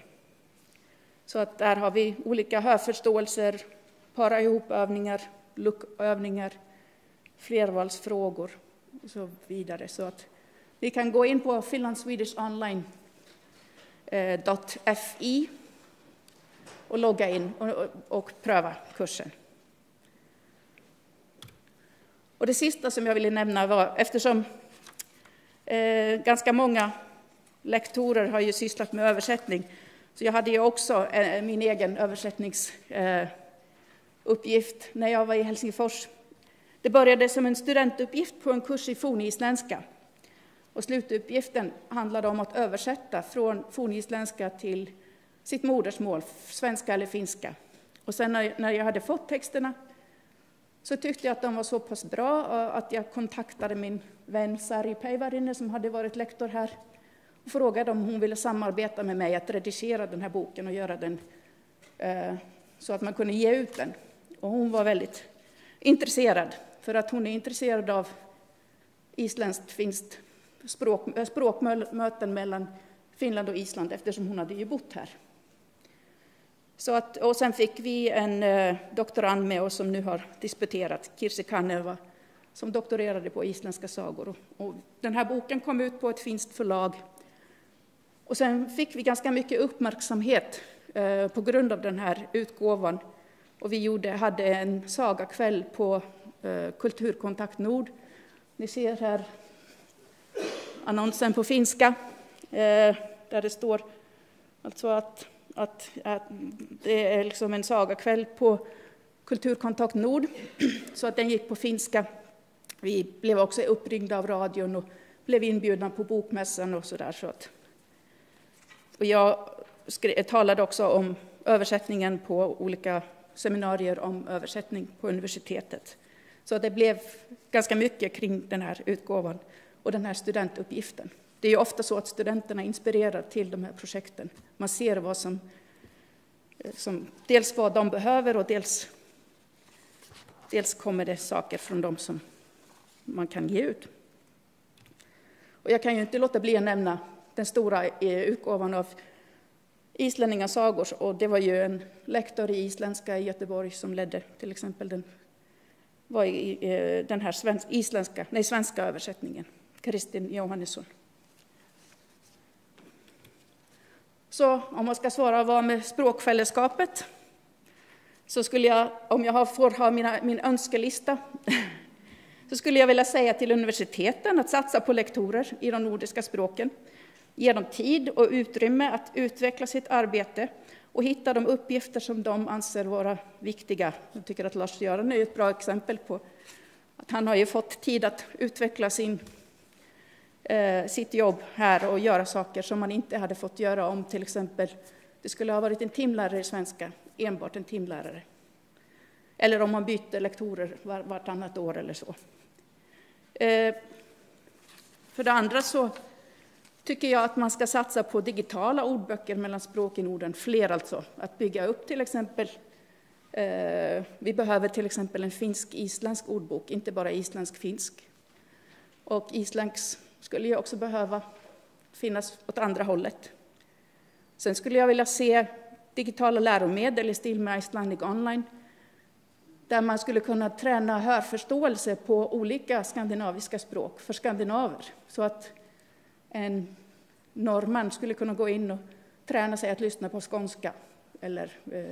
Och islänningar att lyssna på olika varianter av nordiska språk. Det skulle vara, tror jag, ganska nyttigt för många skandinaver att ha möjligheten att träna sin hörförståelse. För att ofta handlar det bara om att komma igång. Och sen någonting som egentligen inte hör till här, men jag kunde inte låta bli att tillägga det här med tv-kanalerna. För det har jag tjatat om i många år. Varför skapa onödiga gränser? Öppna alla nordiska tv-kanaler för alla i Norden.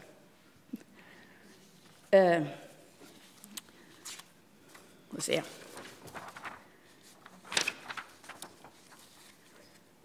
Det var just det. Nu har jag faktiskt sagt det jag hade tänkt säga om det nordiska språkfällskapet, men jag har fått tillstånd från ordföranden att säga några ord till. Och jag tänkte fortsätta lite på isländska, men jag tror att ni andra kommer att förstå ganska snart vad det handlar om. Och jag ætla að byrja því að vitna í Kristinn Jóhannesson, sem var lengi lektor í Gautaborg.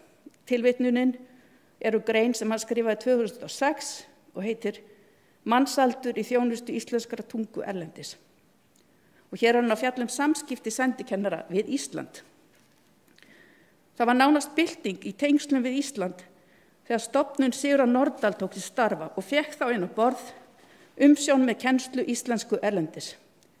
Þessi stofnun hefur auðvitað alla sína lífstíð verið í fjársvelti og ég er ekki vissum að mörgum sé ljóst það gífurlega starf sem Úlfar Bragason og starfsfólk hans hefur unnið fyrir þetta málefni.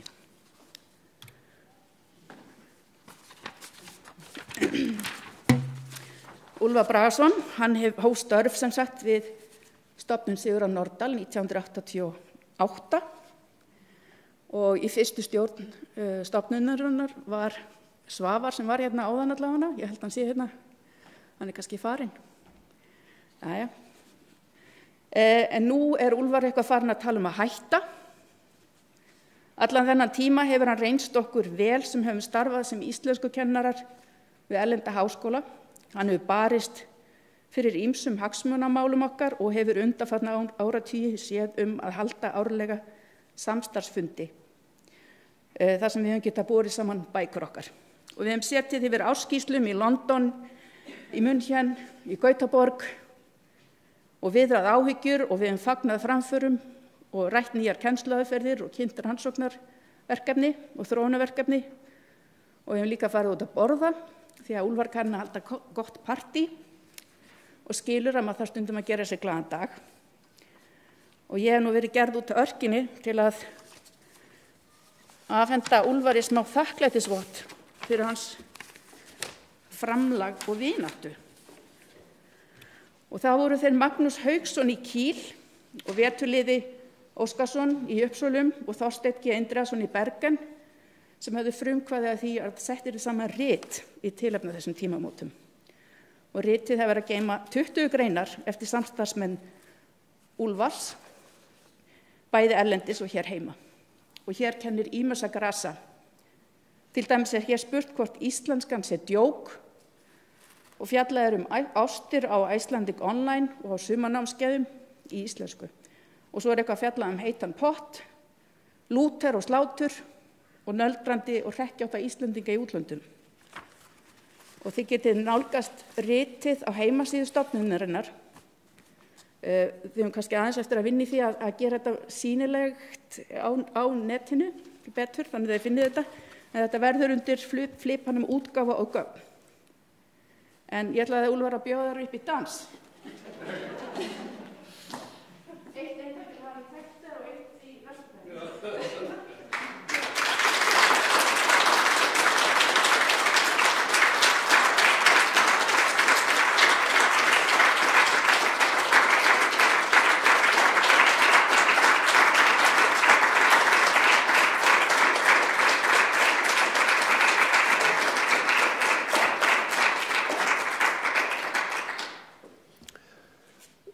Nu ska jag kanske snacka på nordisk.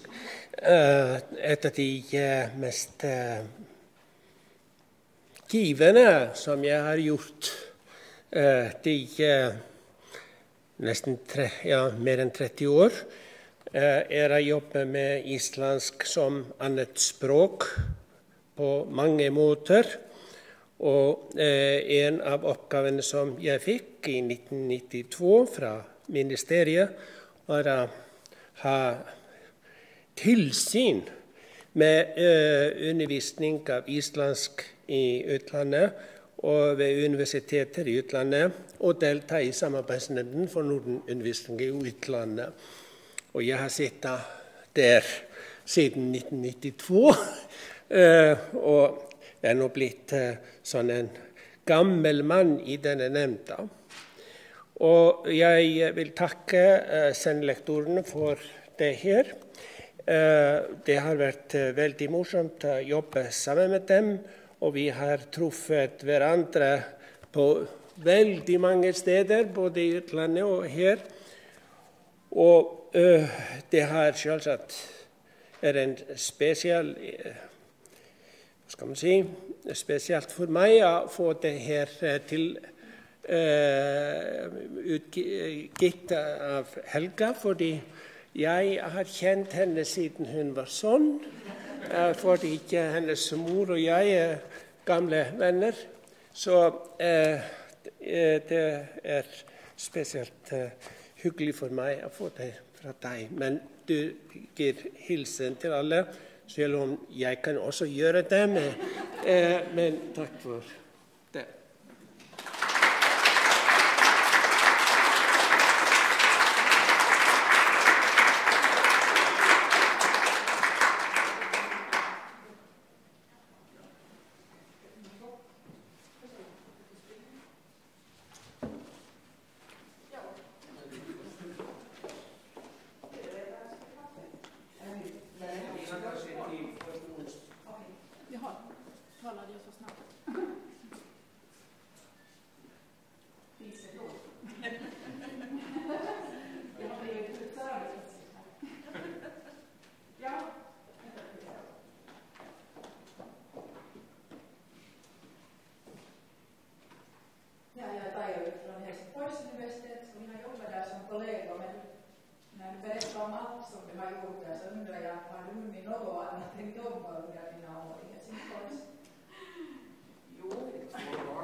Alltså de här projekten gjorde jag i en grupp och när man gör saker tillsammans så fördelas ju arbetsbördan på många.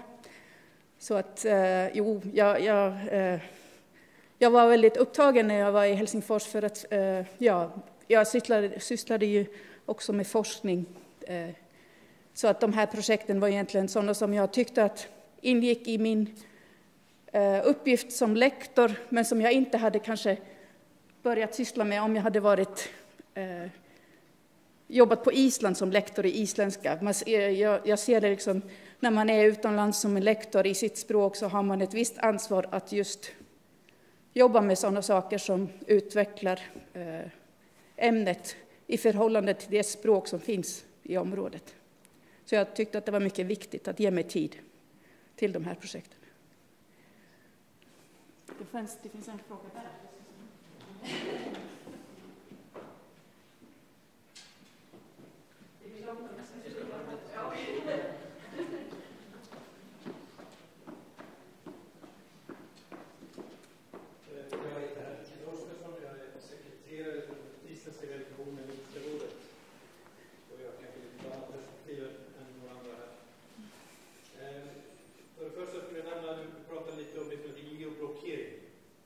Ja. Alltså tv-kanaler och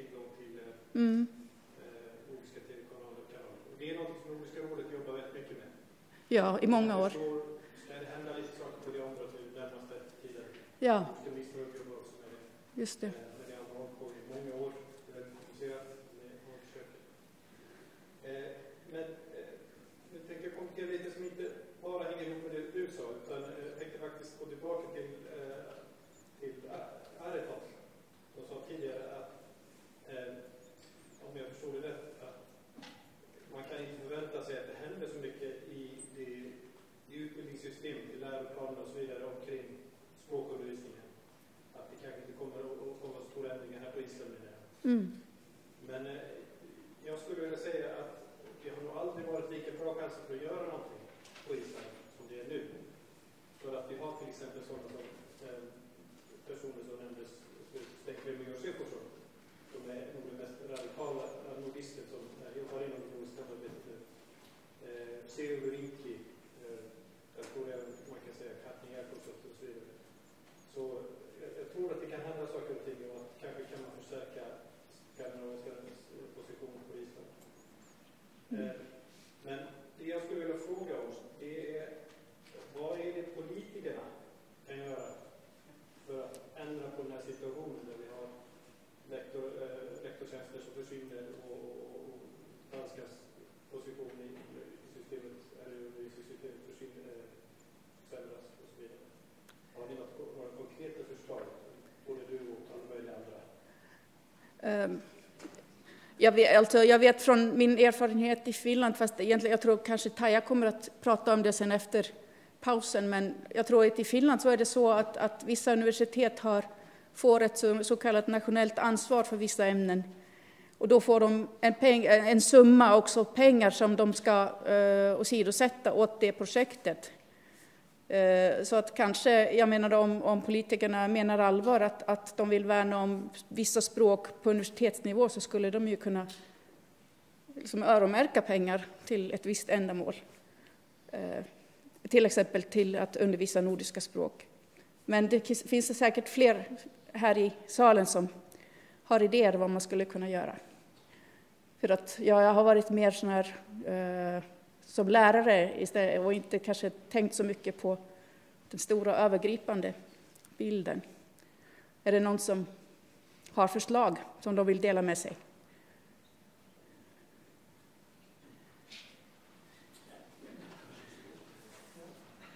Ingen? Som Helga har vist her, så har det vært mange gode eksempler på hvordan man kan jobbe sammen. Men det alt koster veldig mye, spesielt når det gjelder det digitale.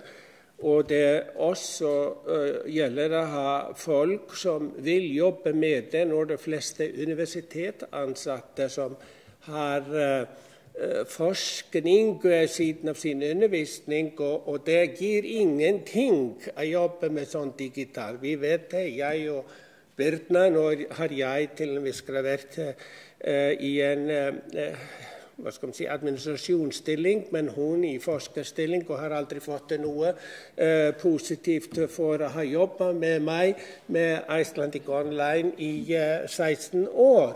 Så det vil si, det innenfor universitetene, det også hvordan, som Øyder kom inn på, hvordan universitetsundervisningen betalt for. At det vil si, hvis man vil satse på småspråk for eksempel, så må man gi noen slags rom for dem innenfor det hvordan staten betaler for undervisning. Nå for eksempel forsvinner kanskje islandsk ved Københavns universitet bare på grunn av at det denne her linjen å betale for hvor mange studerende det i faget. Så det en ting. En annen ting som Helga var inne på, og som selvsagt også å betale for. Og jeg kan påpeke hvorfor det finnes her i Finland, at man for eksempel ennå underviser i islandsk. Og det bare takke for folk som Paavo Lipponen, som interessert i språk, og som var statsminister ved århundreskiftet, og bestemte at universitetet skulle få ekstra penger for å undervise bestemte språk. Og det har man faktisk prøvd her til en viss grad i enkelte tilfeller, å støtte for eksempel islandsk her ved universitetet, men pengene forsvant når de kom til universitetet. Islandsken så aldri disse pengene. Så hvor de gikk, vet jeg ikke, men det vil si universitetet og instrumentet, de kunne bare bruke det på hva som helst. Men det var ikke tanken fra alltingsmennene. Så det vil si at det må være noen slags mer forståelse for både på universitetene, men også i ministeriene. Hvis man vil holde disse språkene, så må man støtte det.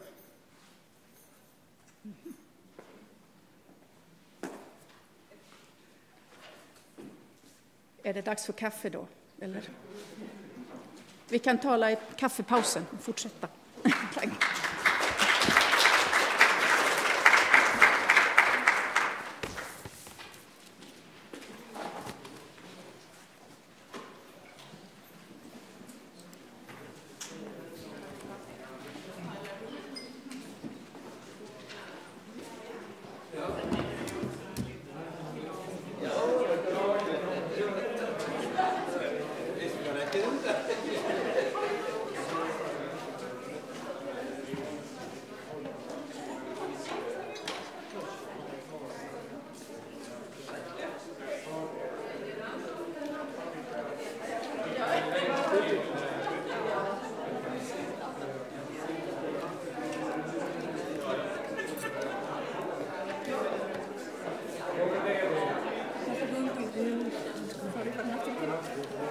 Jo, tak.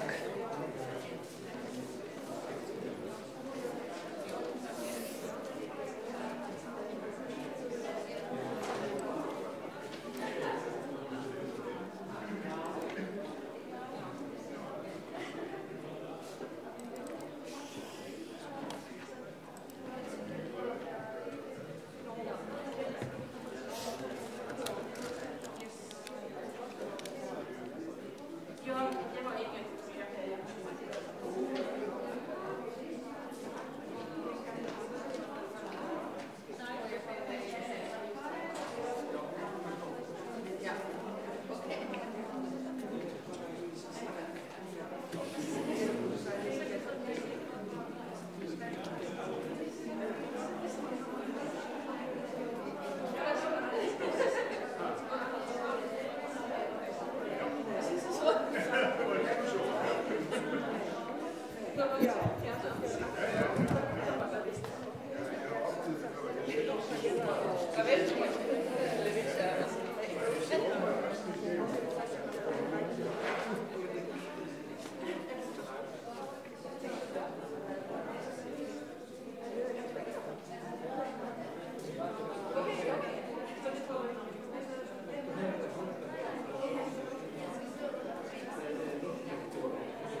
Hej.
Ég held að sé allt í lagi og það er bara spurningu Birta kannu á það að hún er dálítið lítil og tæja. Þannig getur vel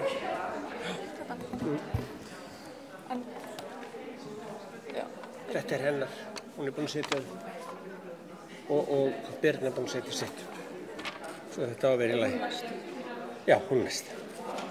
Svo við skulum bara leyfa svo að vera það. Fínt.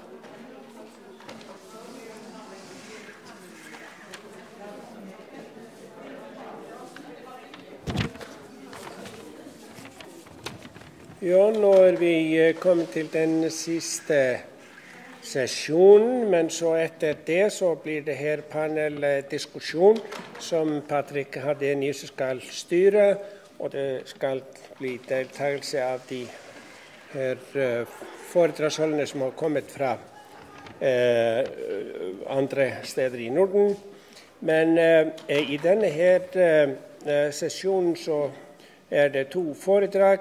Det första blir gitt av Taja Upp som är universitetslärare vid Helsingfors universitet. Men för henne finsk lektor här vid Islands universitet och hon kallar sitt föredrag att jobba språkmedvetet på universitetet. Ja, så god.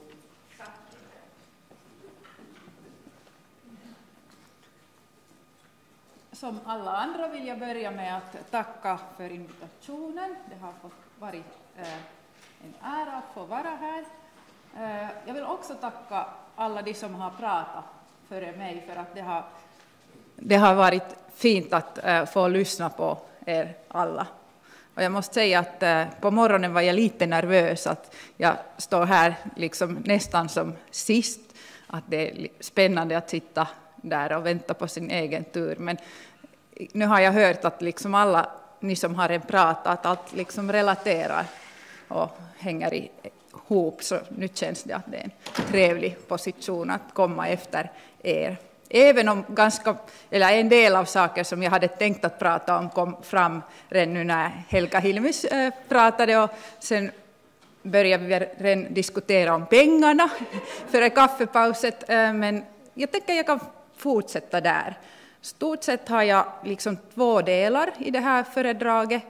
För det första ska jag som sagt fortsätta från pengarna och försöka på något sätt svara på frågan hur kommer det sig att vi fortfarande har lektorer i isländska, norska och danska på Helsingfors universitet.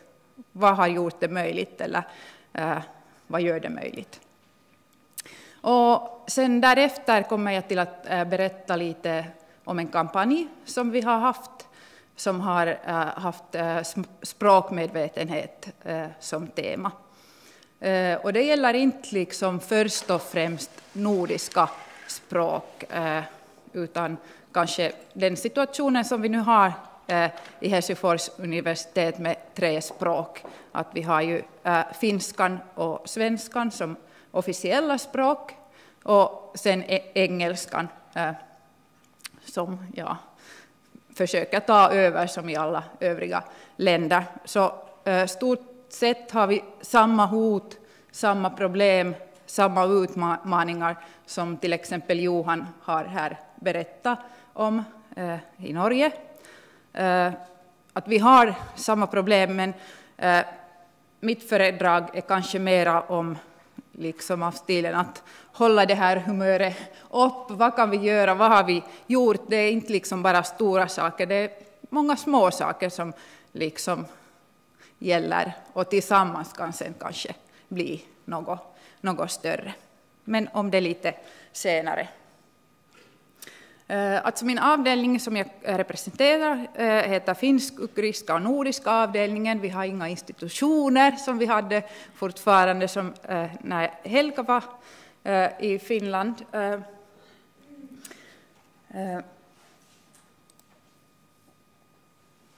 Och jag har ju inte stått i den positionen att det skulle vara på något sätt tack vare mig att vi har alla de här grannspråkslektorer vid Helsingfors universitet.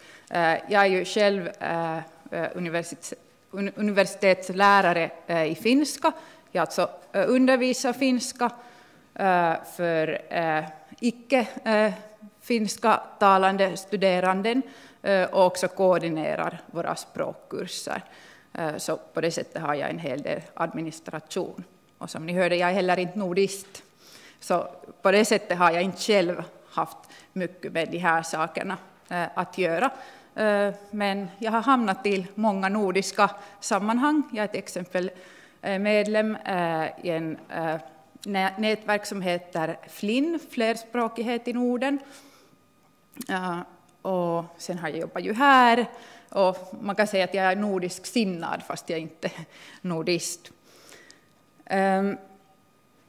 Ja, vi blev ju och prata om pengarna.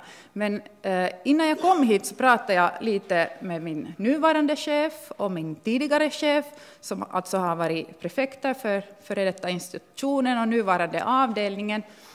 Och när jag frågade dem att vad tycker ni att vad har varit viktigt för att vi har lektorer, så ingen dera började med pengarna, även om det säkert liksom, det är ju strukturen och det är enormt viktigt att vi får det där stödet. Jag vet inte vad vi skulle finnas utan det där stödet, men de började inte med det, utan de båda pratade inte liksom tillsammans, eller först liksom pratade med en människa och sen med en annan, men båda började med rekryteringar.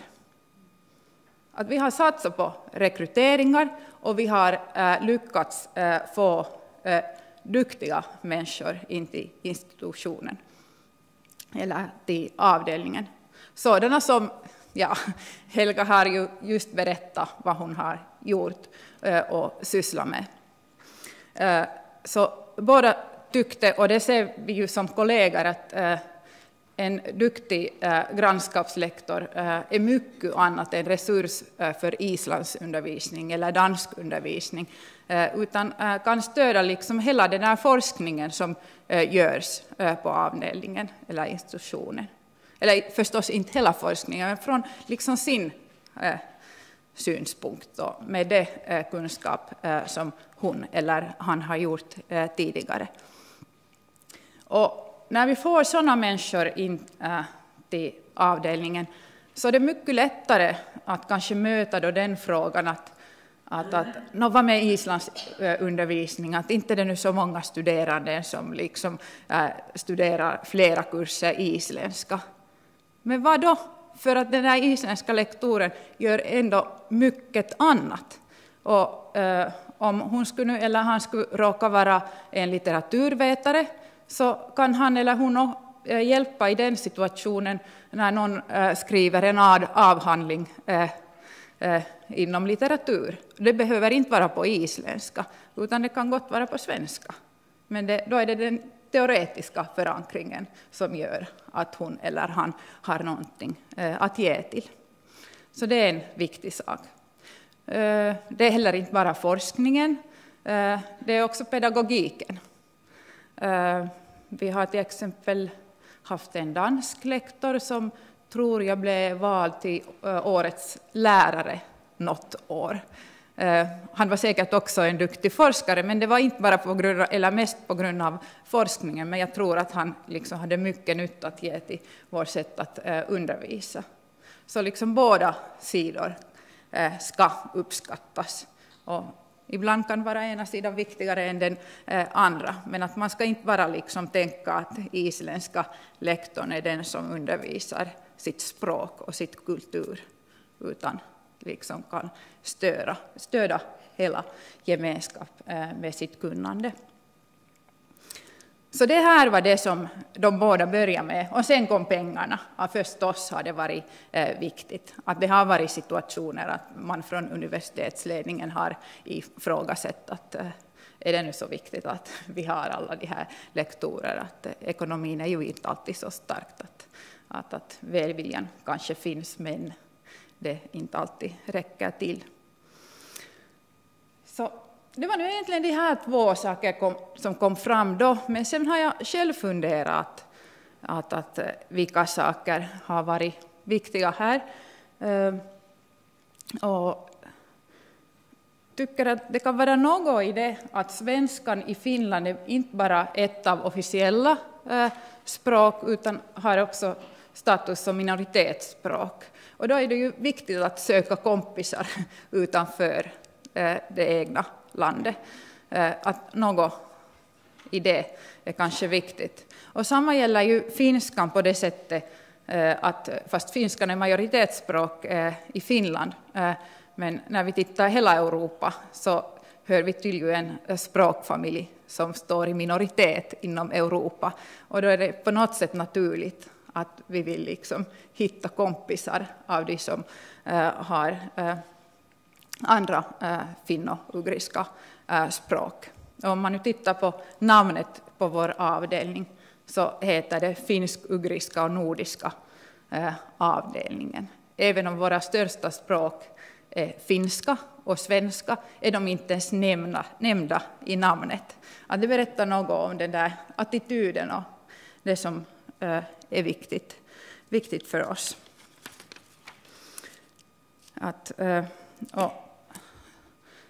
Sen sägs det ju ofta nu för tiden att man ska profilera sig. Det är något som kommer rätt så ofta fram i Finland när man pratar om universitetspolitik.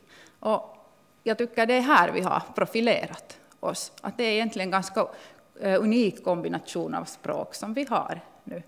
Att vi ser inte det här grannskapsspråk som belastning utan det som gör oss starka och unika. Och det gäller ju inte, liksom vi relaterar inte oss bara som en del av Norden, utan sen har vi den här finsk-ugriska sidan, att vi har undervisning också i samiska, estniska, ungerska och sen i varierande mängder i mindre finno-ugriska språk. Och känner ansvar för det. Och har också en viss ansvar, och det har ju medgett vissa pengar med sig.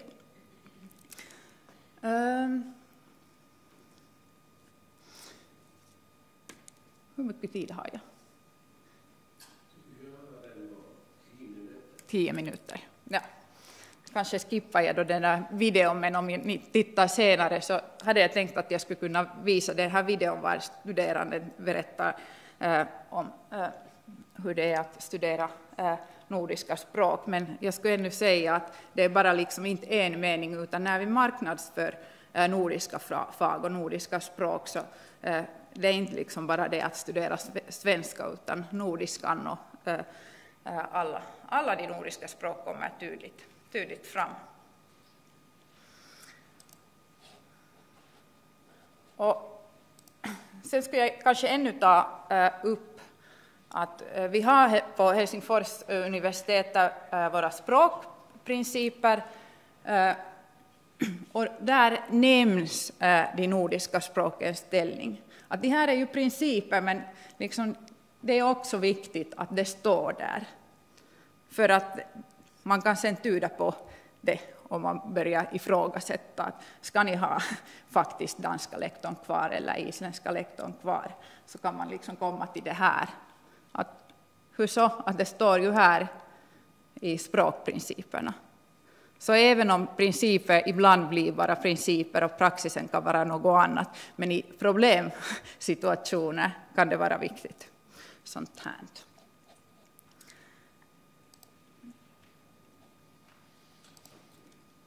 Men ja, sen måste jag flytta till den där andra delen av min presentation. Kitty vet säkert inte någon vad det betyder, inte ens de som har finska här som modersmål, för att det betyder egentligen ingenting. Det är en förkortning av ordet kielitietoisuus, vilket betyder språkmedvetenhet på svenska. Och vi hade den här förkortningen som stod för en kampanj som jag redan nämnde här i början. Och den här kampanjen är en trevlig kampanj på det sättet att det har på riktigt börjat på gräsrotsnivån. Det var några internationella studerande som kom till en internationell expert som jobbar på Helsingfors universitet och hade en hel del klagomål eller en hel del saker som de inte var nöjda med. En var just den här frågan mellan finskan och engelskan. Men vi på Helsingfors universitet som finsk- eller svenskspråkiga kanske ibland tycker att det blir för mycket engelska, inte tillräckligt med svenska, inte tillräckligt med finska, så tyckte de att det finns inte tillräckligt med engelska. Det var liksom deras problem.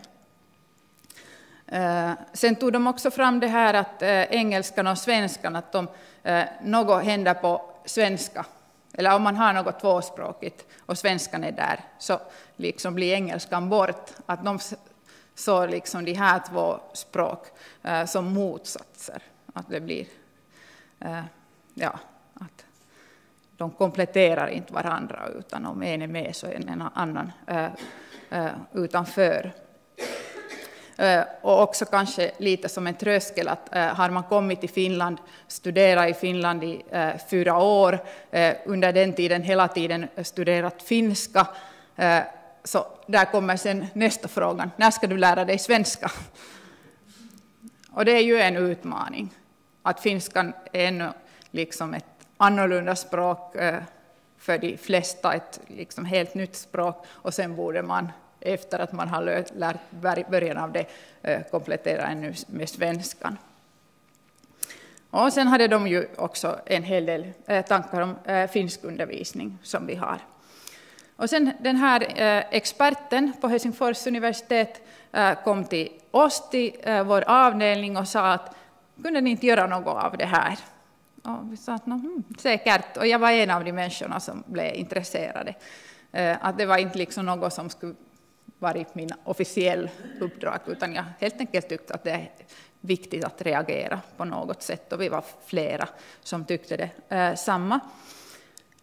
Och tillsammans med de här studerandena som inte liksom hade varit så nöjda med situationen organiserade vi en kampanjvecka. Det var sen flera andra studerande med, där vi hade massa varierat på olika campusar. Helsingfors universitet har 4 olika campusar, så vi hade ett tillfälle, en kvällstillfälle på de här campusarna. Och lite den här attityden som Patrik här berättade om. Vi hade inga kändisar, men vi ville lita på att det finns ett språkintresse. Så vi började inte liksom föreläsa om vad språkmedvetenhet är och hur ska man bli språkmedveten. Utan vi liksom tänkte att vi måste ha sådant program, sådana inslag som gör dem nyfikna. Som gör dem att märka att hej, att det här är spännande.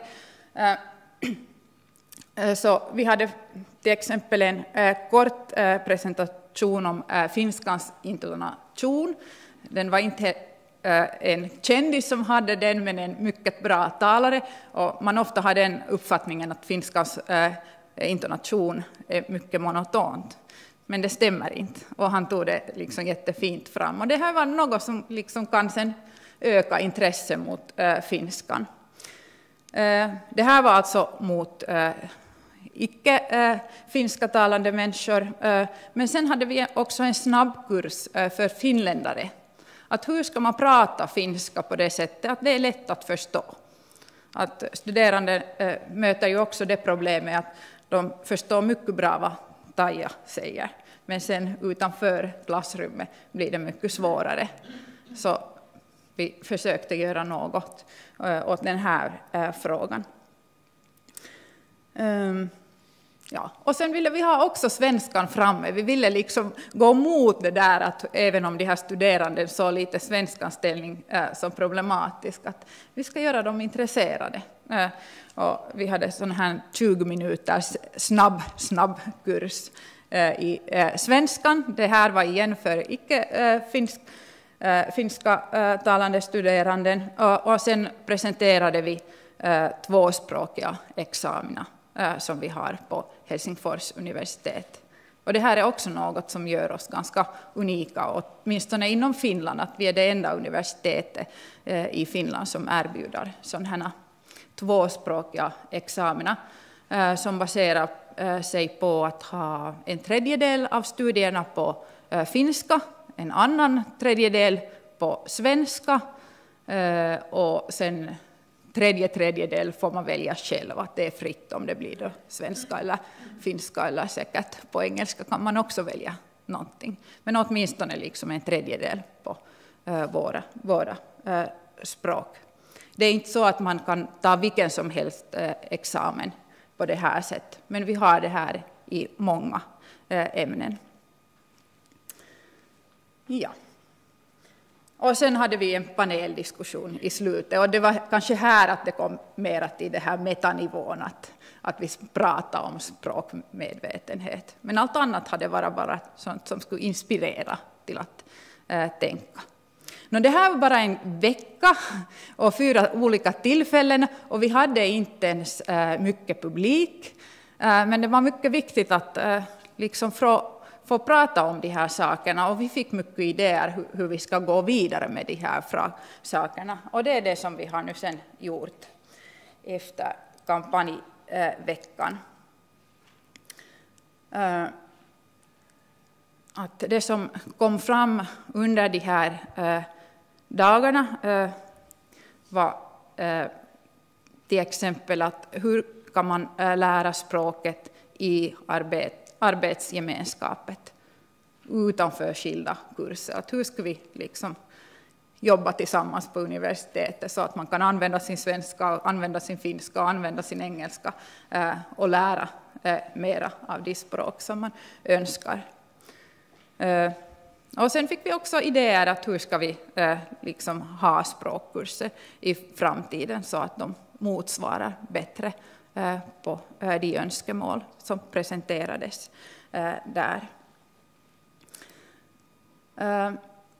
Nu har jag säkert bara sista minuten kvar, men jag skulle vilja sluta med att när man pratar om att leva i en värld eller på ett universitet där man har flera språk, och det är ju den situationen alla universitet har, oberoende om universitetet är tvåspråkigt eller inte. Så i de flesta institutioner finns några bra tillvägagångssätt och fungerande praktiker. Och det är viktigt att prata högt om den, att dela dem. Vi håller på att kartlägga dem som finns på Helsingfors universitet just nu. Och sen liksom försöker vi gå in till små enheter och marknadsföra de här praktiker. Och sen är det också viktigt att lyfta fram att det finns problematiska situationer. Det är inte alltid smidigt att använda många språk i samma situation. Det kan öka problem. Hur ska vi komma över det? Att man ska, som man säger på finska, ta katten på bordet. Det betyder att man liksom pratar om problem. Och så ska man liksom lära sig att prata högt om sina egna önskemål. Att om man möter den här situationen att när du går till butiken och du skulle vilja öva din isländska och får svaret på engelska. Att hur ska du hantera det? Hur kan du artigt och vänligt säga att jag pratar lite isländska, att jag skulle vilja öva mitt språk. Att är det okej? Att börja laga sådana här, vi kallar dem för språkavtal. Men alltså avtal, det kanske liksom hörs högtidligt ut, men det kan vara liksom helt sådana praktiska. Att vi bestämmer nu att i kafferummet varje fredag pratar vi svenska. Även alla finskspråkiga, att vi försöker öva det. Eller om någon har kommit liksom, låt oss säga från Tyskland och vill lära sig finska, att jag är den personen som alltid pratar finska med dig. Även om du skulle byta mot engelska eller använda lite tyska, men jag vill prata finska med dig. Alltså att du lär att det är okej. Att sådana här avtal kan vara avgörande. Och där är vi nu, att vi forskar in.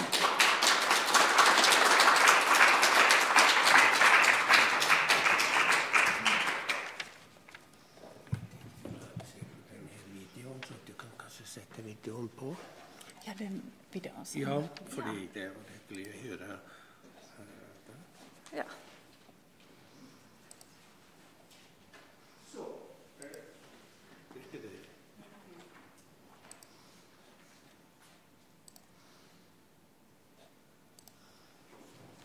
Spørsmål?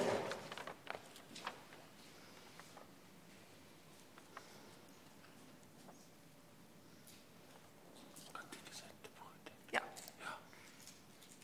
Da skal vi se på det her videoen, fordi det er så hyggelig å se at folk vil lese. Jag är 20 modersmålslärare som lär nordiska språk. Jag har kulturen och blir nordisk litteratur. Och sen förstås pedagogik, ämneslärare som kan bli. Sen så genom åren så har jag lyckats få ihop nästan då jag anstränger mig så jag har gjort med biämnessteget i nordiska grannspråk som har blivit. Jag ville studera nordiska språk mångsidigt. Det är att man kan välja isländska som valfria studier var ett stort plus för mig. Och sen så ville jag också ha en yrkesbehörighet av utbildningar och här så kunde jag läsa de pedagogiska studierna för ämneslärare. Jag har alltid varit intresserad av allt från filosofi och psykologi och språk och att skriva och läsa. Och därför tyckte jag att litteratur skulle vara ett naturligt ämne att välja eftersom att jag genom litteraturen får ganska mycket av det här och ännu lite till. Undervisningen är, jag skulle beskriva den som familjär och trygg och kunnig. Man känner att lärarna är kunniga på hög nivå.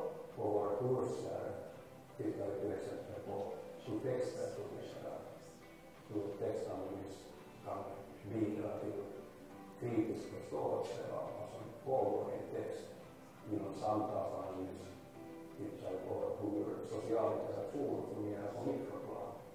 Varför är det till exempel svårt att ta emot komplimanger? Vi studerar hur vi kan förstå varandra, hur det överhuvudtaget är möjligt. Men vi också intresserar av varför vi inte förstår varandra och vad vi kan göra åt det. Litteratur är en form av kunskap om människan och om samhället. Och genom att studera litteratur så kommer du egentligen underfund med den omgivning och den värld som du lever i på en annan nivå än inom andra kunskapsområden. Det ger oss en insikt om människan, det ger oss en insikt om samhället, det ger oss en insikt om vad som händer med människan till exempel just nu eller vad som händer med människan för typ 200 år sedan. Jag tänker att huvudsaken är att jag får fortsätta professionellt läsa och skriva och analysera texter. Sen är det inte stor skillnad var det här händer. Hallå och välkommen till norskundervisning på Nordica.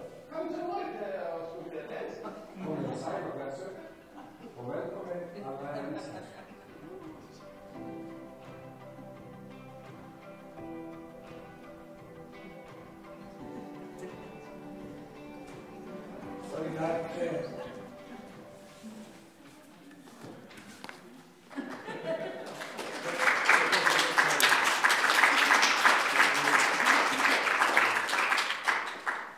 Nå har vi kommet til siste foredragsholdere, Birna Arbusdotter, som er professor her ved Islands universitet og instituttsjef for Vigdis Finnbogadottir-instituttet. Hun skal snakke om omstrukturering av undervisning i nordiske språk ved Islands universitet. Varsågod, Birna.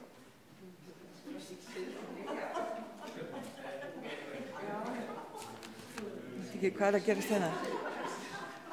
Start for nerds. Inspect. Exit full screen now.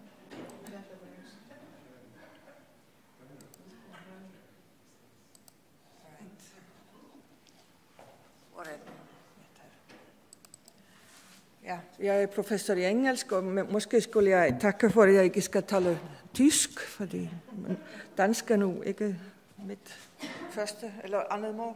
Sprog. Mål, men ikke sprog. Men jeg vil gerne sige nogle få ord om, hvordan vi har mødt den internationale tendens, som vi alle kender og ikke er hemmelighed, at studerende ikke længere vil studere fremmede sprog på universitetet, og vi har, det er fra Modern Language Association i USA, men vi har internationale tal og nordiske tal, og vi har islandske tal, og de går nedad alle sammen. Og jeg troede, det var noget fint i de første, som vi hørte i morgen med surveyen, at det var ikke så slemt. Ikke så slemt, som jeg troede, det var. Men måske. Og jeg vil så lige tale om, hvad vi har gjort her, hvad vi prøver at gøre her ved Islands Universitet, ved Institut for Sprog og Kultur. Når vi tænkte om det her, det var altså i følge af en self-evaluering her på instituttet, som vi tænkte på, hvad det var, vi kunne gøre for at sørge for at få flere studenter hertil. Og det var klart fra den læsning, som vi havde set og kigget på, at hvad studenterne ikke vil, er løfter, som ikke kan bevises. Og det ser man altid. Det ser man på online-programmer, apps, lærer fransk på 3 uger og sådan. Det ser man alt over. Det er også de påstande om, hvad det er at lære sprog. Ulvar, han taler altid om det her. Det er problemet med, at mange gange så begynder Islands undervisning i at sige, at islandsk er så svært at lære, men det er den ikke. Det var denne gang, ikke mere. Det er ikke mere sådan. Altså autoritative didaktiske strategier, det vil sige, at det passer ind, metode passer til alle sprog, eller alle mennesker, alle studerende, det er ikke sådan. Og så gider man ikke længere at høre. Folk beklager sig over nedskæringer og manglende finansiering. Så vi tænkte, hvad kan vi gøre anderledes? Fordi vi har prøvet alt det andet. Og det første, som vi har gjort, og det var et par år siden, så vi har klare benchmark om, hvad studenterne kan i de sprog, som de lærer her på universitetet. Vi prøver at gå til mere individualisering og lærcenter-tilgange, og så har vi prøvet at integrere teknologi i sprogundervisningen, og Lars Jørgen har været vores passionmand, hvad kan man sige i det? Og så har vi også prøvet at vise, hvilken effekt investering i flersprogighed har haft på studerende, samfundet og verden. Og det vil sige social kapital, kulturel kapital, kognitive fordele og sådan. Og så også for Island til at udvide sine horisonter, som Øyder har talt om i morges. Og så efter denne evaluering, så vi fulgte efter det med en survey, som vi sendte ud til alle studerende her på universitetet, om vi spurgte om deres vilkår og interesser og behov med sprog, fremmede sprog. Og især prøvede vi at finde ud af, om det var muligt at udvikle vores kurser og vores programmer, sådan at de blev del af kurser eller undervisning i andre programmer. Det vil sige, at hvis du var i business eller medicin eller engineering eller hvad ville være ingeniør, ville du også have fremmedsprog. Og fordi det var klart, at de studerende de kom ikke her længere for at studere filologi og litteratur, ikke så meget. Vi spurgte om fremmedsprog, det var mulighed i deres programmer eller studielinjer, om det var mulighed for at tage en sprog som valg, eller som del af de andre studier. Og 93% sagde, at det ikke var, og 95 sagde, at det var intet valg. Så det var ikke så godt. Altså, det var ikke gode nyheder, eller hvad siger man. Så det var klart, at det er sådan institutionelle barriere til at flytte sprog ind til andre slags studier. Vi spurgte, om de troede, at det ville styrke deres faglige kompetence at tage et sprogkursus som en del af den anden uddannelse. Og vi også spurgte, om de tænkte, at sprogkurset skulle være valg. Og så spurgte vi det tredje, som I sætter på, det tredje spørgsmål var, om sprogkurset burde være obligatoriske. Og det er nu ikke det nederste, det tredje er spørgsmålet om de obligatoriske, det er ikke så meget glad for det. Men hvis man kigger på spørgsmålet om, vil det øge dine kompetencer generelt i dit andet program, at kunne tale kunne en anden sprog. Og så er det 66%, som siger ja, det kunne det være. Og så vi spurgte også om, hvor, ja, hvis du kunne tage en anden, what is this?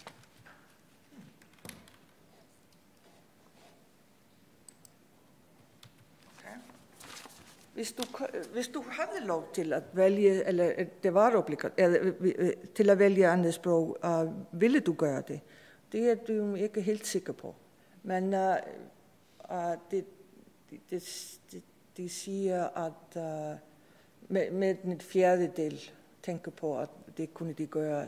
Og det var lige med, om det kunne være en del af programmet, eller om det var ekstra. Så det var 25%, som sagde, at de kunne godt tænke sig at lære andre sprog, selvom de ikke var del af den programlinje.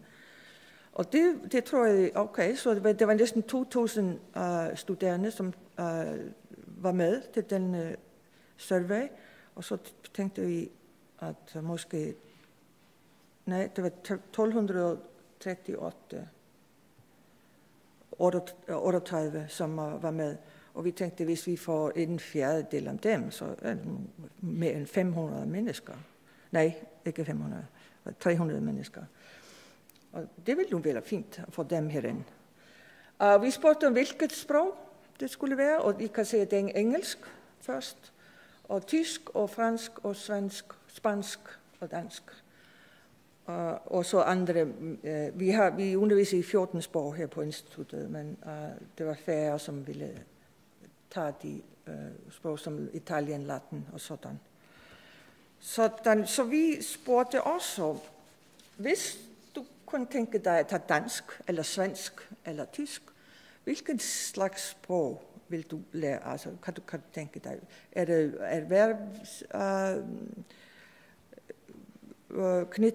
tilknyttet sprog, eller er det mundtlig, eller litteratur, eller erhvervsrettede formål, eller litteratur, eller kultur, eller hvad tænker du kunne satse på?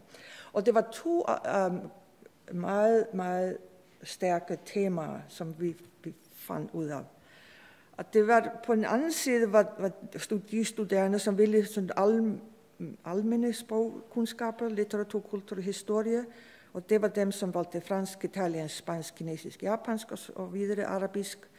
Men det var helt klart, at det var også andre, som tænkte på særskilte, konkrete, erhvervsrettede formål. Og det var engelsk, og det er klart, det er fordi, at de studerer her ved universitetet og må bruge engelsk. Og i engelsk var det især at kunne læse engelsk. Men det var også i ingeniør og i var det dansk, de ville gerne lære dansk, og i social sciences var det dansk, Og i medicin var det svensk. Og det er klart, at vores lærere de går til Sverige, og vores ingeniører de går til Danmark, og så derfor de vil gerne læse disse sprog. Ved siden af sit andet program. Og hvad gør vi så? Jo, det er muligheder. Vi har og Øder har talt om det lidt, at vi har fra næste høst, efterår 2019, så har vi nye diplomauddannelse, etårig sproguddannelse, som du kan få, og vi giver diplomer, selvom til at vise, at du har lært det her sprog på universitetet. Vi er også i gang med at give rådgivning til studerende ved andre institutter. Vi samarbejder, vi tænker på en mere og større samarbejde med andre institutioner det vil sige med business, engineer, medicin og sådan. Og øget samarbejde med internationale universiteter. Vi sender vores studenter til Danmark, til Tyskland og sådan. Og så tænker vi også på fjernstudier, at øge fjernstudier. Og vi er allerede i gang med kampagne at få folk ind til os i disse diplomastudier. Vi er også vi har søgt støtte til en stor undervisningsudvikling. Det vil sige, at vi vil gerne betale vores ansatte lærere. Vi vil gerne betale dem for at udvikle deres kurser og ændre dem. Og vi vil gerne få specialister til at arbejde med disse lærere. Vi tænker på de samme kompetencer, som er allerede til stede, men nye kursustitler, måder at have translanguaging, og de må I undskylde, at jeg tror, at i Finland de tænker på flersprogighed, men også translanguaging. Det vil sige, at i de samme klasser, i samme kurser, bruger man forskellige sprog, og det ved vi, at det er ikke så slemt, som vi troede før. Og så prøver vi at øge muligheder for at bruge sprog aktivt med samarbejde i kurser, med translanguaging, med flipped classroom, det vil sige forelæsninger uden for klassen, og så snakker vi i klassen, og satser mere på praksis og taskbaseret indlæring. Så, og vi har, som jeg siger, vi i stedet for at, som sædvanligt, lærerne gør det sådan, uden at få betalt for dem. Nu har vi tænkt os, at vi skal betale for udviklingen. Hvad betyder det? Okay, så skal vi bare have et år diplomastudier? Nej, det er ikke sådan. Men vi har tænkt os, at vi kunne måske i fremtiden. Vi fokuserer på det diploma nu, men vi tænkte på, at fokuseringen kan være sidere. Fokus på 5-7 studerende, som afslutter BA. Og måske kan vi give dem stipendium. Det vil sige, at i Island har vi ikke stipendier, vi har lån. Altså, ja. Men vi er lige begyndt at betale læreruddannede, eller dem, som vil læse til lærer, og vi tænker, hvorfor ikke dem, som vil lære til at oversætte, eller være tolk, eller hvordan. Og ulempen er, at studerende opnår ikke tilstrækkelig kompetence. Ja, og samle de nordiske sprog i et sprog, skandinavisk, som vi ved, at er gjort i Finland og Sverige og flere. Og problemet er, ulempen er, at studerende opnår ikke tilstrækkelige kompetencer i sprogene. Det troede vi, men vi ved fra ny forskning i translanguaging, at det hjælper også med at lære sprog, at bruge mange sprog. Og så den finske metode, som de kaldte, Jyväskylä specielt, de kalder det strukturel translanguaging. Det vil sige, at i deres business-studier, så kan man skrive på engelsk, snakke om oppgaver på finsk og give præsentationer på svensk i samme kursus. Og jeg synes, det er sådan noget, vi kan satse på. Fordelen er, at det er flere muligheder efter graduering, og kompetencer i flere end et nordisk sprog, og brug af skandinavisk som lingua franca, som jeg prøver at gøre her. At man lærer dansk, men man har også noget sanse for norsk og svensk. Og så er det kampagnen. Jeg har lidt, jeg skal lige vise jer her.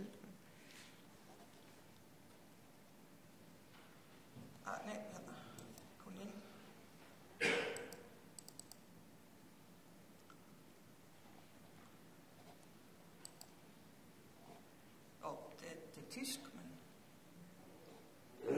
Ég vegna þess að tungumál opna heim og í rauninni finnst mér svo hvert og eitt tungumál þessum litin að öðru landi, annað menningu, öðru fólki og í þýskunni þá svona hægt að takna fyrir í Ísland og læri fljótt að sjá það að mögulegar í boði. Þýskan ekki bara til í Þýskalandi, þetta líka í Östuríki, Sviss, Luxembourg, Liechtenstein, og mögulegar afstæðar. Og så er det en læge, som vil gerne til Danmark, lægerstuderende.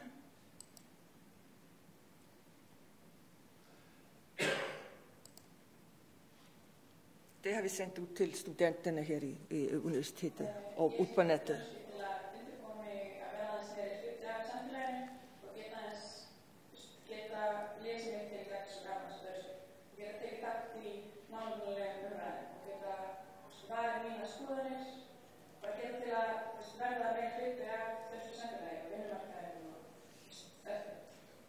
Jeg vil gerne studere medicin i Danmark, men jeg vil gerne også være en del af samfundet og læse blad og sådan, og være med til debat. Og så har vi også tænkt os at bruge teknologi lidt mere. Og det er Icelandic Online, som vi har snakket om lidt i dag. Og nu vil jeg også bede om få lov til at tale islandsk. Og det er nu fordi, at Icelandic Online, det er sådan en gammelt, om et øjeblik skal jeg skifte til islandsk. Icelandic Online, vi begyndte i 2000, og det første blev launched i 2004. Det er 6 kurser, og vi har over 200.000 mennesker, studerende, som har kommet igennem disse kurser, og vi har næsten 50.000 aktive lærere. Og fra begyndelsen, og nu håber vi, at vi tænker på, at vi er begyndt at lave det på tysk, men vi har også færøsk i 2016, og så finlandssvensk i 2017. Det sidste, som vi lavede, var hvad vi kalder Resource Center. Det vil sige, at vi kan se deroppe Resource Center, som nu hedder Ulvar. Og det er fordi, at helt i begyndelsen var Ulvar med til denne her arbejde, og det har taget lang tid. Og jeg skal sige, at mange gange så gad vi ikke mere. nej, nu er det slut med det her. Så kom han. For en gang var det nu, nej, tænk nu på sproget. Tænk på islandsk. Tænk på, okay. Så næste gang kom han, nej, ved du hvad, nu har de ringet til præsidenten, Islands præsident, og nu skal vi flytte det til mobil med telefoner. Og jeg sagde, nej, ved du hvad, jeg gider ikke mere. Jo, det skal vi. Sidste gang var det, nej, det var 2 sidste gange. Sidste gang var det, nej, ved du hvad, jeg har penge, sagde han. Jeg har penge, nu starter vi. Jamen, Ulvar, jeg har penge, siger han. Og så, det sidste, når vi gør det her, ja, nej, nu har jeg altså fået 2 teknologimennesker, som de allerede, de arbejder ude i Þingholtsstræti. Så hvis du vil ikke være med, så bare gør jeg noget andet. Så vi blev nødt til at være med. Men Ulvar har været primus motor i denne arbejde i 16 år. Og det har været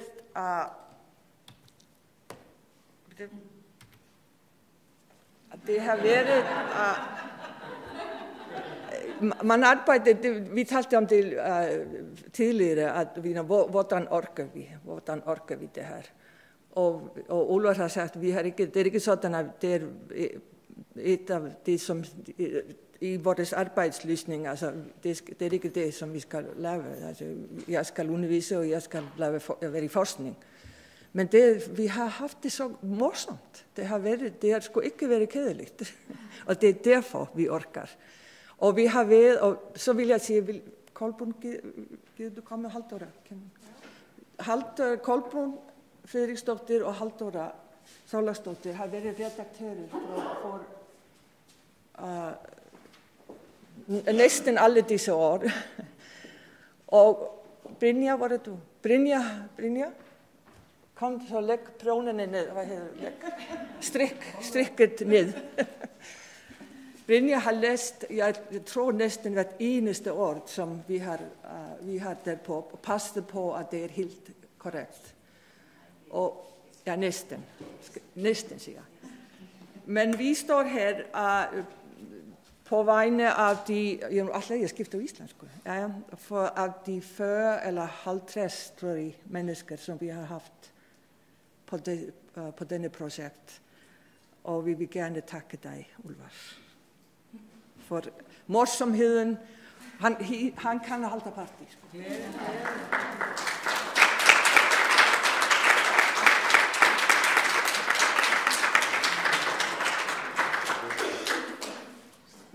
Jeg er næsten sikker på, at han ikke holdt op, selvom... Ja.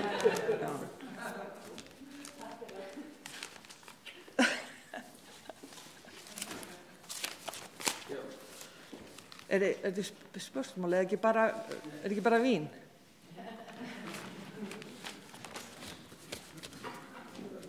Jeg tror ikke, jeg er ikke sikker på, at folk forstår, hvad jeg sagde.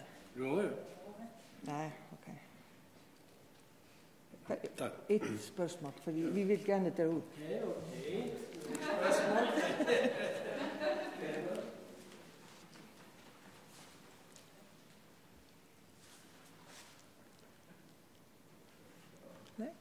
Hvis ikke så vil jeg tilføje, at det vil sige, det er virker ikke. Faktisk, du slækker det. Okay. Uden tvivl, så vil jeg nøjes med ikke om den andre har fundet. Ja. Hun kom fra Amerika år 2000, og jeg nu vil vi jobbe om igen sammen, fordi i 1980 eller 81 så underviste vi i Flensborg her i Havnadöður. Og vi havde det så morsomt, at jeg ville så gjerne begynde samarbejde her igen, og hun var interesseret. Og siden har hun ikke kunnet slutte på grund av at jeg har pisket henne. Men det vil sige, jeg vet veldig lite om andremåls undervisning, fordi jeg er jo egentlig specialist på middelalderen. Men uten henne og med de andre, jeg husker ikke hvor mange har vært, men det har vært veldig morsomt å samarbeide i det her prosjektet. Men nå skal vi dra trådene sammen, og Patrick skal lede en diskusjon, og Johan skal også, og Gitte og Anna Helga og Johan. Jeg skal alle. Vi har dessverre bare én mikrofon, så det må bruke den. Takk. Kom fram. 1, 2, 3, 4, 5. Der.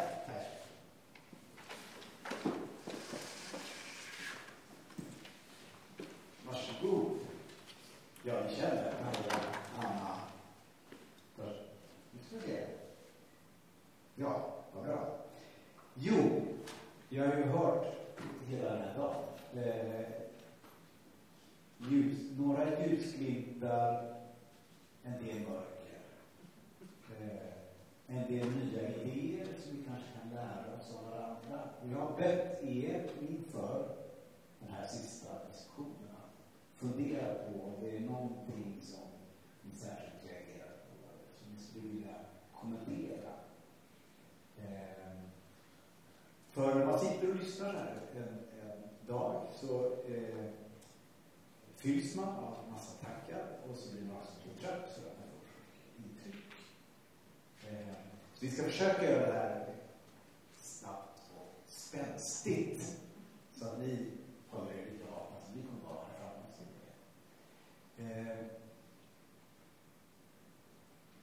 Jag reagerar, om jag får börja, med att det ändå var ljusare än vad jag väntade. Det fanns några ljuspunkter i nästan varje tal, varje föredrag. Och det fanns idéer som jag tänkte att vi kunde lära oss av varandra. Och det fyllde mig ändå med en viss tillförsikt inför framtiden. Men en riktigt bra dag som den här, den är ju förstås mest fokuserad på vad som är problemen. Så att vi kan åtgärda. Men om vi bara pratar om problemen hela tiden, då blir vi deprimerade och kommer inte kunna gå vidare. Men den där korta och ganska viktiga reflektionen så skulle vi räcka vidare mikrofonen. Vill ni ta det i en särskild ordning? Johan, har du funderat någonting på den här dagen? Du var ju ganska tidigt ute så du var ju så lite avslappnat sen. Fundera. Jag skickar dig. Ja, det har ju varit en väldigt trevlig och intressant dag. Och alla som är här är ju ändå säkrare än förr på att den nordiska språkfällskapet är en kjemperesurs både för oss själva och för det nordiska samfunnet. Ja, vi diskuterade lite tidigare förhållandet mellan individuell idealism och mer tyngre strukturell deltagande. Jag pleier aldrig å komme med litterære sitat, men jeg skal ikke rett ut da. Jeg har kommet på to. Det første det er en gammel sång fra Marie Bergman på 1970-tallet, egentlig fransk-kanadisk. Ingen kommer undan politikken. Altså, til han som kom med innlegget fra Nordisk ministerråd, det er jo klart at politikerne må bidra til å snakke opp den nordiske språkfellesskapet. For det er klart at politikk er forutsetningen for penger. Og selv om man ikke kan begynne med å snakke om pengemangel, så havner du litt for ofte og litt for fort der. Og det andre litterære sitatet, det er jo egentlig et yndlingssitat som jeg bruker alltid i de fleste situasjoner. Vi har en norsk poet som heter Jan Erik Vold, som bor i Stockholm.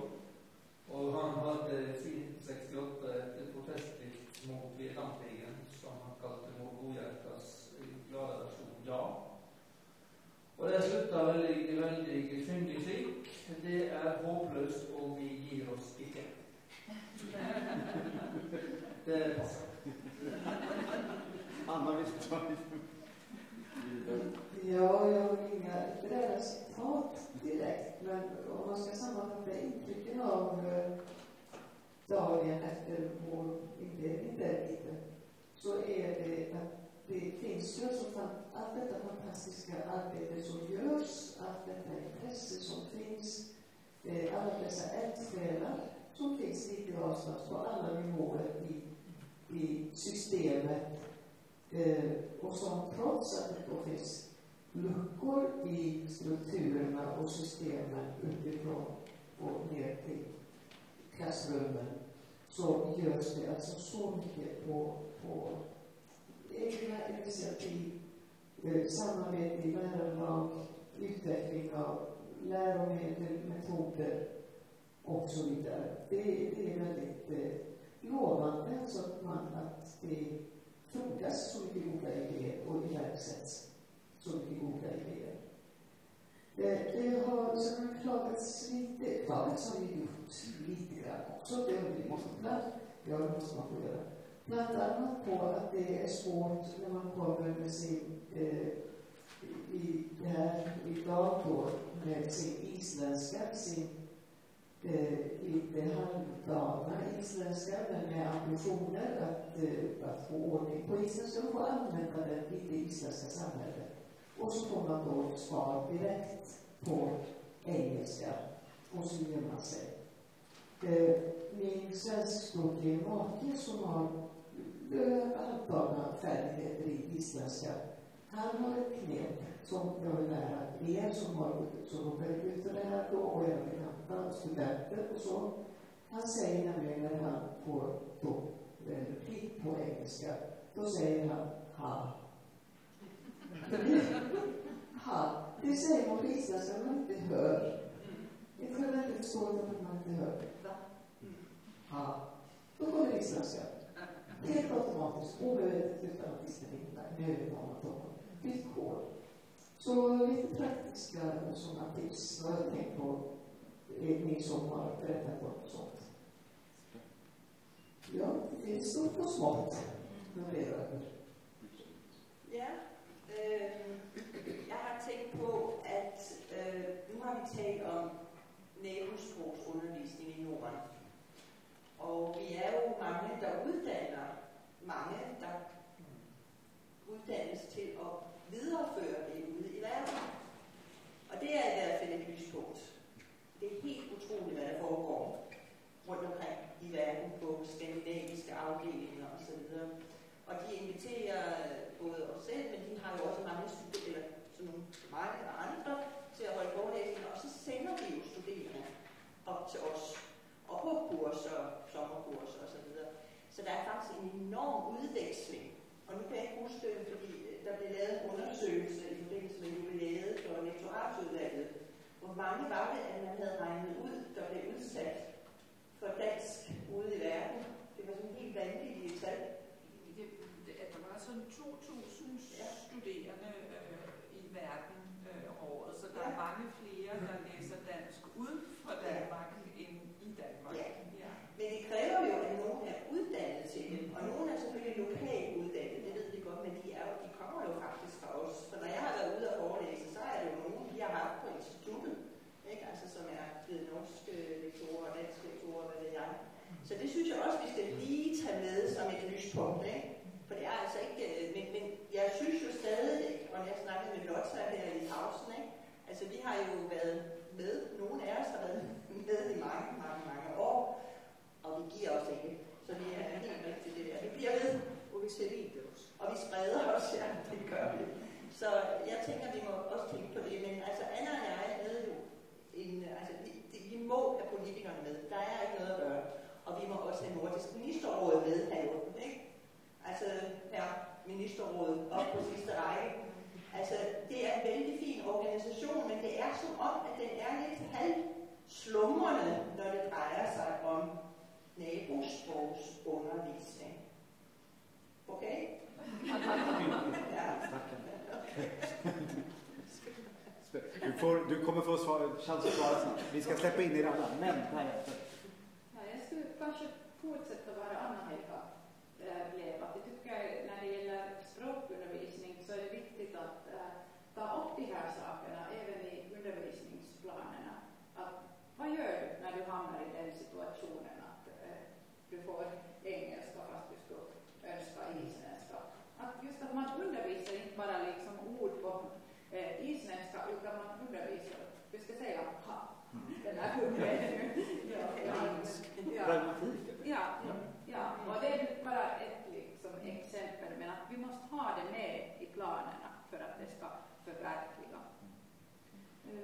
En annan sak som jag har tänkt nu här under dagen som inte har kanske kommit upp är konkurrenskraft. Och med det att engelskan har ökat, det är ju ett språk som alla kan. Så på det sättet har en del av engelskans konkurrenskraft minskat. Och däremot, åtminstone i Finland, det är att kunna skandinaviska språk. Fast liksom svenskans ställning har krympat och det är färre och färre människor som, eller kanske eftersom det är färre människor som klarar att lyssna på danska. Men de som klarar det, så de står ju starkt. Det är enorm konkurrenskraft. Det är det som vi ska ta fram hos våra studerande. Jag kan fylla i, för att när jag till exempel träffade studenter som studerade svenska i Ryssland och man frågar dem varför valde du just svenska, då säger de just det, ja men där är det ju, har jag mycket större chans att lära mig engelska eller något av de stora språken. Så det är precis samma argument. Men vad kan vi lära oss då om vi ser den här explosionen i utlandet? Men det är ju faktiskt fantastiska siffror i utlandet och en entusiasm. Vad är det vi kan lära oss om det? Vad är det som driver de studenterna? Kan vi plocka hem av det? Det er blandt andet, som du siger, ikke? Altså, at de har større muligheder for at få jobs, for eksempel. Ikke? Altså, det er jo tilfældet i Polen og i Tjekkiet og Ungarn, hvor jeg har blandt for senest været. Ikke? Og det er jo, de satser på en oversættelse eller få jobs. Ikke? Så det er helt oplagt. Men også, at man kan sige, at det foregår jo så sådan inden for lukkede rum på en måde, fordi universiteterne, vi ved jo i Ungarn, hvordan det går der.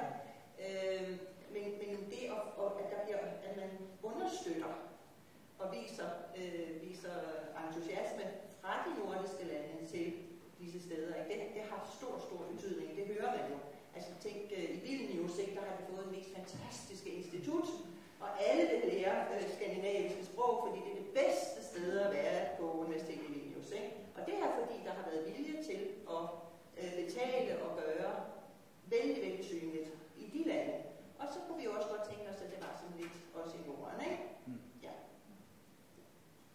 Jag vet inte om det var svart. Jo, det var ett jättebra svar. Vill ni tillägga något eller? Hade du något? Nej. Jo, jag tänker det är farligt ändå när man säger så här, politikerna, nu måste ni göra någonting. För att vi vill ju också att de ska lägga sig bra mycket. Vi vill ha pengarna men inte kraven. Vad är det exakt? Alltså, politikerna är ju ett utval av vanliga folk i våra samfund. De reflekterar ju vanliga strömningar ute i samfundet. Så det är ju ett jobb att göra för oss alla och snacka upp det nordiska språkfällskapet där vi är, på de positionerna vi är i, både yrkeslivet och i privatlivet. För politikerna tar signal och ska ta signal ifrån väljarna. Så det är ju ett större kulturproblem. Men problemet med nordiska fällskap och nordisk språk är väl kanske att idén om ett nordiskt samarbete inte är lika självklart för alla. Inte i det politiska miljö heller. Så där får vi göra en jobb i våra respektive land. Alltså, där finns också det finns ett effektivitetsmoment i grannspråksundervisningen mellan danska, svenska och norska som ligger så nära varandra att det krävs så lite för att uppnå så stor effekt, alltså kunskapsmässigt, förståelsemässigt, att det är ett sånt slöseri egentligen att inte utnyttja detta. Och där är alltså att marknadsföra det i tänka på Delsing och Ludvig Månkessons utredning där, undersökning från början av 2000-talet. Alltså det skulle krävas så lite i praktiken för att uppnå effekt, men att få in det i systemet är så vansinnigt tungrotat, så att få in något obligatorium, få in grannspråken så att de skulle examineras på något sätt redan i grundskolan. Då vore ju jobbet hemma om man fick, och det skulle man väl göra i mål om man kunde få dit det. Men att ändra läroplanen på det sättet, ändra lärarutbildningsplanerna, det är, ja, det är man emotvind, tyvärr. Får jag fortsätta med en fråga? För vi var inne på det här med det här konkreta. Alltså, vi så lätt pratar om språk och inte med språk. Kan du inte säga något mer om det? Det är alltså kommunikationen, att man använder det lättast att tala sitt modersmål. Man är klokast på sitt modersmål. Det är mycket klokare på våra modersmål än vad vi är på engelska. Som i alla fall har tämligen bra, men inte modersmålskompetens i engelska.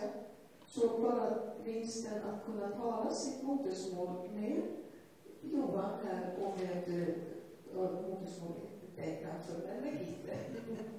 Där ska man ha svenska, centralande, norsktalande och etc.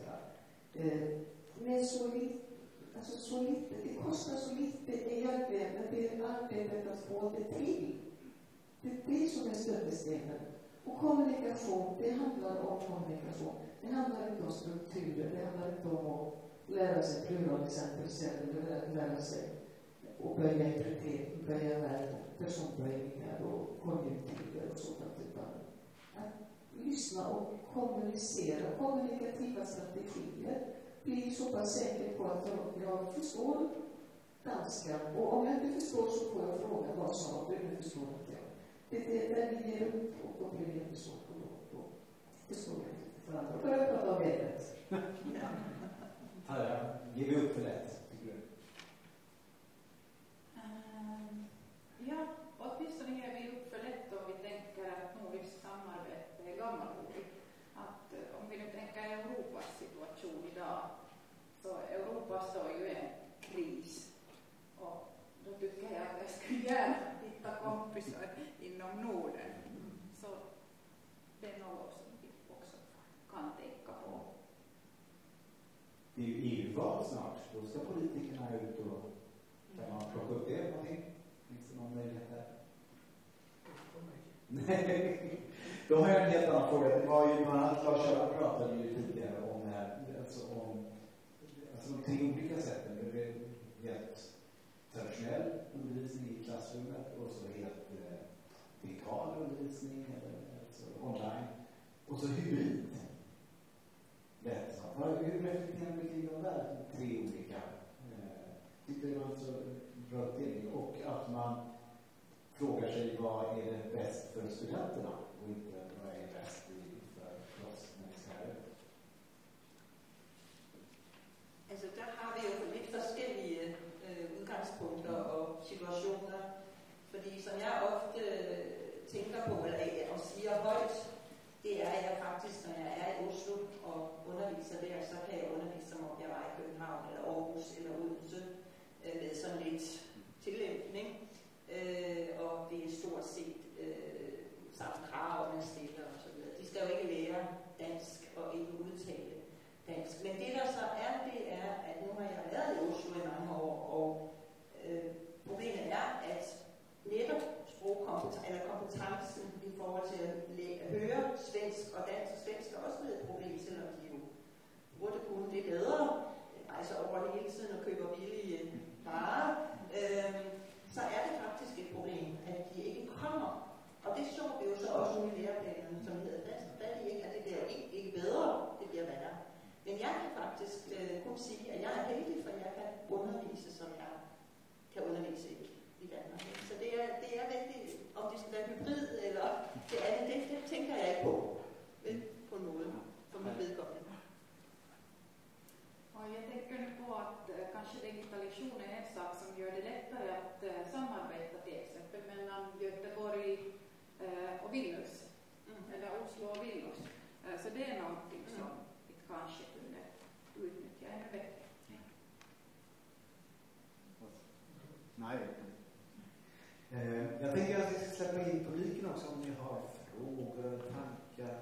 Nordiska rådet vill kanske svara på. Eller? Nej.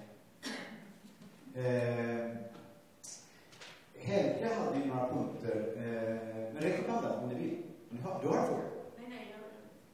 Du bara hörde ditt namn? Ja.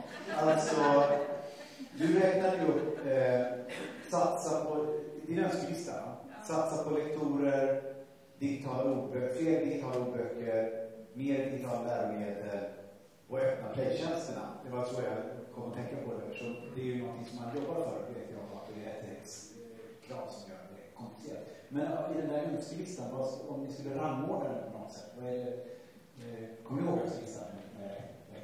Alltså vektorer, ordböcker, läromedel och playtjänster. Vad är viktigast eller varför?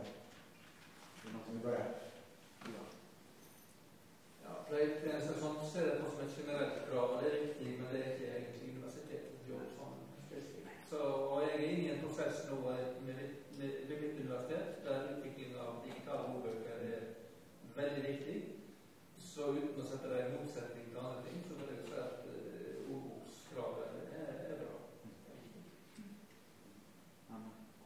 Ja, inte bara ordboks, inte bara tvåspråkiga ordböcker eller flerspråkiga ordböcker, utan även enspråkiga ordböcker.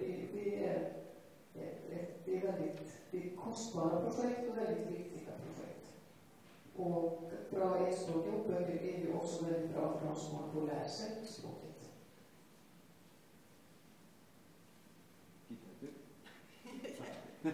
Jag tror inte att det här är det viktigaste, men det som jag blev mest fascinerad av, blev kanske inte nämnt där, att man skulle laga ett digitalt material som skulle liksom lära skillnaderna mellan svenskan och norska, alltså mellan alla nordiska språk. Det är ett konkret förslag, ett inte bra förslag, och det skulle inte alls vara svårt att laga något.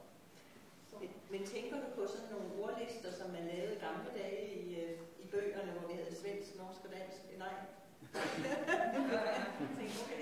Nej, alltså en ganska kort material som skulle rikta sig till sådana människor som inte har kanske studerat nordiska språk.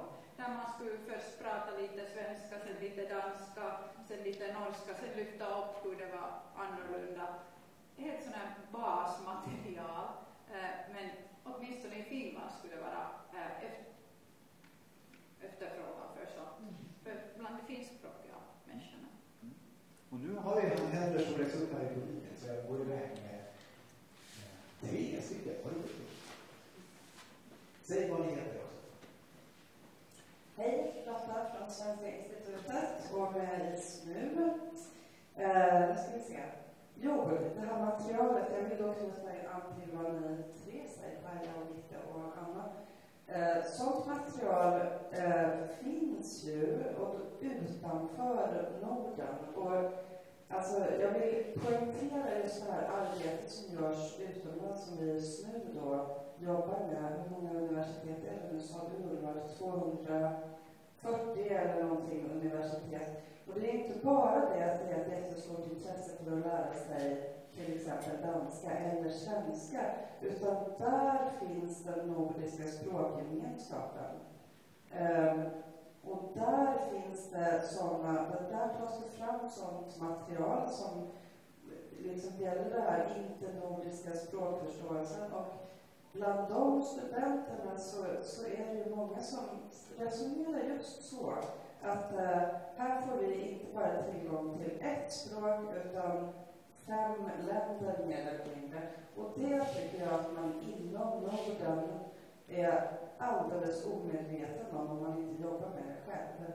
Och alltså jag träffade nu förra veckan en student, eller 2 studenter, jag ska inte dra hela historien, men i alla fall en kille som ursprungligen kommer från Vietnam, har läst svenska i Tyskland, för att om man ska läsa nordiska språk på nordiska språk så gör man gärna det utanför Norden, där man kan göra det. Och sen så, han skulle bli ingenjör och nu läser han till det i Tromsø, tror jag. Och då har han lärt sig norska också, fast han kan redan svenska, men då har han lärt sig norska, fast han studierna är på engelska.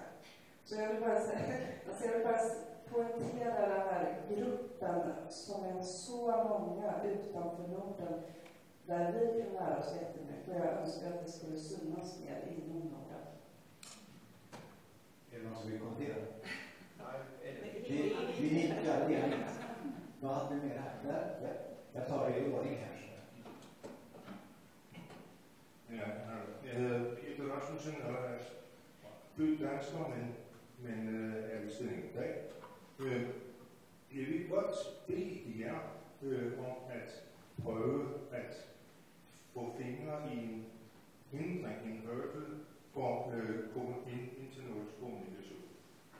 I samtalen gælder der for kommunikation en hellig regel, der hedder samarbejdsprincippet. Og samarbejdsprincippet går ud på, at hvis jeg taler med en mand, så prøver jeg på at tale, så han kan forstå mig maksimalt, og han svarer tilbage, så han forstår mig maksimalt. Men hvis jeg nu taler med en svensker, så skulle jeg altså ifølge den regel begynde at tale svensk. Men det kan jeg ikke.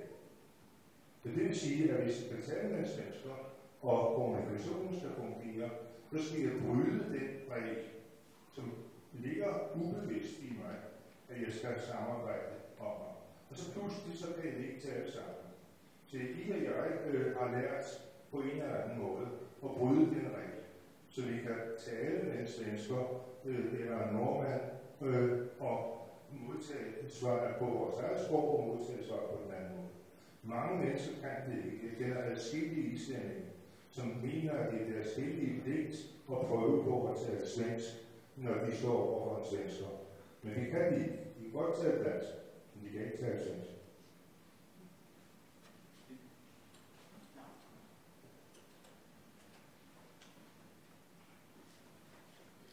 Vi får en liten paus när jag går. Och det finns ju så många undersökningar om hur man förstår varandra, så procentvis till och med som är precision om att danskarna är de som förstår minst och svenskarna är de som förstår minst, danskarna är svårast att förstå, norrmännen förstår alltihopa. Och detta, det låter alltså, det har ju det är lite motstridiga undersökningar nu. Detta mål 6, de här 70-talsresultaten och motsades redan då Lundin och Helsing. Men någonting som är faktiskt ganska påtagligt, det är att de här skillnaderna, de är ju attitydskapande. När jag arbetade inom det nordiska samarbetet och var med i väldigt många sammanhang, det var just danska normer och svenska. Danskar och normer var väldigt sociala, svenskarna hummade lite, började prata om vädret eller någonting, därför att de hade svårast att förstå danskarna.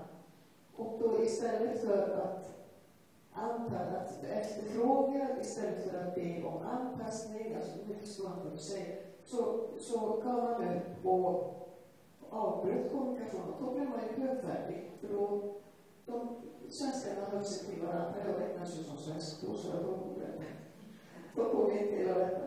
Men de höll sig till varandra och vi går av sig tidigt på svenska och norrmän, de satt ut och hade jättetrevligt. Nej, danska och norrmän.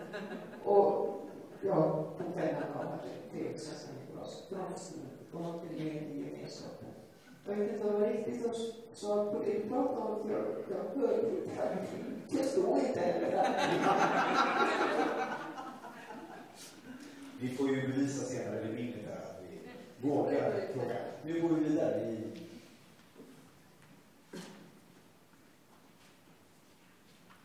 Vi ska snart hända. Vi har lyst til at komme mere med en kommentar af et spørgsmål. Efter at have fulgt med i diskussionen om nordisk sprogforståelse i årtier, så taler man altid, altså, jeg synes ikke, man forsøger at analysere, hvor i problemerne ligger. Man kommer hele tiden og taler om forståelse af læstetekster, for eksempel ordforråd. Det er ikke der problemet ligger.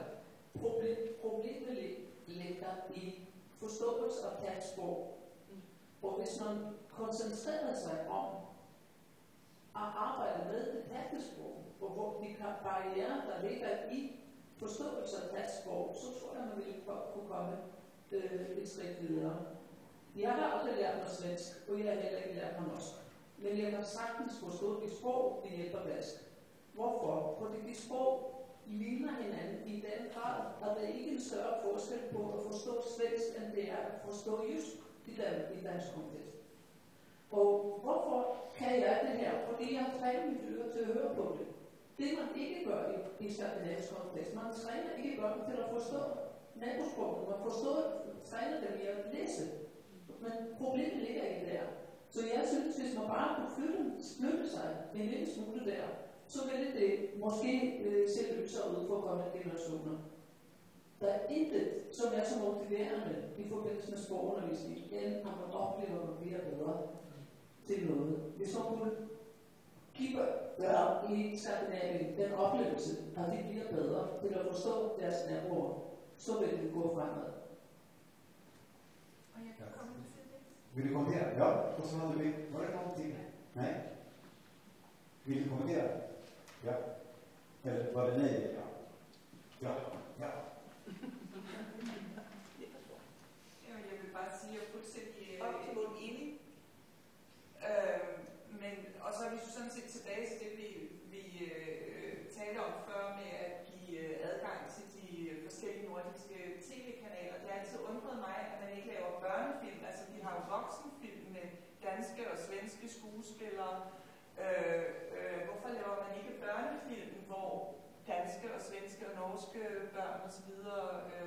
Optræder side om side? Det er jo den måde, børn får deres altså får skærpet deres evne til at lytte. Så hvis man lavede sådan en skamserie for børn med aktører på de forskellige med børn, der ligesom talte de forskellige sprog, så tror jeg, man vil kunne nå rigtig langt. Ja. Har lige en kommentar til det? Ja. Ja, jo, Bettina, for det første så har man næsten alle i de nordiske lande har bredbånds-tv nu, ikke? Så vi kan se, altså jeg kan se dansk og svensk og norsk, ja, selvfølgelig norsk, men jeg vil også bare lige sige, at jeg tror, der er sket noget, fordi her i julen 2018, det var en dansk julekalender, der kørte, men med norsk undertekster, så, men der var jo mindre børn, der ikke kunne forstå det. Så jeg tror faktisk, at der er, og det snakkes der meget om, altså NRK er meget optaget af det her, men det er klart, at man er nødt til at få sådan mere altså tydeligere, at man gør det. Så bare lige for en lille korrektion, eller hvad man skal kalde det, der sker lidt der. Ja. Det är alltid bra med barn, för de kan vi liksom fortfarande tinga och göra saker.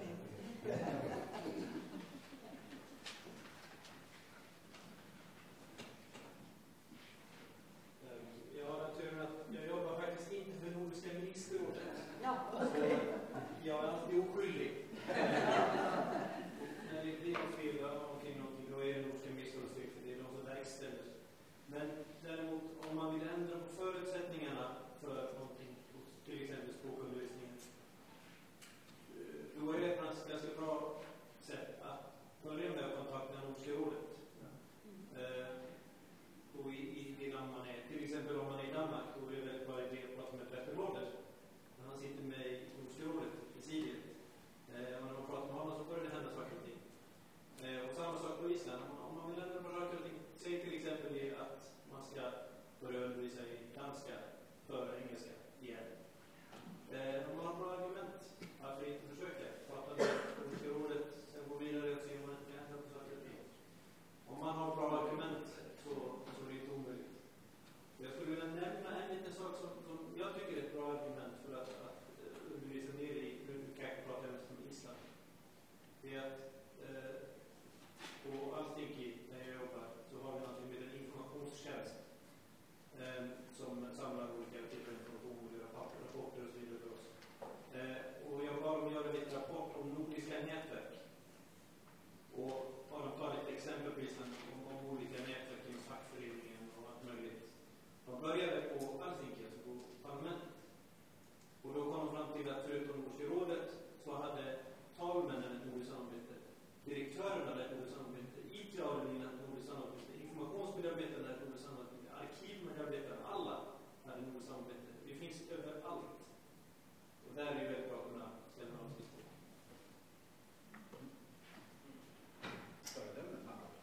Vet ni att klockan närmar sig halv? Det var en minut kvar. Om vi ska sammanfatta den här dagen med en mening. Gör det. Då vill jag ta ett citat till. Denna gången av en journalist tidigare idag. En ska utifrån att alla är intresserade. Ja. Det var ju bra svar. Ja, grannspråksundervisningen det språkförståelse, det handlar om att även att förstå annorledes talande människor. Det är hela dagen. Jeg vil gentage noget, der er sagt. Ikke give op. Dela. Dela. Det var digitalt också. Eller hur? Jättebra. Vilken effektfull avstämning. En varm applåd tycker jag. Därmed. Vill du säga någonting avslutande? Jo, tack. Ja, tack. Men en applåd.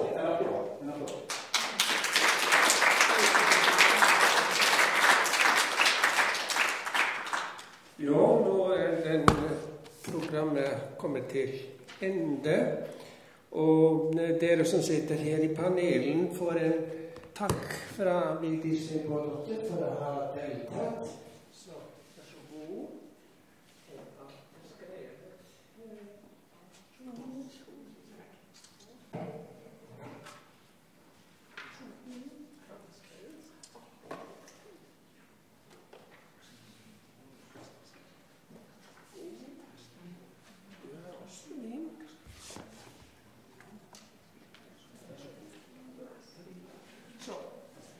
Jeg takker veldig mye for deres deltakende og alle de her foredragsholderne.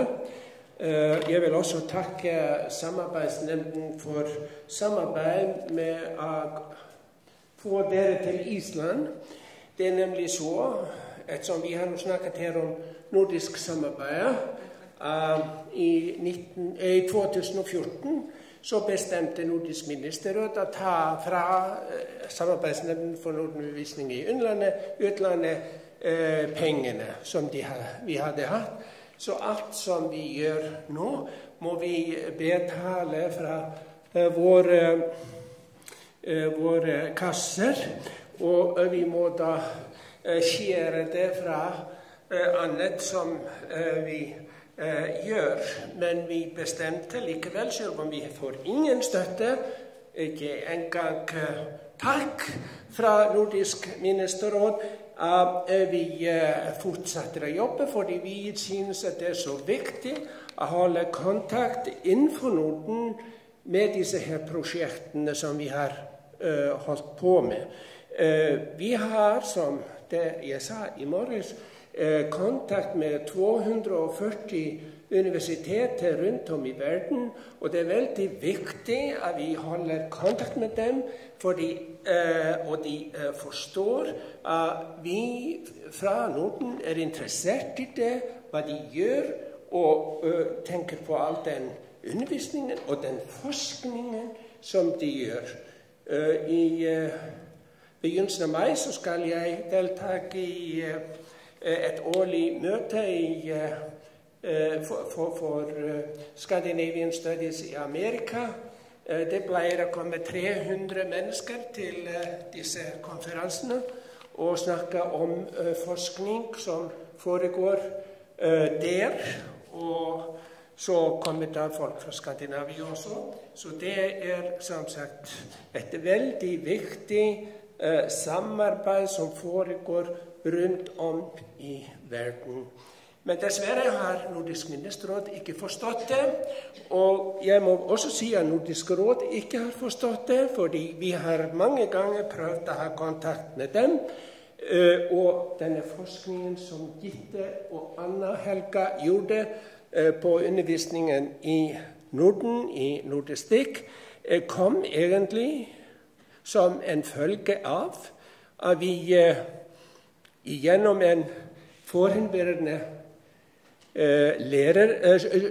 student av meg kom i kontakt med Nordisk råd og fikk snakke med kulturutvalget der. Og da vi sa til dem at vi var veldig redd for utviklingen innenfor universiteter i Norden, at det ble mindre og mindre undervisning, så sa de direkte, dere vet ingenting om det. Og da sa vi, ok, da må vi lage en forskning av det her, og det gjorde vi.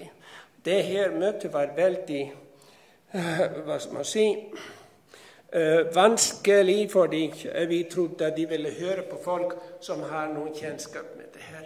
Og dere kan tenke dere en som var på det her møtet, Kjell Myhre, som pleier nå ikke å sette blad for munnen.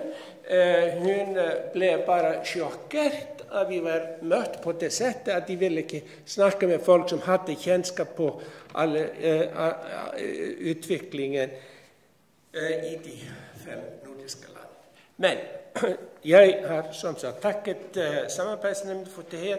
Jeg vil også takke Vigdis Finnboe-Instituttet. Jeg vil takke de andre som har hjulpet med det, ikke minst det her sentret for språkinnlæring her ved Humanistiske fakultetet, som har hjulpet meg med mange prosjekter.